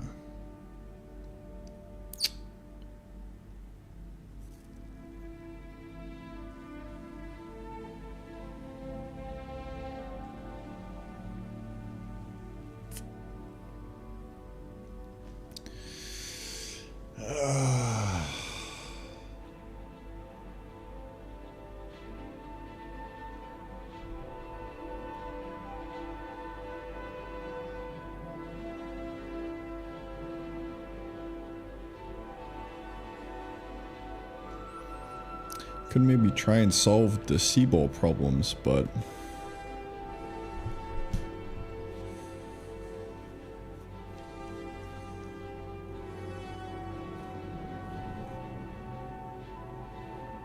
so the problem that I'm currently having with Seaball is that it is a bit unstable when I'm like adding and removing shit from data structures.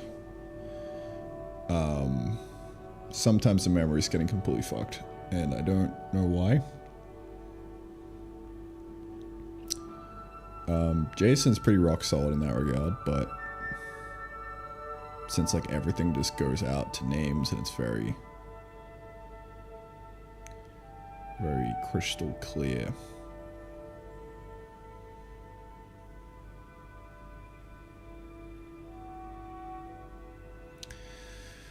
So I am between a rock and a hard place right now. I don't know the solution. I think the solution is ignore the problem and hope it solves itself one day. I think that is the path I will take. Jason, alright, so we're getting rid of that. And then we only commit this guy, and this guy, this guy. These are getting reverted.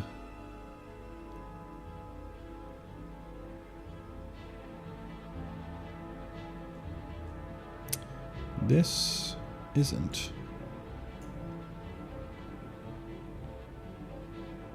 Keep you. Keep you. Keep you.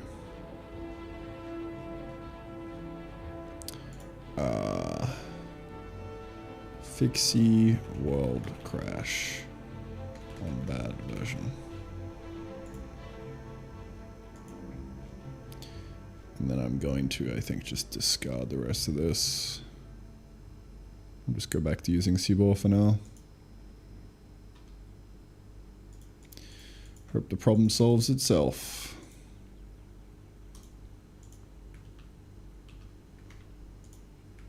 One day, perhaps. One day.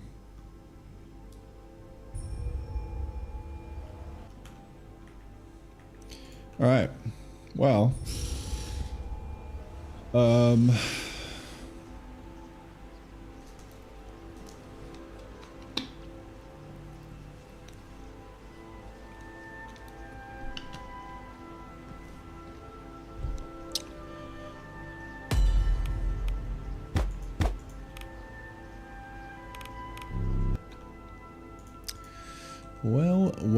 Well. What now?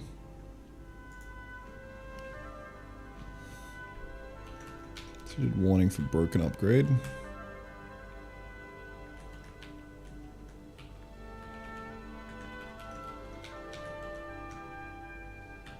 Note. Am running into problems with Seaball in cases where we add/remove data to structures. It's getting sometimes memory buggies occur. Me no likey.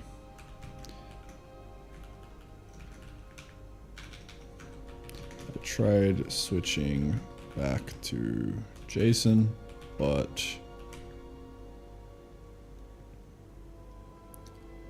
it.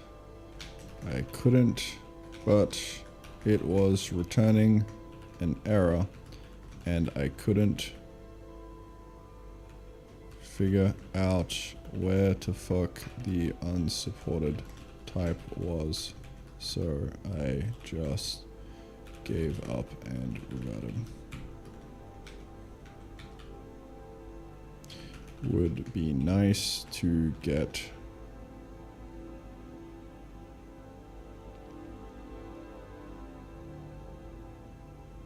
things just being robust with Seaball, but I'm unsure of the boundaries of how far I can push it since I haven't looked at the actual implementation yet. I will return to gameplay now and hope the problem fixes itself one day.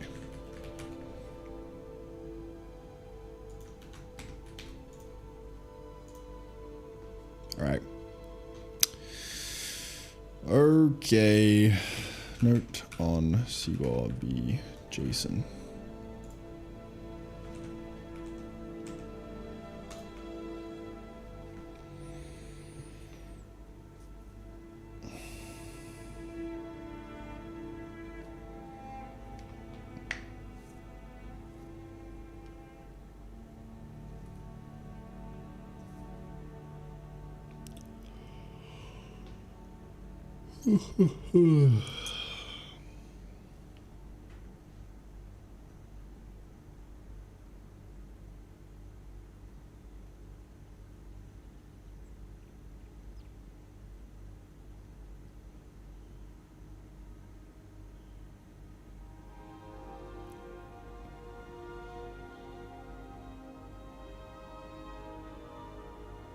Recently, I've been building stuff just to make a profit, but I'm less happy.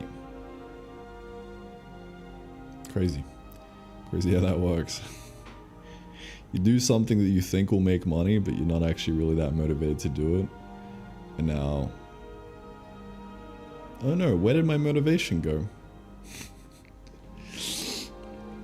I mean, it's obvious when you put it into words like that, but it's not so obvious when you actually do it, because, you know, I've done that a million times. But you just gotta, I don't know, just gotta pay attention. Pay attention to what you're doing. Be like, yo, is this really what I want to do? One of the hints, I think, is like that you're doing the right thing that you actually want to be doing. It's like where your mind goes, well, this is at least for me, right?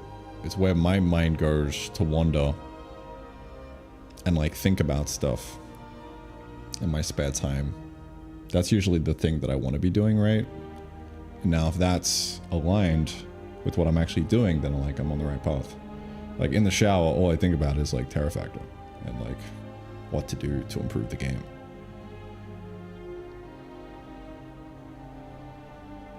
And I get back here, I get to work, and I have zero motivation issues because like I'm just fucking, I'm enjoying the shit out of this, dude. It's great. But it was hard getting here. There were many projects that I've worked on in the past that, I mean, I guess I started enjoying, but then at some point I stopped enjoying it for whatever reason. But then I like kept going because I'm like, oh, I just gotta push through. But it's weird because like the answer for me is like it hasn't been pushing through and just sticking with the project even though like I'm not feeling it. Because like with Terra Factor, there's been absolutely no friction with working on it, and it's a really good game, and I see it releasing on Steam and making money. So like there is a I don't have a very big sample size, but there is an alternative. You know, find something you enjoy that also makes money.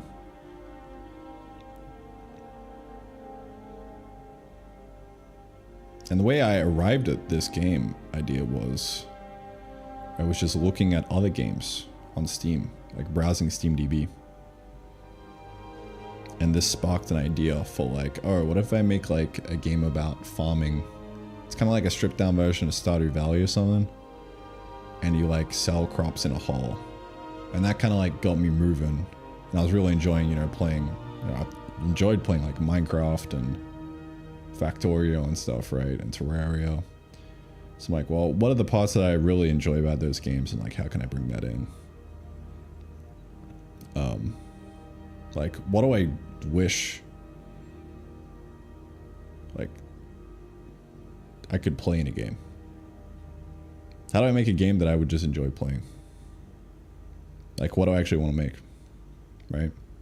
For me, that next step is, it's probably adding in combat, honestly.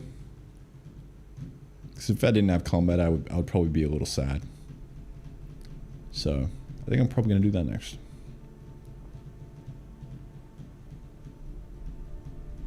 Yeah, for me, it's always been, if I'm finding it hard to stick with something, and like I'm not enjoying the thing, then it just means I'm working on the wrong thing. And I gotta like go find the right thing. If that makes sense. That's my 2 cents on the topic.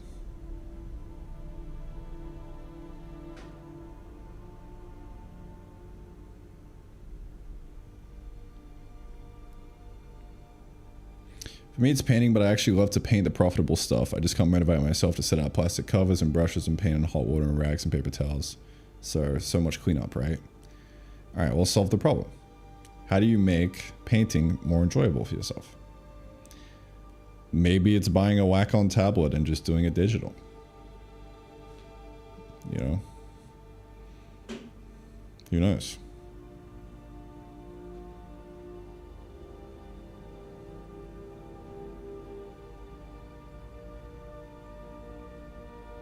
Like, the problem is like doing all the setup, right? The plastic covers, the brushes, paint, hot water, rags, paper towel. And then you start painting, and then afterwards you gotta clean it all up. Like, I'm sure there's a way you can solve that problem and make it like a bit more enjoyable, right? Like, bro, how the fuck do I enjoy the shit out of the setup and takedown process of painting? That's the goal, right? I don't know. Do you want to couple the enemies appearing to the progression level in the tech tree? Yes, in a way. I'm not sure how the enemies will work yet. It's an open-ended thing. I have an idea that I want to test, so I think I'm gonna do it. Man.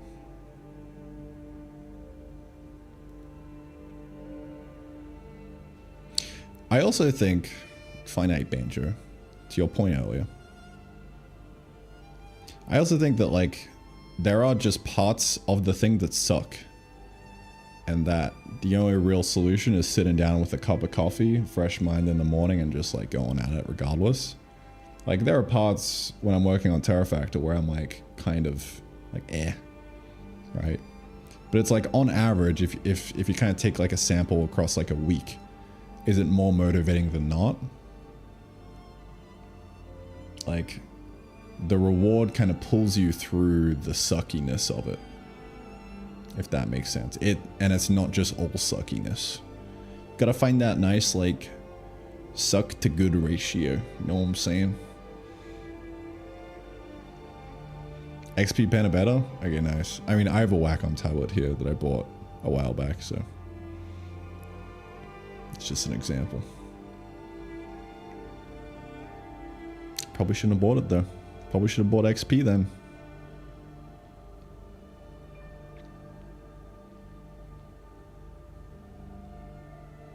I wish you could share some of your digital art in chat as well, Finite Banjo.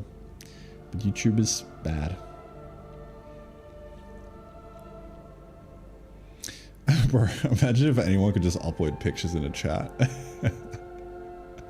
There would be so many dick pics, dude.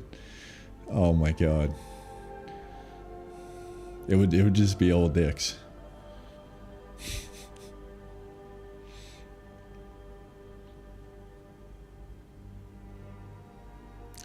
Alrighty. Well, that was a nice little tangent. Let's get back to it, dude. My entity system suddenly has an indexing bug, returns nil, causing a crash. Wanted you to know so you can suffer with me. I feel that, bro. There have been times in my life where the entities are fucking up and I'm like, oh shit. I hate memory bugs with a passion, bro. They scare me. Keep me up at night. We had one like 2 days ago with the map. Didn't realize it was shuffling shit around and pointers were getting invalidated. Man, it scared me. But yeah, I do agree. Odin, I've had way less memory bugs on average across everything. So it's great. Like, that's been the first issue in a while.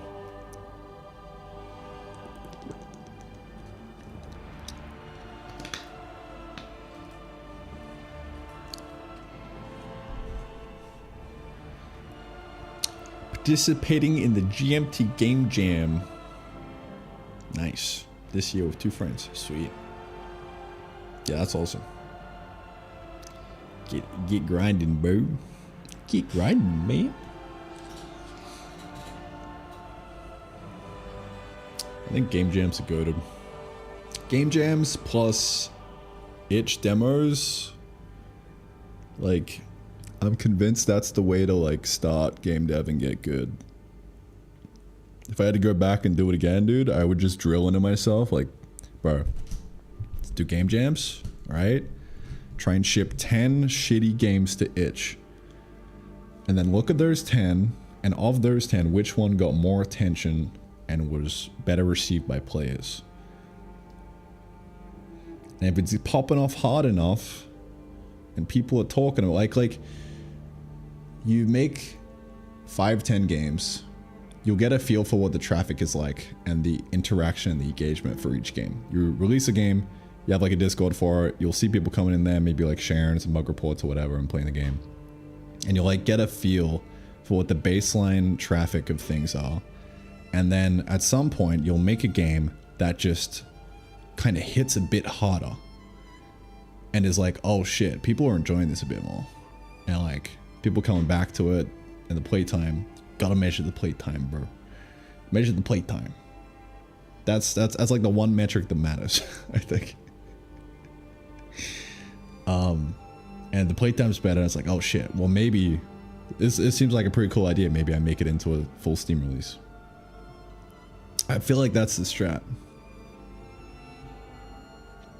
At least that's pretty much what I've done. I mean, I did the wrong way first, which is, you know, spend years working on one project without any experience at all and try and release that. That didn't work out. So I'm like, oh shit, man. What do I do now? Well, how can I get as many reps in as possible and iterations and improve at the craft? All right, well, I gotta make some small shit. So I started doing that. Don't Cold. Man, that was a game to behold, dude. That was a masterpiece. My first official game. Don't Cold. Randy. There we go. Man. That was a banger. When was this made? 2 years ago. September 2022. First actual game. Shipped to itch. I mean, actually, I think it might be my second. I think the other one was The Climb. It's made in Unreal. I don't know where that is, though. Yeah. I stand atop a graveyard of shitty projects. Half-baked ideas. And tech demos.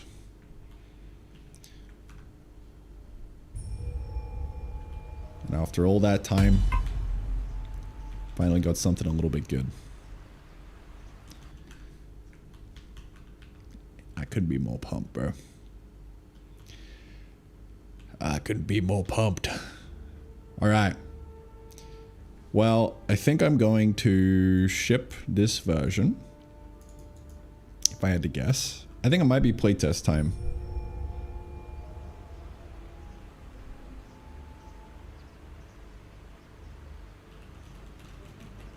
I think it might be.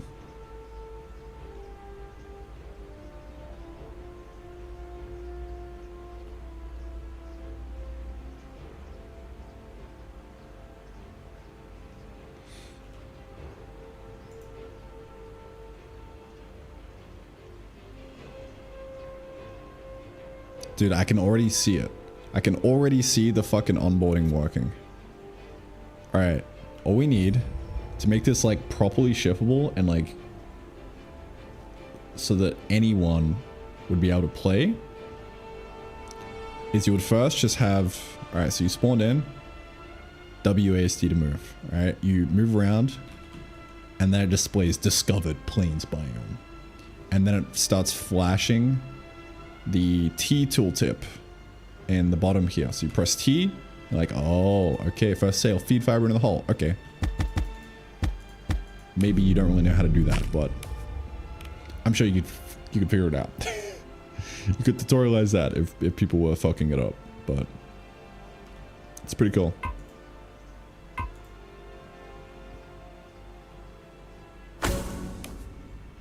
Oh yeah, man.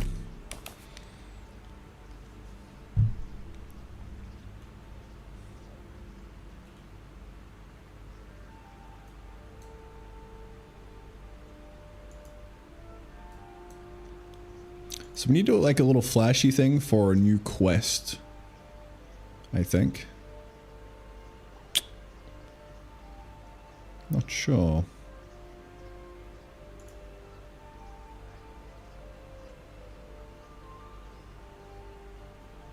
So then you click on it and you read it, and now it stops flashing, if I had to guess.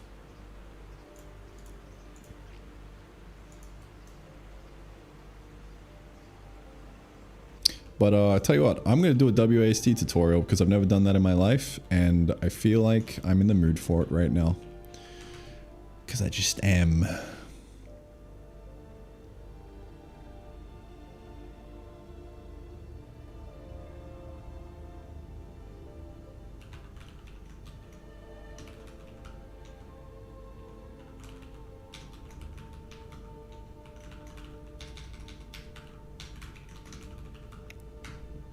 WAS.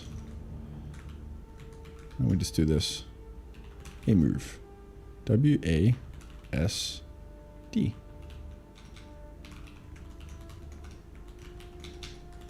Right?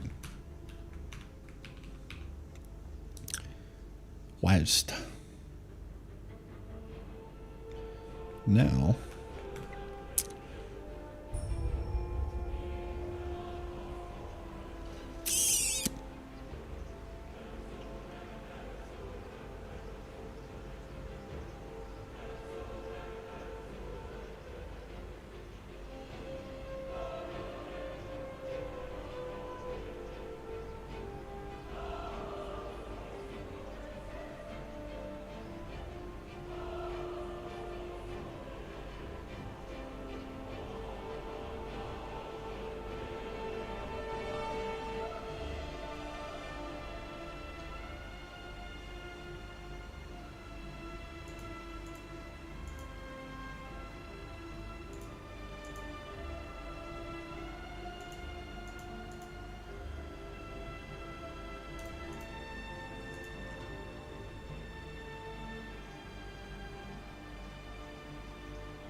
I'm in one of those modes where I just kind of feel like doing a bit of polished stuff. This isn't necessary, strictly. But I'm gonna do it anyway. Where am I going? Crafting UI mockup, I think. Yep, this guy has a bunch of stuff in here that I can use.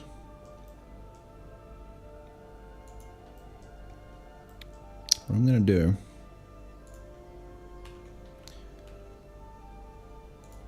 so I want to make a keycap, like a big fat keycap. I'm looking at my own keyboard for reference right now. I can see it. I can see the vision.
That'll work.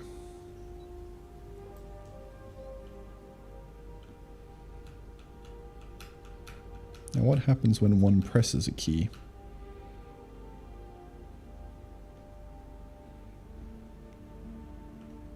I don't know. Just kind of like shift it down, maybe make it a bit gray. That'll do.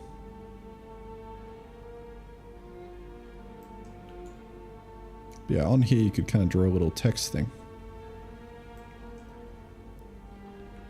Probably do the trick.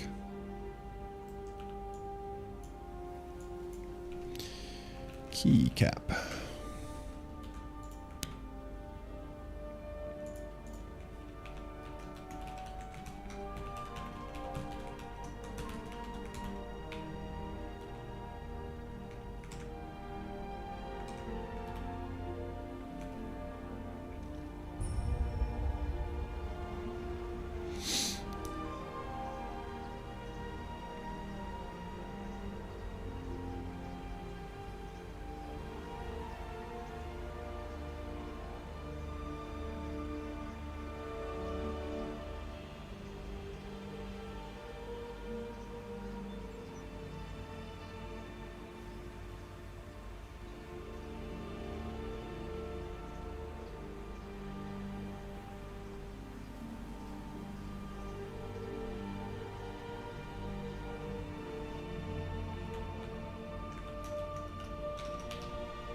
All right.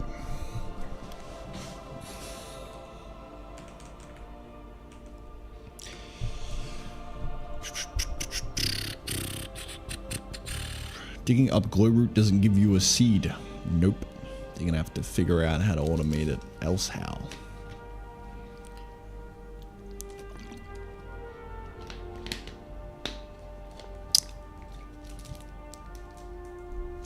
Down memory bug.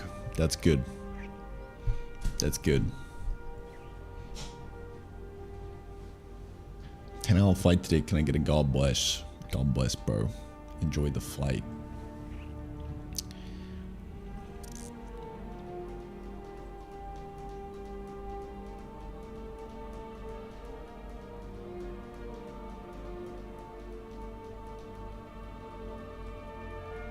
Struggling with Clay getting a seg fault when I hot reload.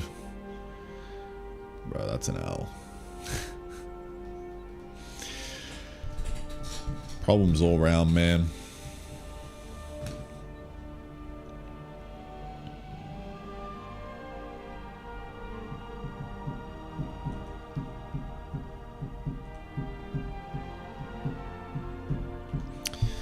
Alright. I'm in a weird mood right now. 2:47. In like an artsy kind of mood, you know? Kind of feel like booting up Ableton and making a track. But let me do this this WASD tutorial real quick. Never done one in my life. Let's see.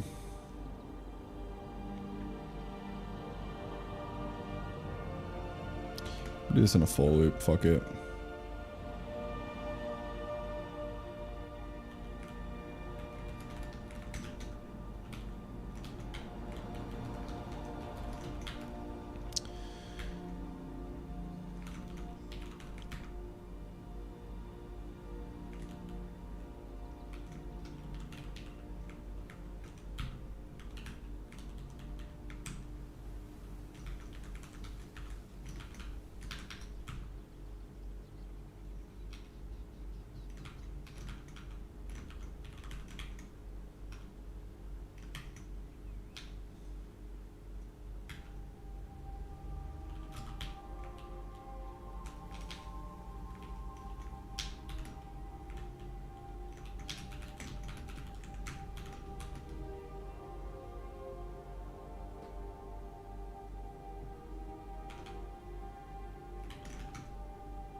There we go.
Huge.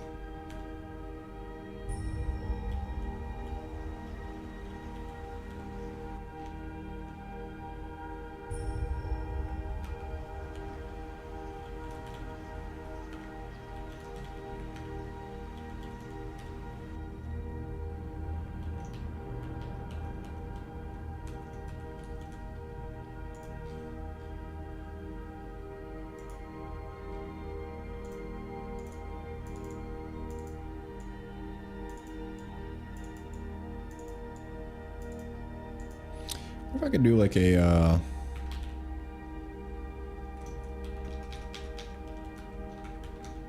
inline anim.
That could totally work as a concept of animations.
I'll put this guy not in utils, but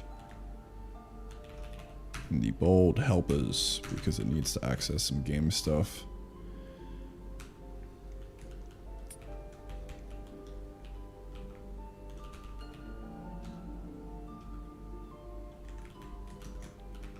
Mainly the frame store.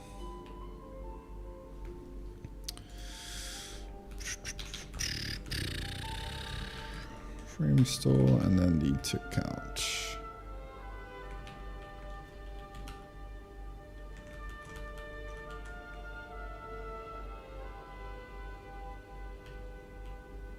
Oh, I didn't know that was there.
Why did I have this?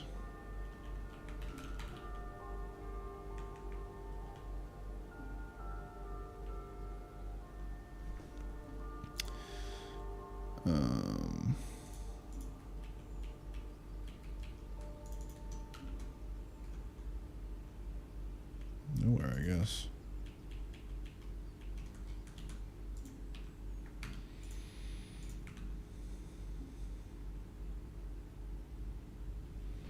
Okay.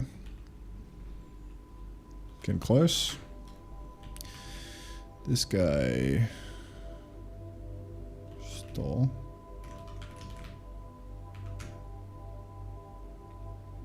So we've got a little entry in here that we can use to animate with.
There we go. Now I have an inline animation timer thing, so I don't have to worry about state. I can just do that.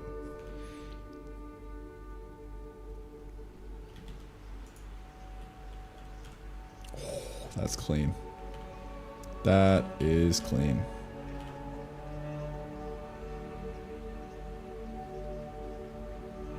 I like that. But yeah, the caps need to be way bigger, I think. Maybe. Look less cringe. Either way, that's a good V1.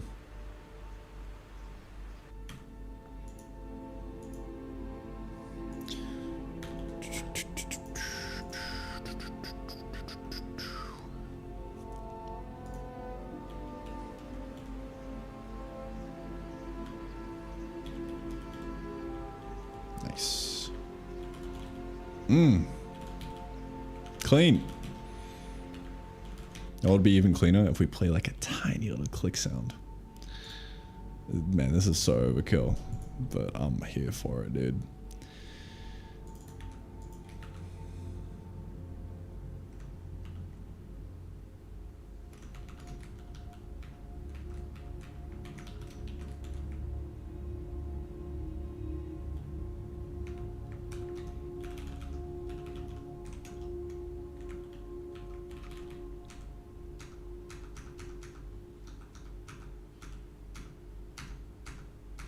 Sure, I can just use the event click that I've got. I think that's something. I'd love to put this into an enum. Nice. So subtle. Wow. Wow. Ain't that the best WASD tutorial you've ever seen, man? Clean.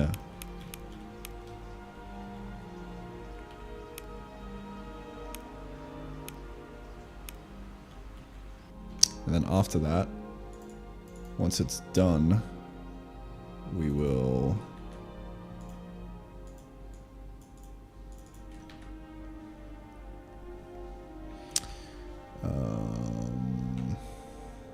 let's change this to get has done WASD tutorial.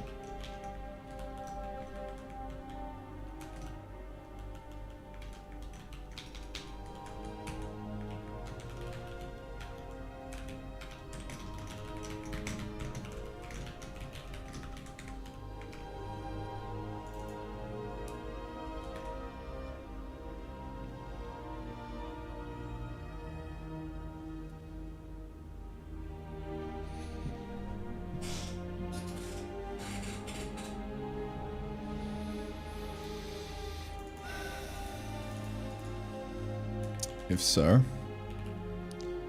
then the player,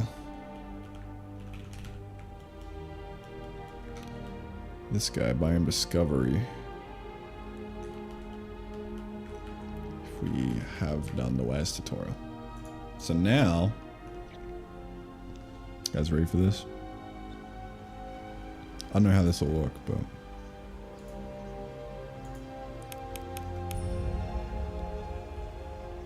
not bad. Not bad. So then after you discover that, it should start flashing the little skill tree thing. So I gotta make an icon for that real quick. So we're gonna figure that out. What should the icon for the tree be? I wonder. Or it's a book or something? I don't know. I had to guess.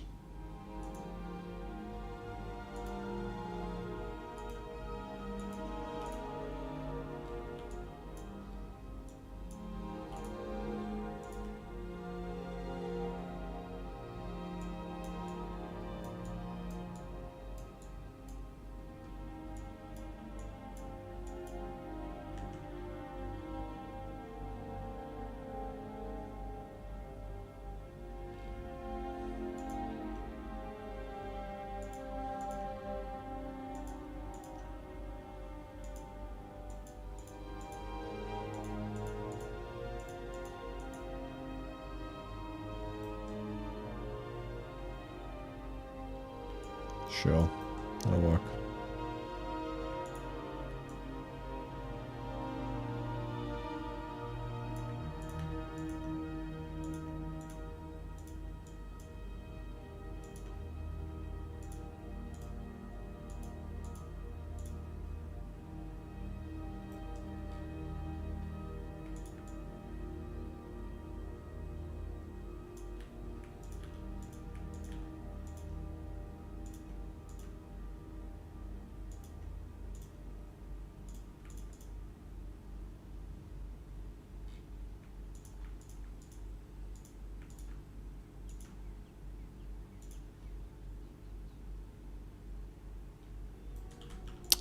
Whatever, dude. Skill tree icon. What am I calling it? Tech tree? Tech tree icon.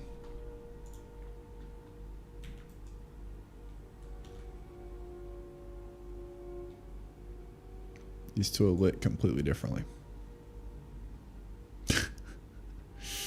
Okay.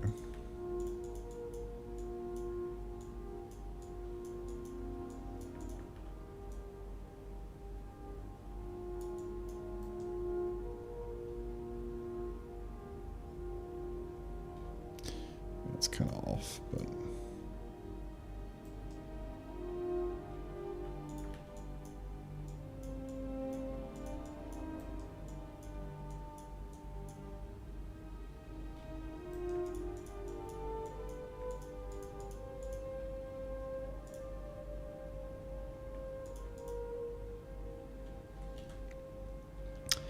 is what it is, dude.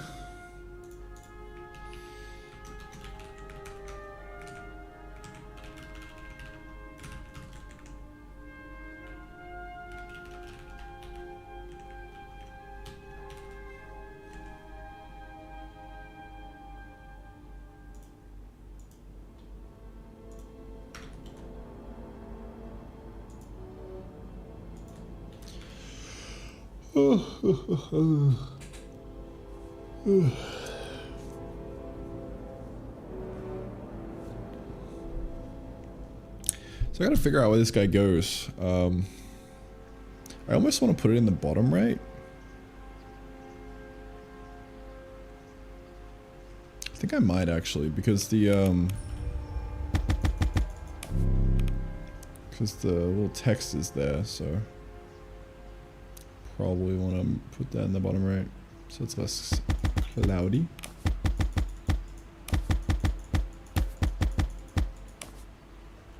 Things are always changing in the bottom left, so your eye kind of ignores it after a while, right?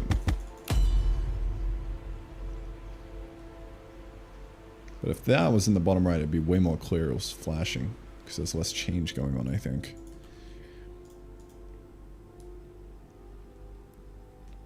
I don't know. We'll see.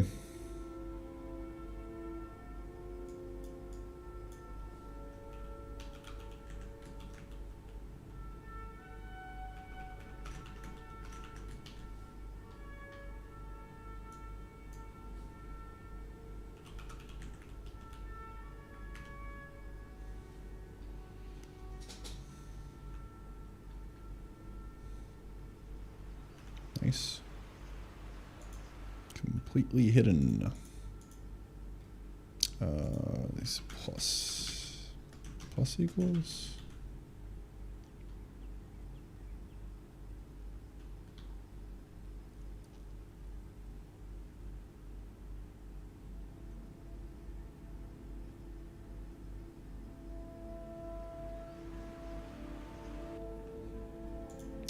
Yeah, that kind of works.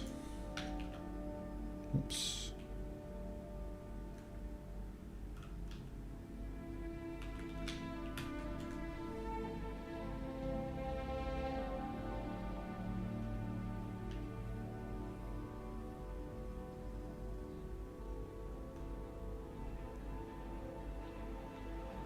Where'd the C go, though?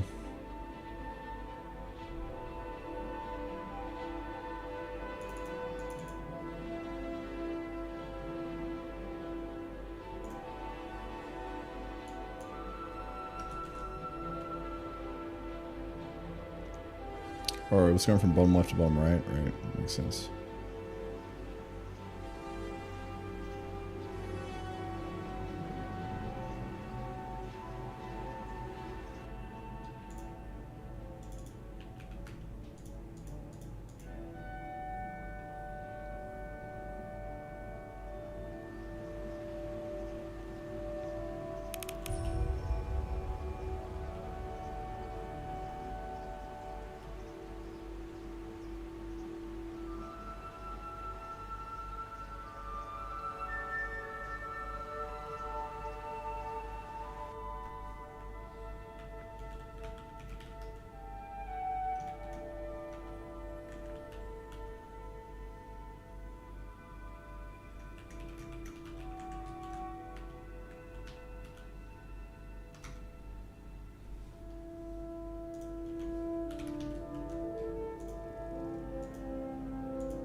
It's really cool that I can do animations with just that. That's sick. I'm gonna use the shit out of that.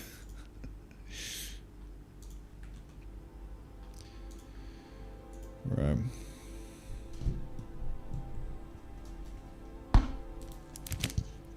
Add a tiny delay, maybe.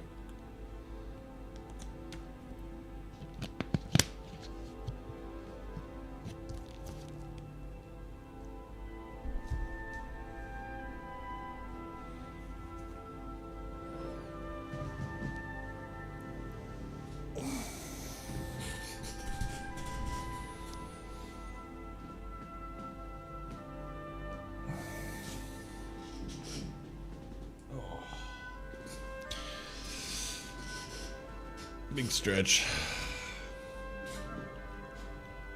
How would I do a delay? It would be too much of a pain in the ass, I think. But a delay would be nice.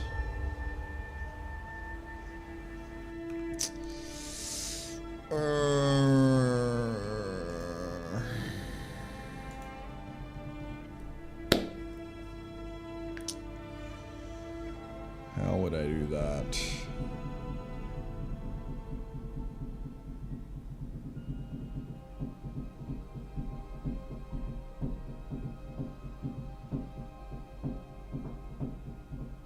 Should I abuse the shit out of this and also do an inline timer?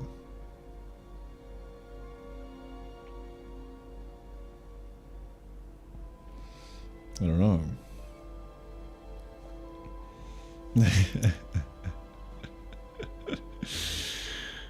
Oh man. I feel like there's no reason I can't. I'll fucking do it, bro. I'll fucking do it.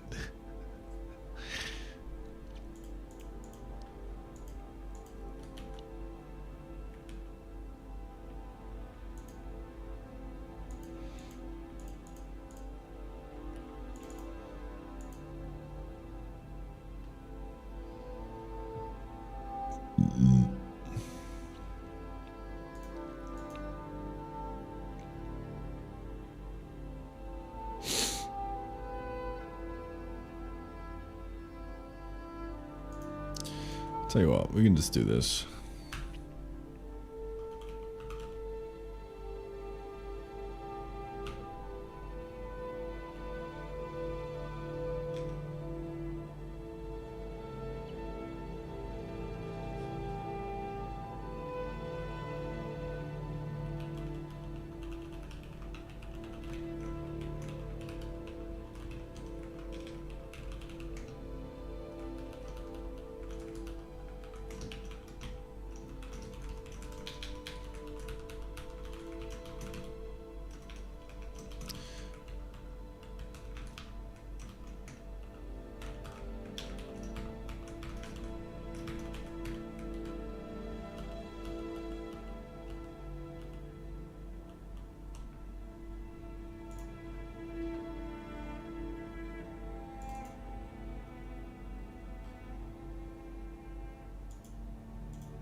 Totally would have been quicker for me to do an inline timer.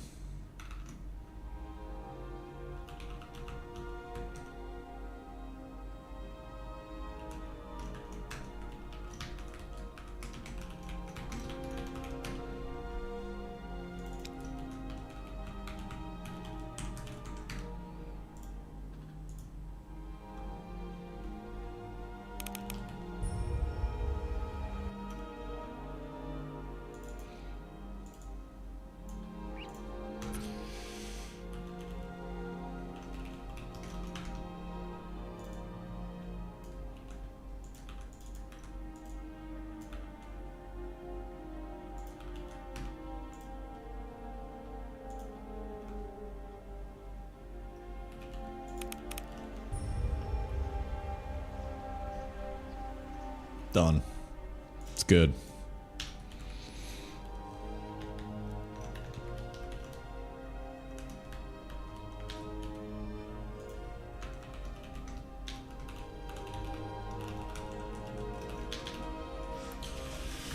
I'm pushing that up, dude.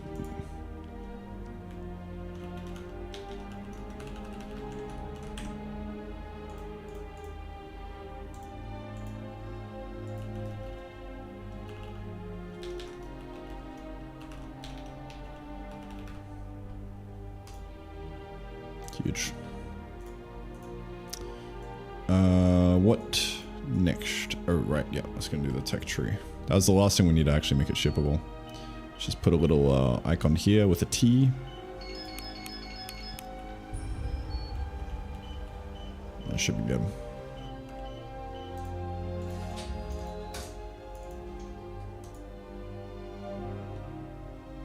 Alrighty.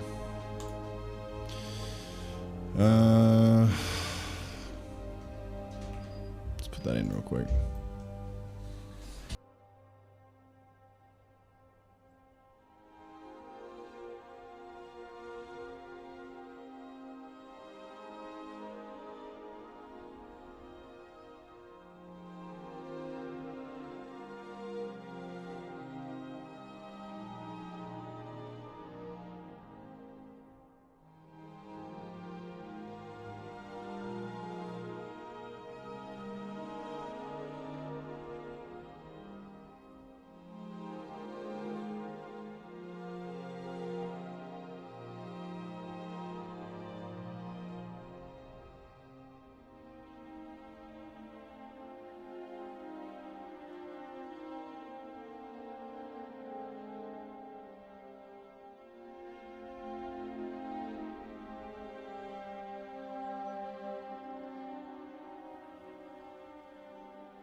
let's put this over the finish line, mate. Tech tree icon. Let's do it.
Alright.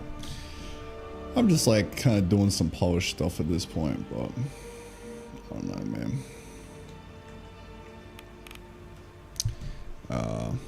Playability is just going to be one of those things I kind of do here and there. Fine tune until it's fully playable. But I think that's enough of that for the day. So what I want to do is just get this flashing whenever we've got a quest that is unread.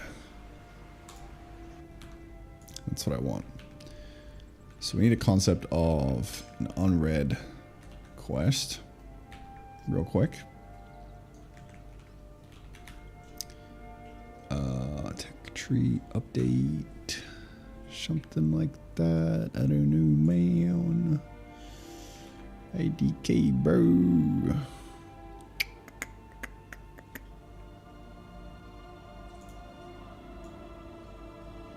But I'll probably just, because we have the runtime node here, so I'll probably just throw in, right, there's some state here. Has read.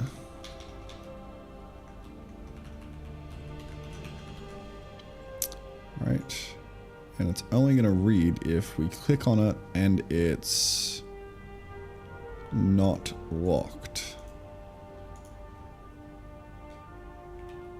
So let's try that. Click on it with Tech Tree UX. Selected node.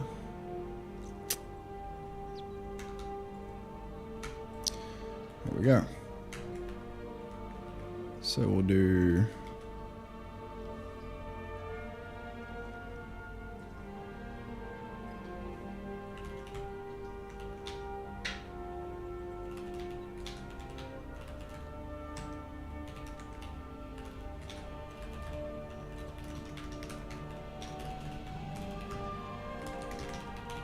one of those. Only. Actually, take that back. Let's go to the update.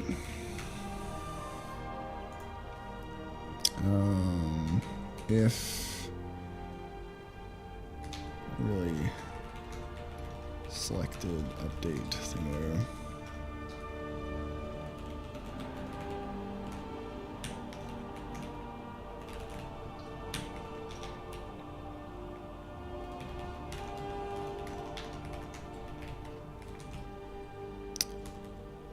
Progress state. If the progress state is not equal to locked, then selected node dot has read true. And now if it's not read, then we just want to flash it at the player, I think. Real quick. So, yeah, one of these. Selected, call override. Yeah, something along the lines.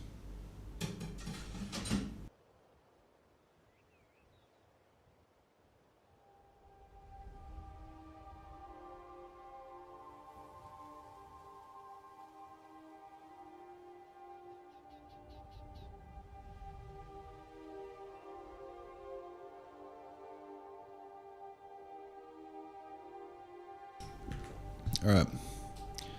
Call override. I need to do like a that works, get flash for call override.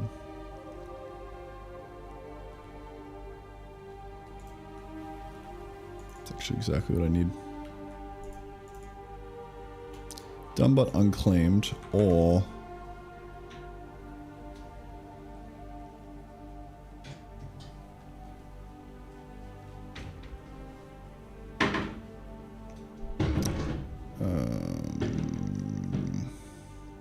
Let me maybe look at the runtime node. State. No. Do this real quick.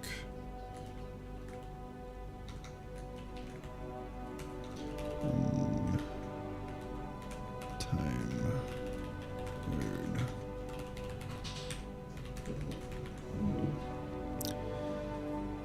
Runtime node dot has read. If it hasn't been read, then we'll flash it as well. Yes. There we go. So it'll flash that.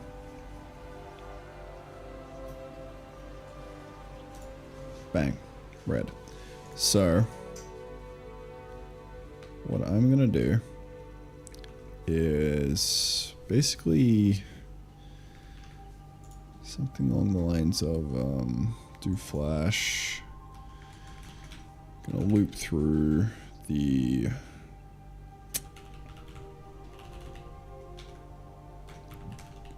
tech nodes.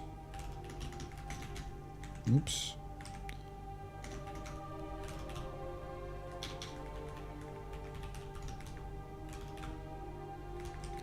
If hasn't read and node dot progress state is not equal to locked, do flash true. And this whole thing, we're gonna make sure that we hide all this if play UX is not equal to play.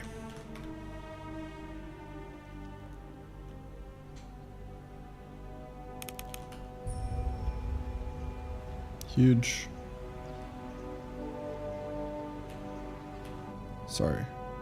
Only if the player UX is equal to play.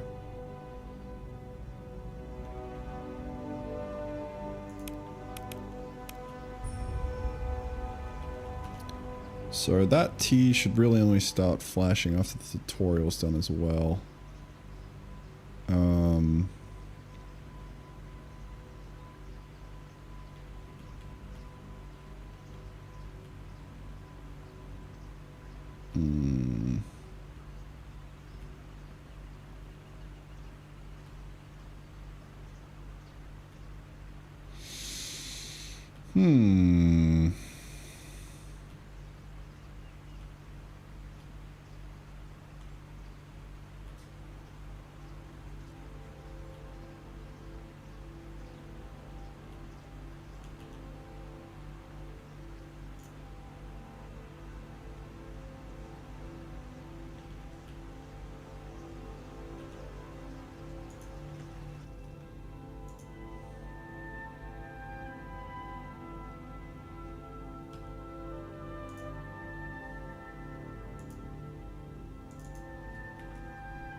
Why is that still flashing? Should stop. Or all these other guys are flashing.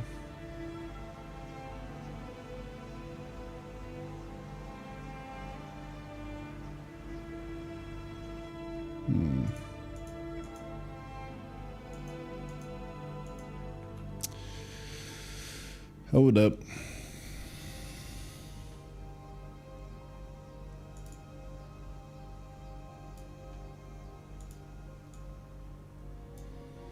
Or runtime known hasn't been read and state is not equal to locked.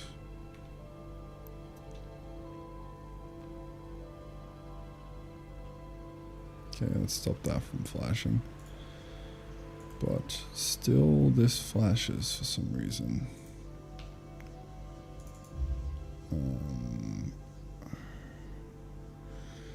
Key. node hasn't been read and the state is not equal to locked.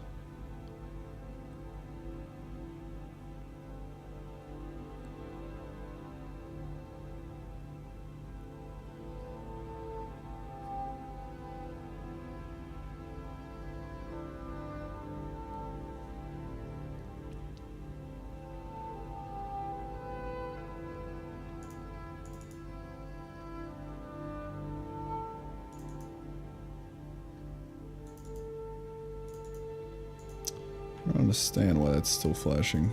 Guess I'll step through it.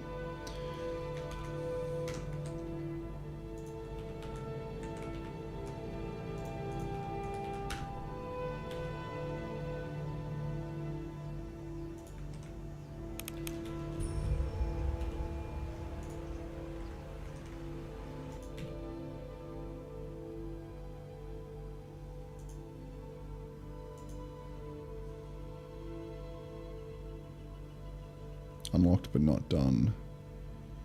And it hasn't been read. Wait.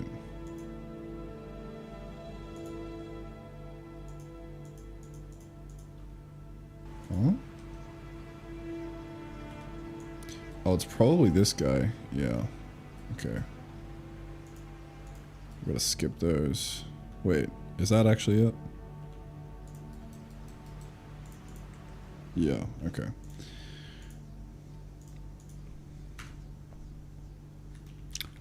These guys shouldn't even get put into the runtime.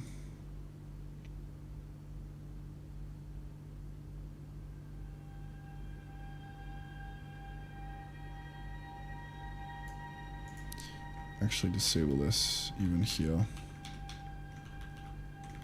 I would say. Maybe. I don't know, actually. Probably not. Because I just won't have something.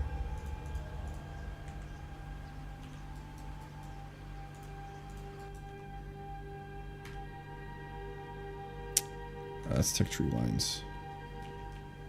Silly.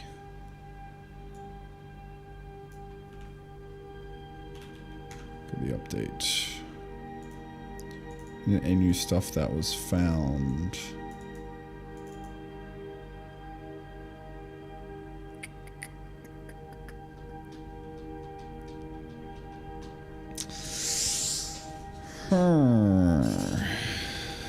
Let's see. I'd probably say that like we just force it to be read if it's draft content. That's probably the easiest way to do it.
It's kind of one of those things where it's a little bit weird.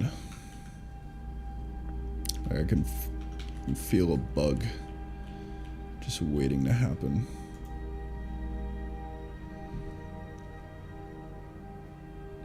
Let's see. Tech nodes.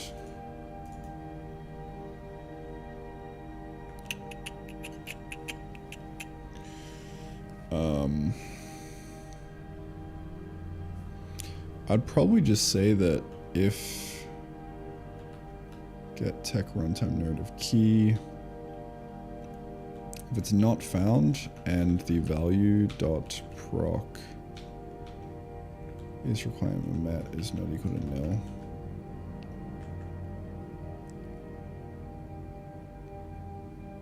It's really just to say, is it a draft? Is requirement met not equal to nil, then we won't make a runtime for it. But then that might fuck things up.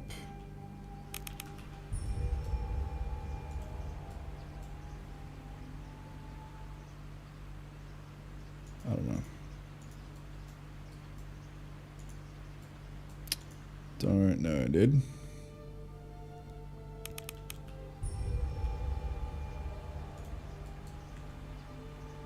Cool. That's all set now. Honestly, I think it's probably good to go. I just don't want this to flash off rip until we've done the tutorial.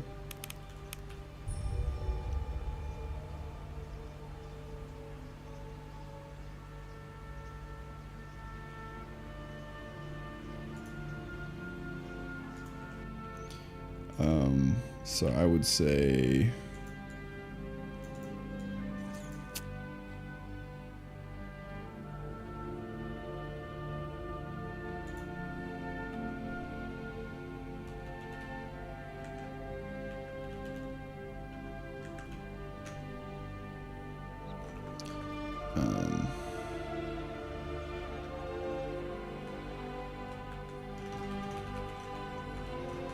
movement intro, world intro, world move intro finished. This is for after the discovery thing has been read by the player.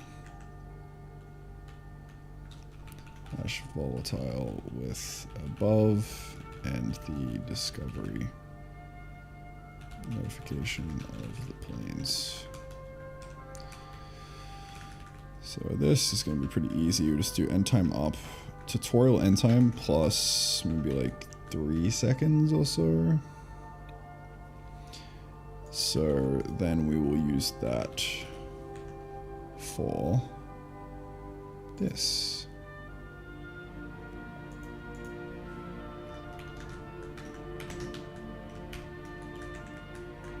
Right, so that should be the fundamentals done of the onboarding. Like a nice, simple, yeah, look, there's nothing in the bottom right. WASD, move, discovered planes. Oh, cool, what do I do now?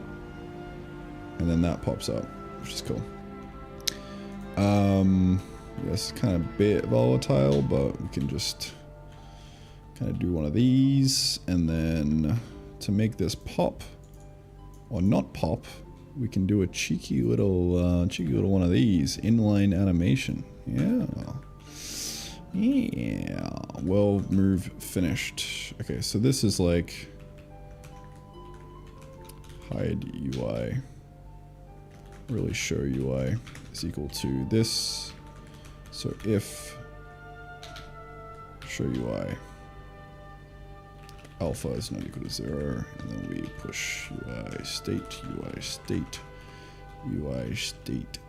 dot alpha mask alpha, and we should have a nice little animation for that. Look at that. Oops, my bad. We gotta bottom icons, action icons. I don't know what to call this, but bottom icons.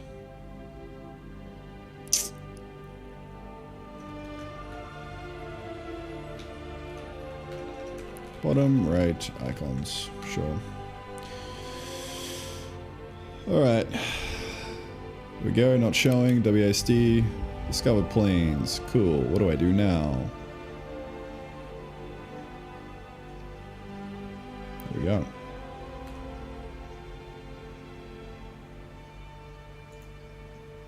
Feed fiber into the hole.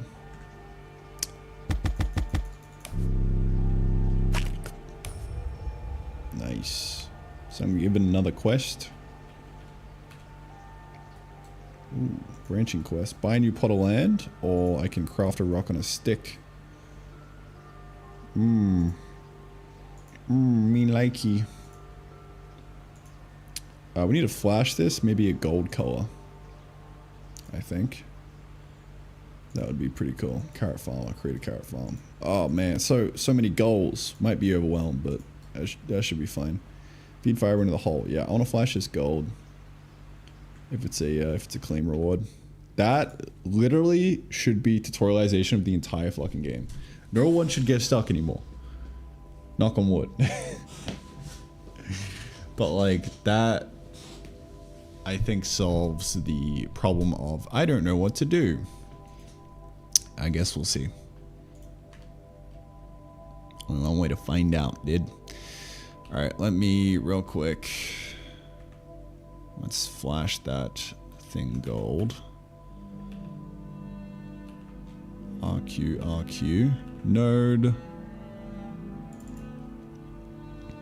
Get flash color for override. And we'll say really if done but unclaimed color override dot RGB equal color dot gold RGB. Wait, can you do RGB, dude? I actually had no idea you could do that. What the fuck? Wait, what? When did that happen? Has that always been in here? I guess I did it intuitively on reflex, so I guess it makes sense. Huh.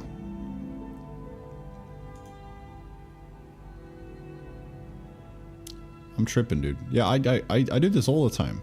I did it for the alpha earlier. I did .a. Alright. I need some sleep. Alright, if it's done and unclaimed, then yeah, we'll flash gold. I think. Nice. So that's extra. Extra flashy. Gotta make sure we claim that reward. Lovely.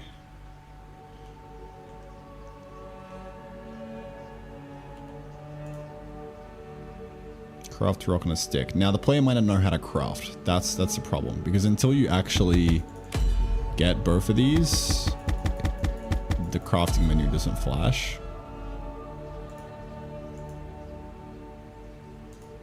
But maybe the player will see that it's there and press C and then maybe like click on something.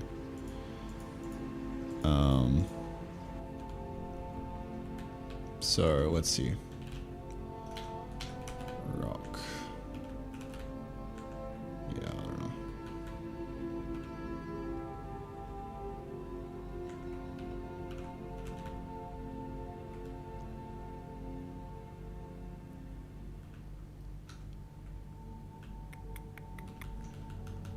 Destroy the rock looking plant.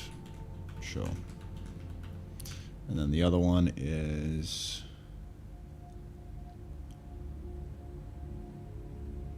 pinewood. That's not really pinewood anymore. Dig up the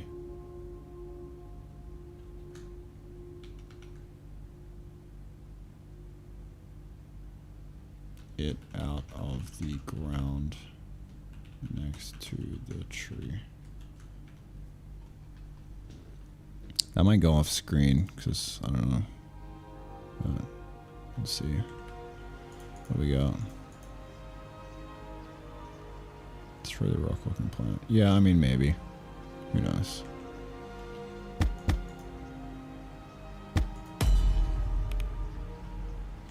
Who knows, dude?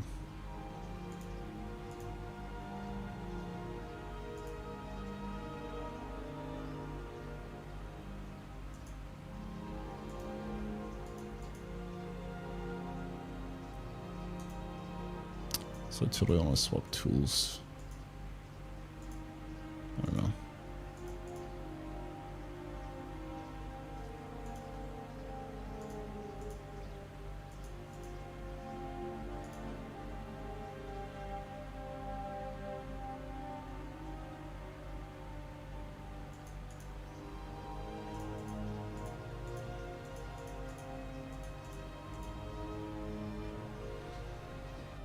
All right.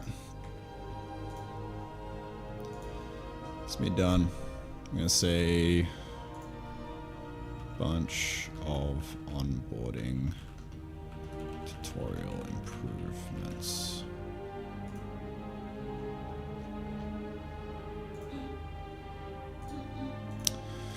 Okay. Well, that in theory is version 0.18. In practice, I don't know. I guess ship and find out. Let me yeah, let me just like do like a test branch thing on Steam real quick, because it's actually really easy.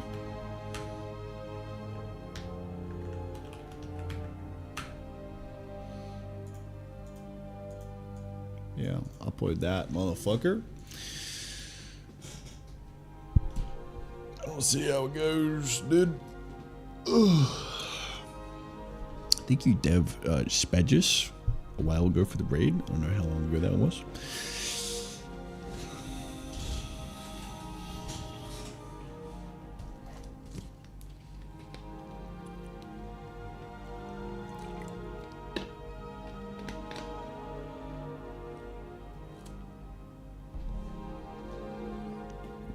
Maybe add a bit of random pitch modulation to hit gather sound. I'm not touching the hit gather sound because it's a placeholder sound, so I don't really care.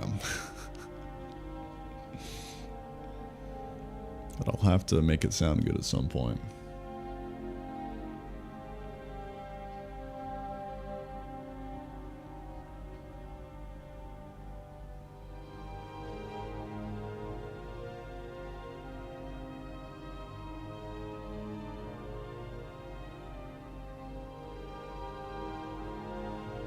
I did read Masters of Doom. It's great.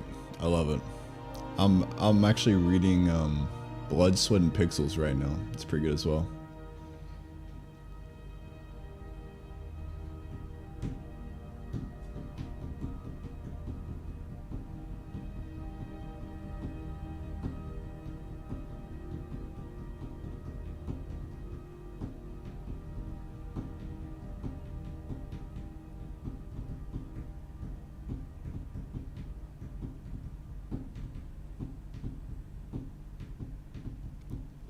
Team Romero, Carmack.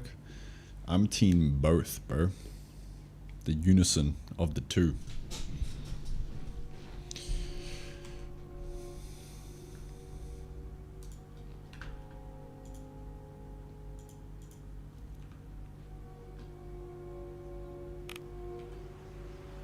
I think great things happen when you get gameplay programmers and engine programmers together.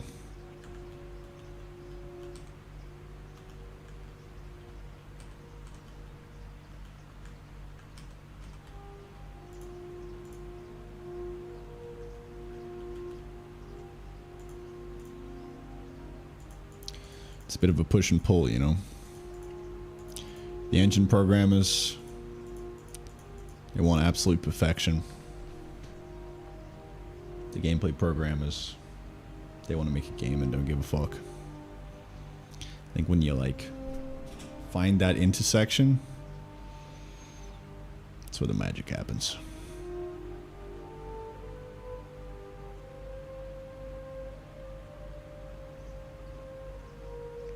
I feel like I found that intersection within myself. And that's why this game is what it is today.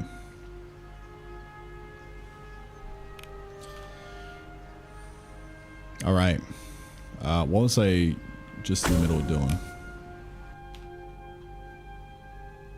Right. B18, that's going up like right now. Let's ship it. Let me get the Steam build going. Where's my phone? Well, it's Java. I'm gonna make a new app branch for the playtest.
Nice. I got a new branch that doesn't need me to two-factor authenticate, so I can push up to the dev branch, test that it actually works, and then if it does, I can flip it over properly. Oh yeah, now we're cooking. Now we are cooking, dude.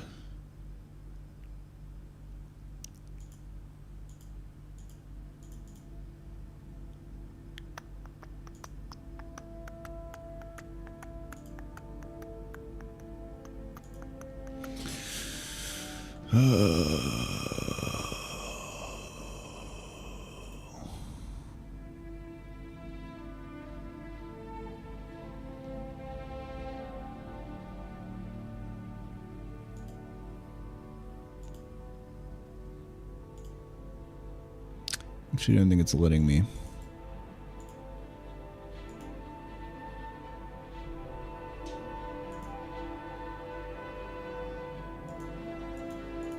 It's not letting me. I'm gonna cry. The playtest isn't letting me do a beta on the playtest or a different branch. That's sad.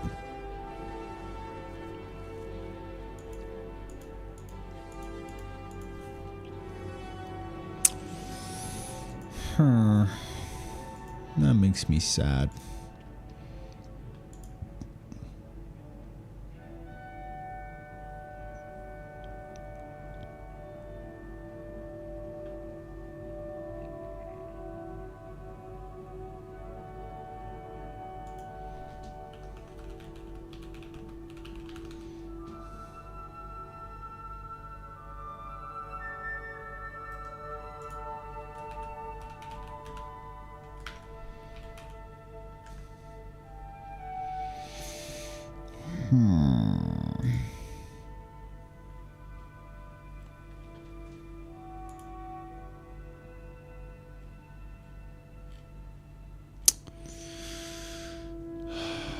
Well, there goes that idea.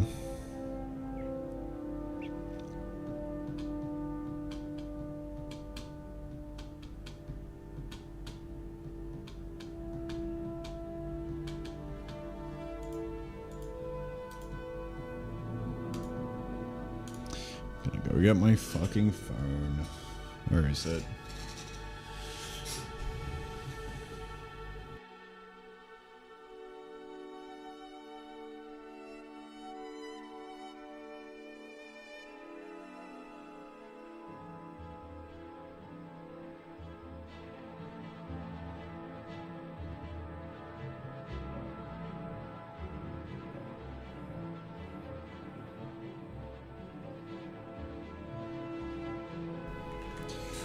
Oh, that man.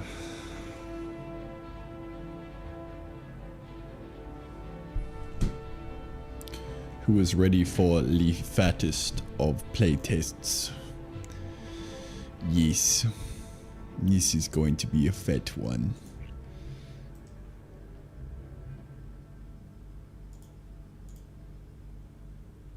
This is going to be a little bit juicy. Except not really. There's like no new content. No new content except the quests, which I guess is content in itself, but nothing new. Just a patch to hopefully guide some of the new people a bit better.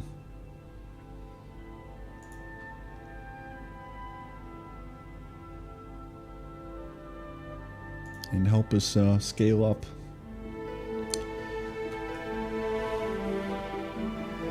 By cooking? I gotta put the new something in.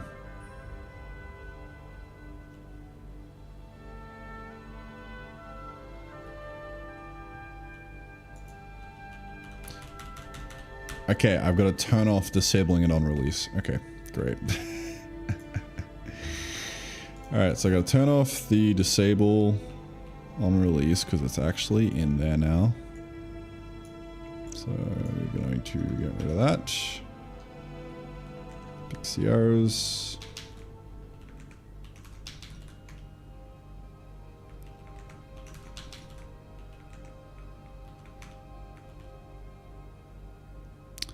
And there was one more thing. Yep, I gotta basically make a new Google form for the playtest.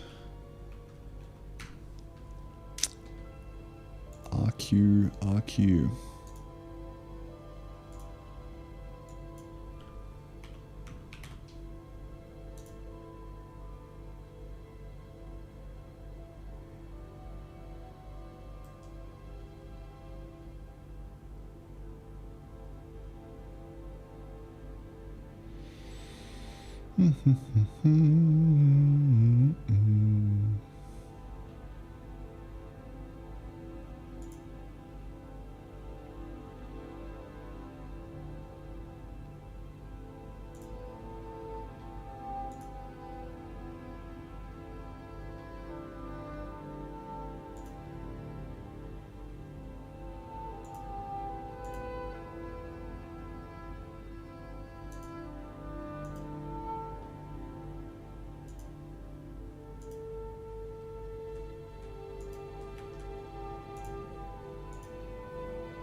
Okay, take two.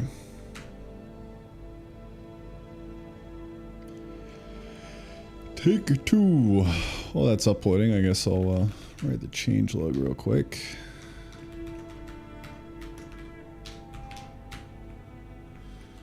Which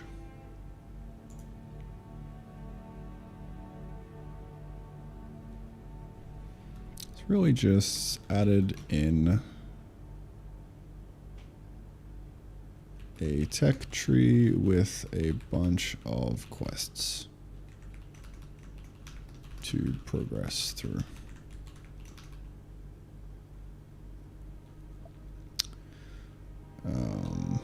Added spatial ring quests. Spatial ring quest that increases inventory size. That was actually the only new piece of content, I think. I'm not sure. Yeah, that's these two over here. That gives you something new. The rest is just kind of guidance for playing the game, I guess. But also just quest progression.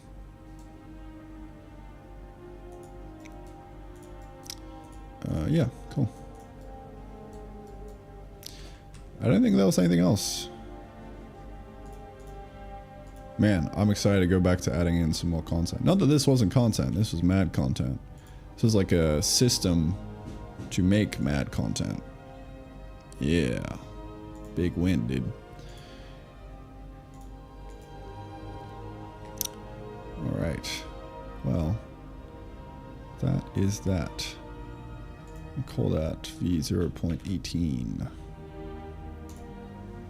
Push that up. And let's see if the thingamajigger was done. I can get the build going.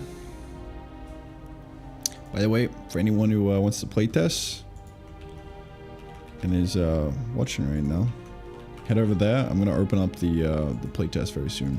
This new version.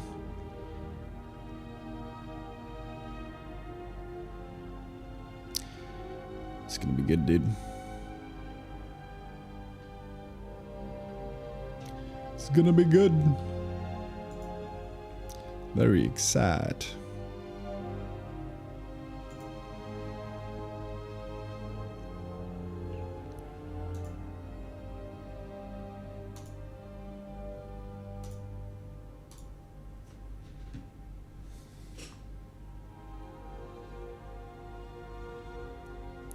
Dude, I'm so tired. My eyes, bro. Alright, let's see. Let's see if that did the trick.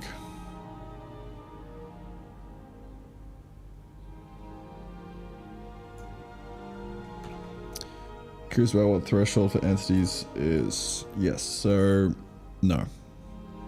The tech tree is not the entity, the UI is not entities, these are all separate systems. The threshold I say for entities is if it's something in the game world, physically, like positionally, usually is an entity. There are some exceptions where I get lazy and I want to do like a, I just want to use an entity that isn't positionally in the world, for whatever reason.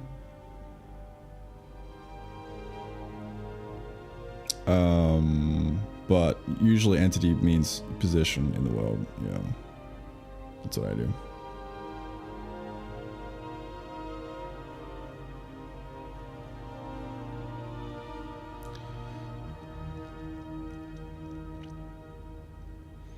Bamboo snack, you're in for a treat, bro. Alright, let me see if this works now.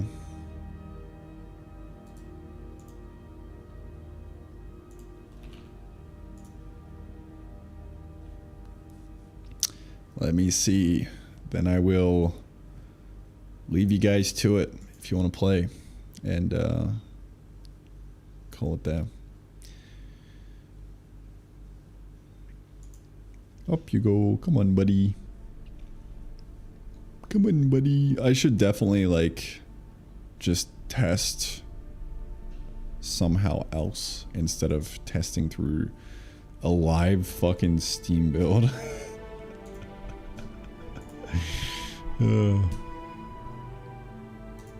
Alright.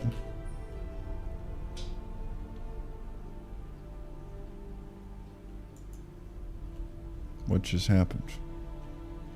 Something weird just happened. I don't know what.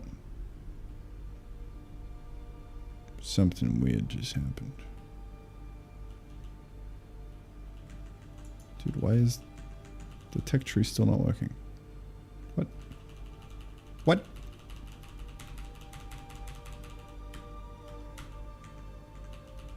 Huh. Uh-oh.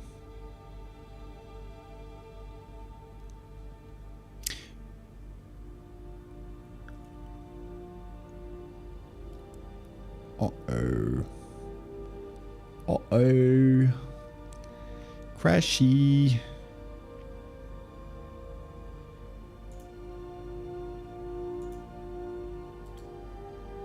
Some fuckery is afoot, dude. Come on, just end it. Just fucking end it, please. Thank you.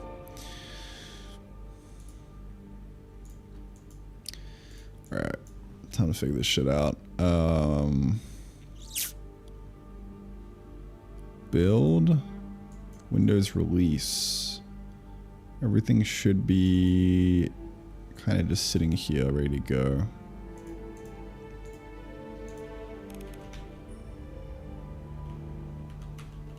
Yeah, tech tree doesn't work. Or I think it's because I did a not release somewhere, actually. Hold up. Yeah, that's definitely what it is, dude. I'm fucking dumb. Did a not release. Piece of shit.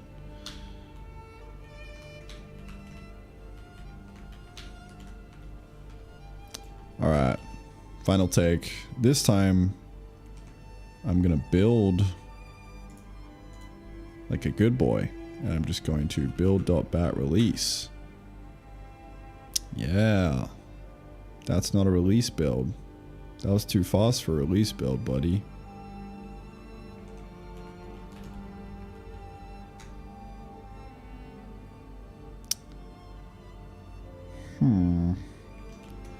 Really, Odin run source build dash playtests.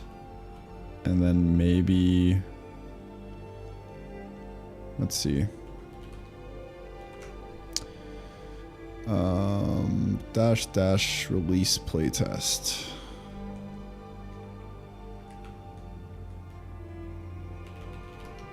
That's the command.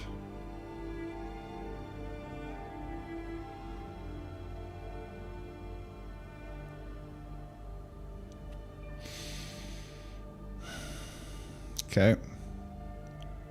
Now let's run this real quick.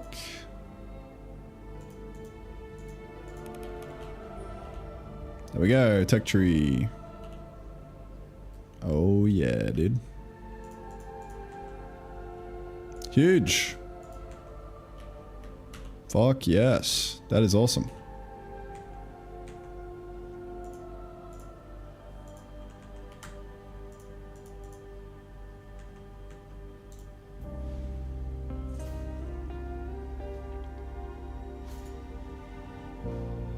Does this go to the right link? Yes, it does.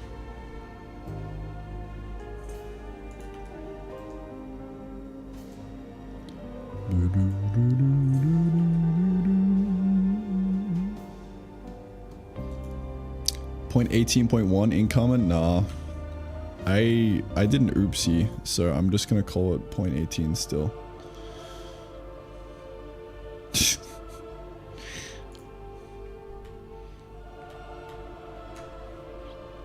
That was my third oopsie. This is the third time's a charm, bro, alright?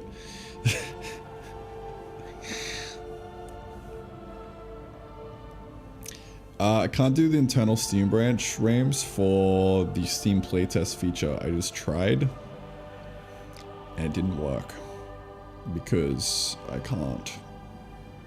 Because you can't for whatever reason, for a playtest specifically. Like it's not letting me change the branch to a beta or something in the actual Steam client. Maybe I could do it through some weird command line magic, but I don't know.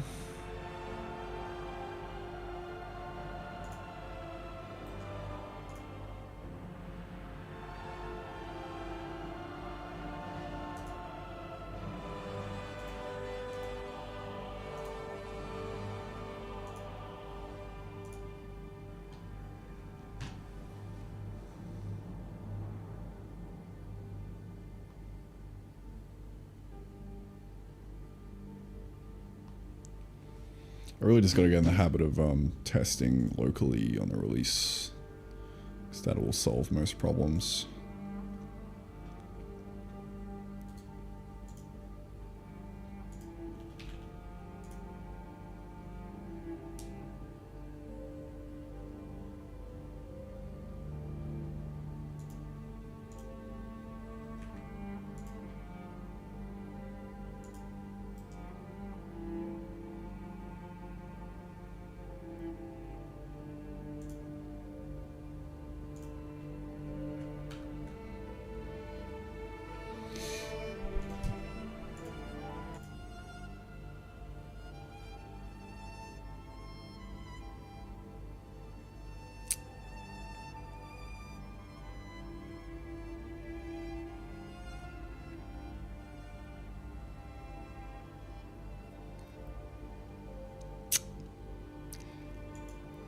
Squeeze me.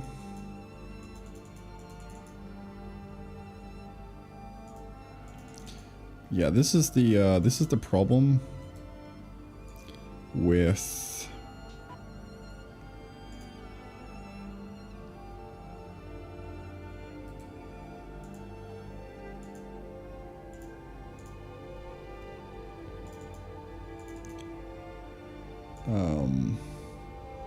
the serialization right now.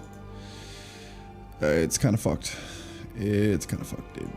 It's a little bit fucked.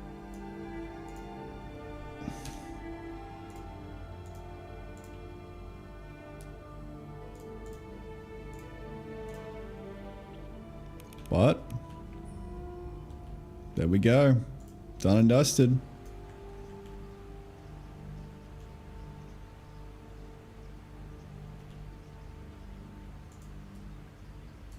Look at that.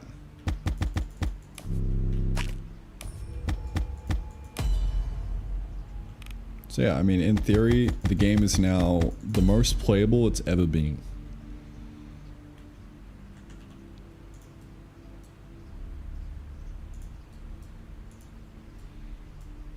probably a bit overwhelming if you just kind of off rip do all this, but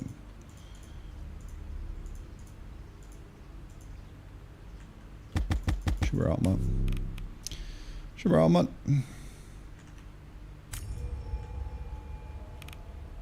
First steps, quest complete. I haven't tested the skill tree, by the way, so I'm just kind of banking on it working, bro. I haven't gone through and tried to unlock all these yet. Alright, create a campfire. Sick. Let's do it. Nice. Dude, there's a game here. Alright. Exclamation point game in chat, boys. If you want to give it a play, I'm going to open up the playtest right now. And we're going to call it there for the day.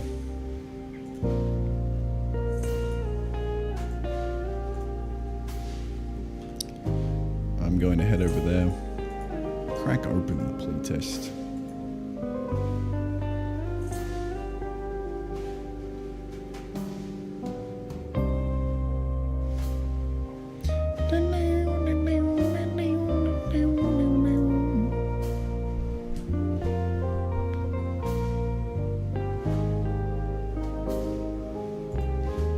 I'm gonna change it to open for I don't know how long, but however long I feel like it.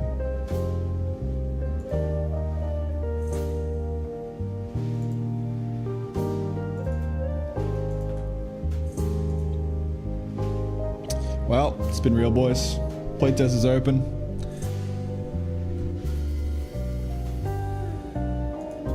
.18 done and dusted.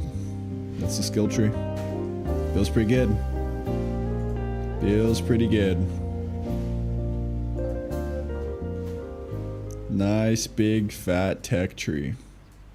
Tech tree slash skill tree slash quest tree slash tutorial that doesn't feel like a tutorial. All inspired by me playing Minecraft. Rip this straight from the Minecraft mod packs. It's I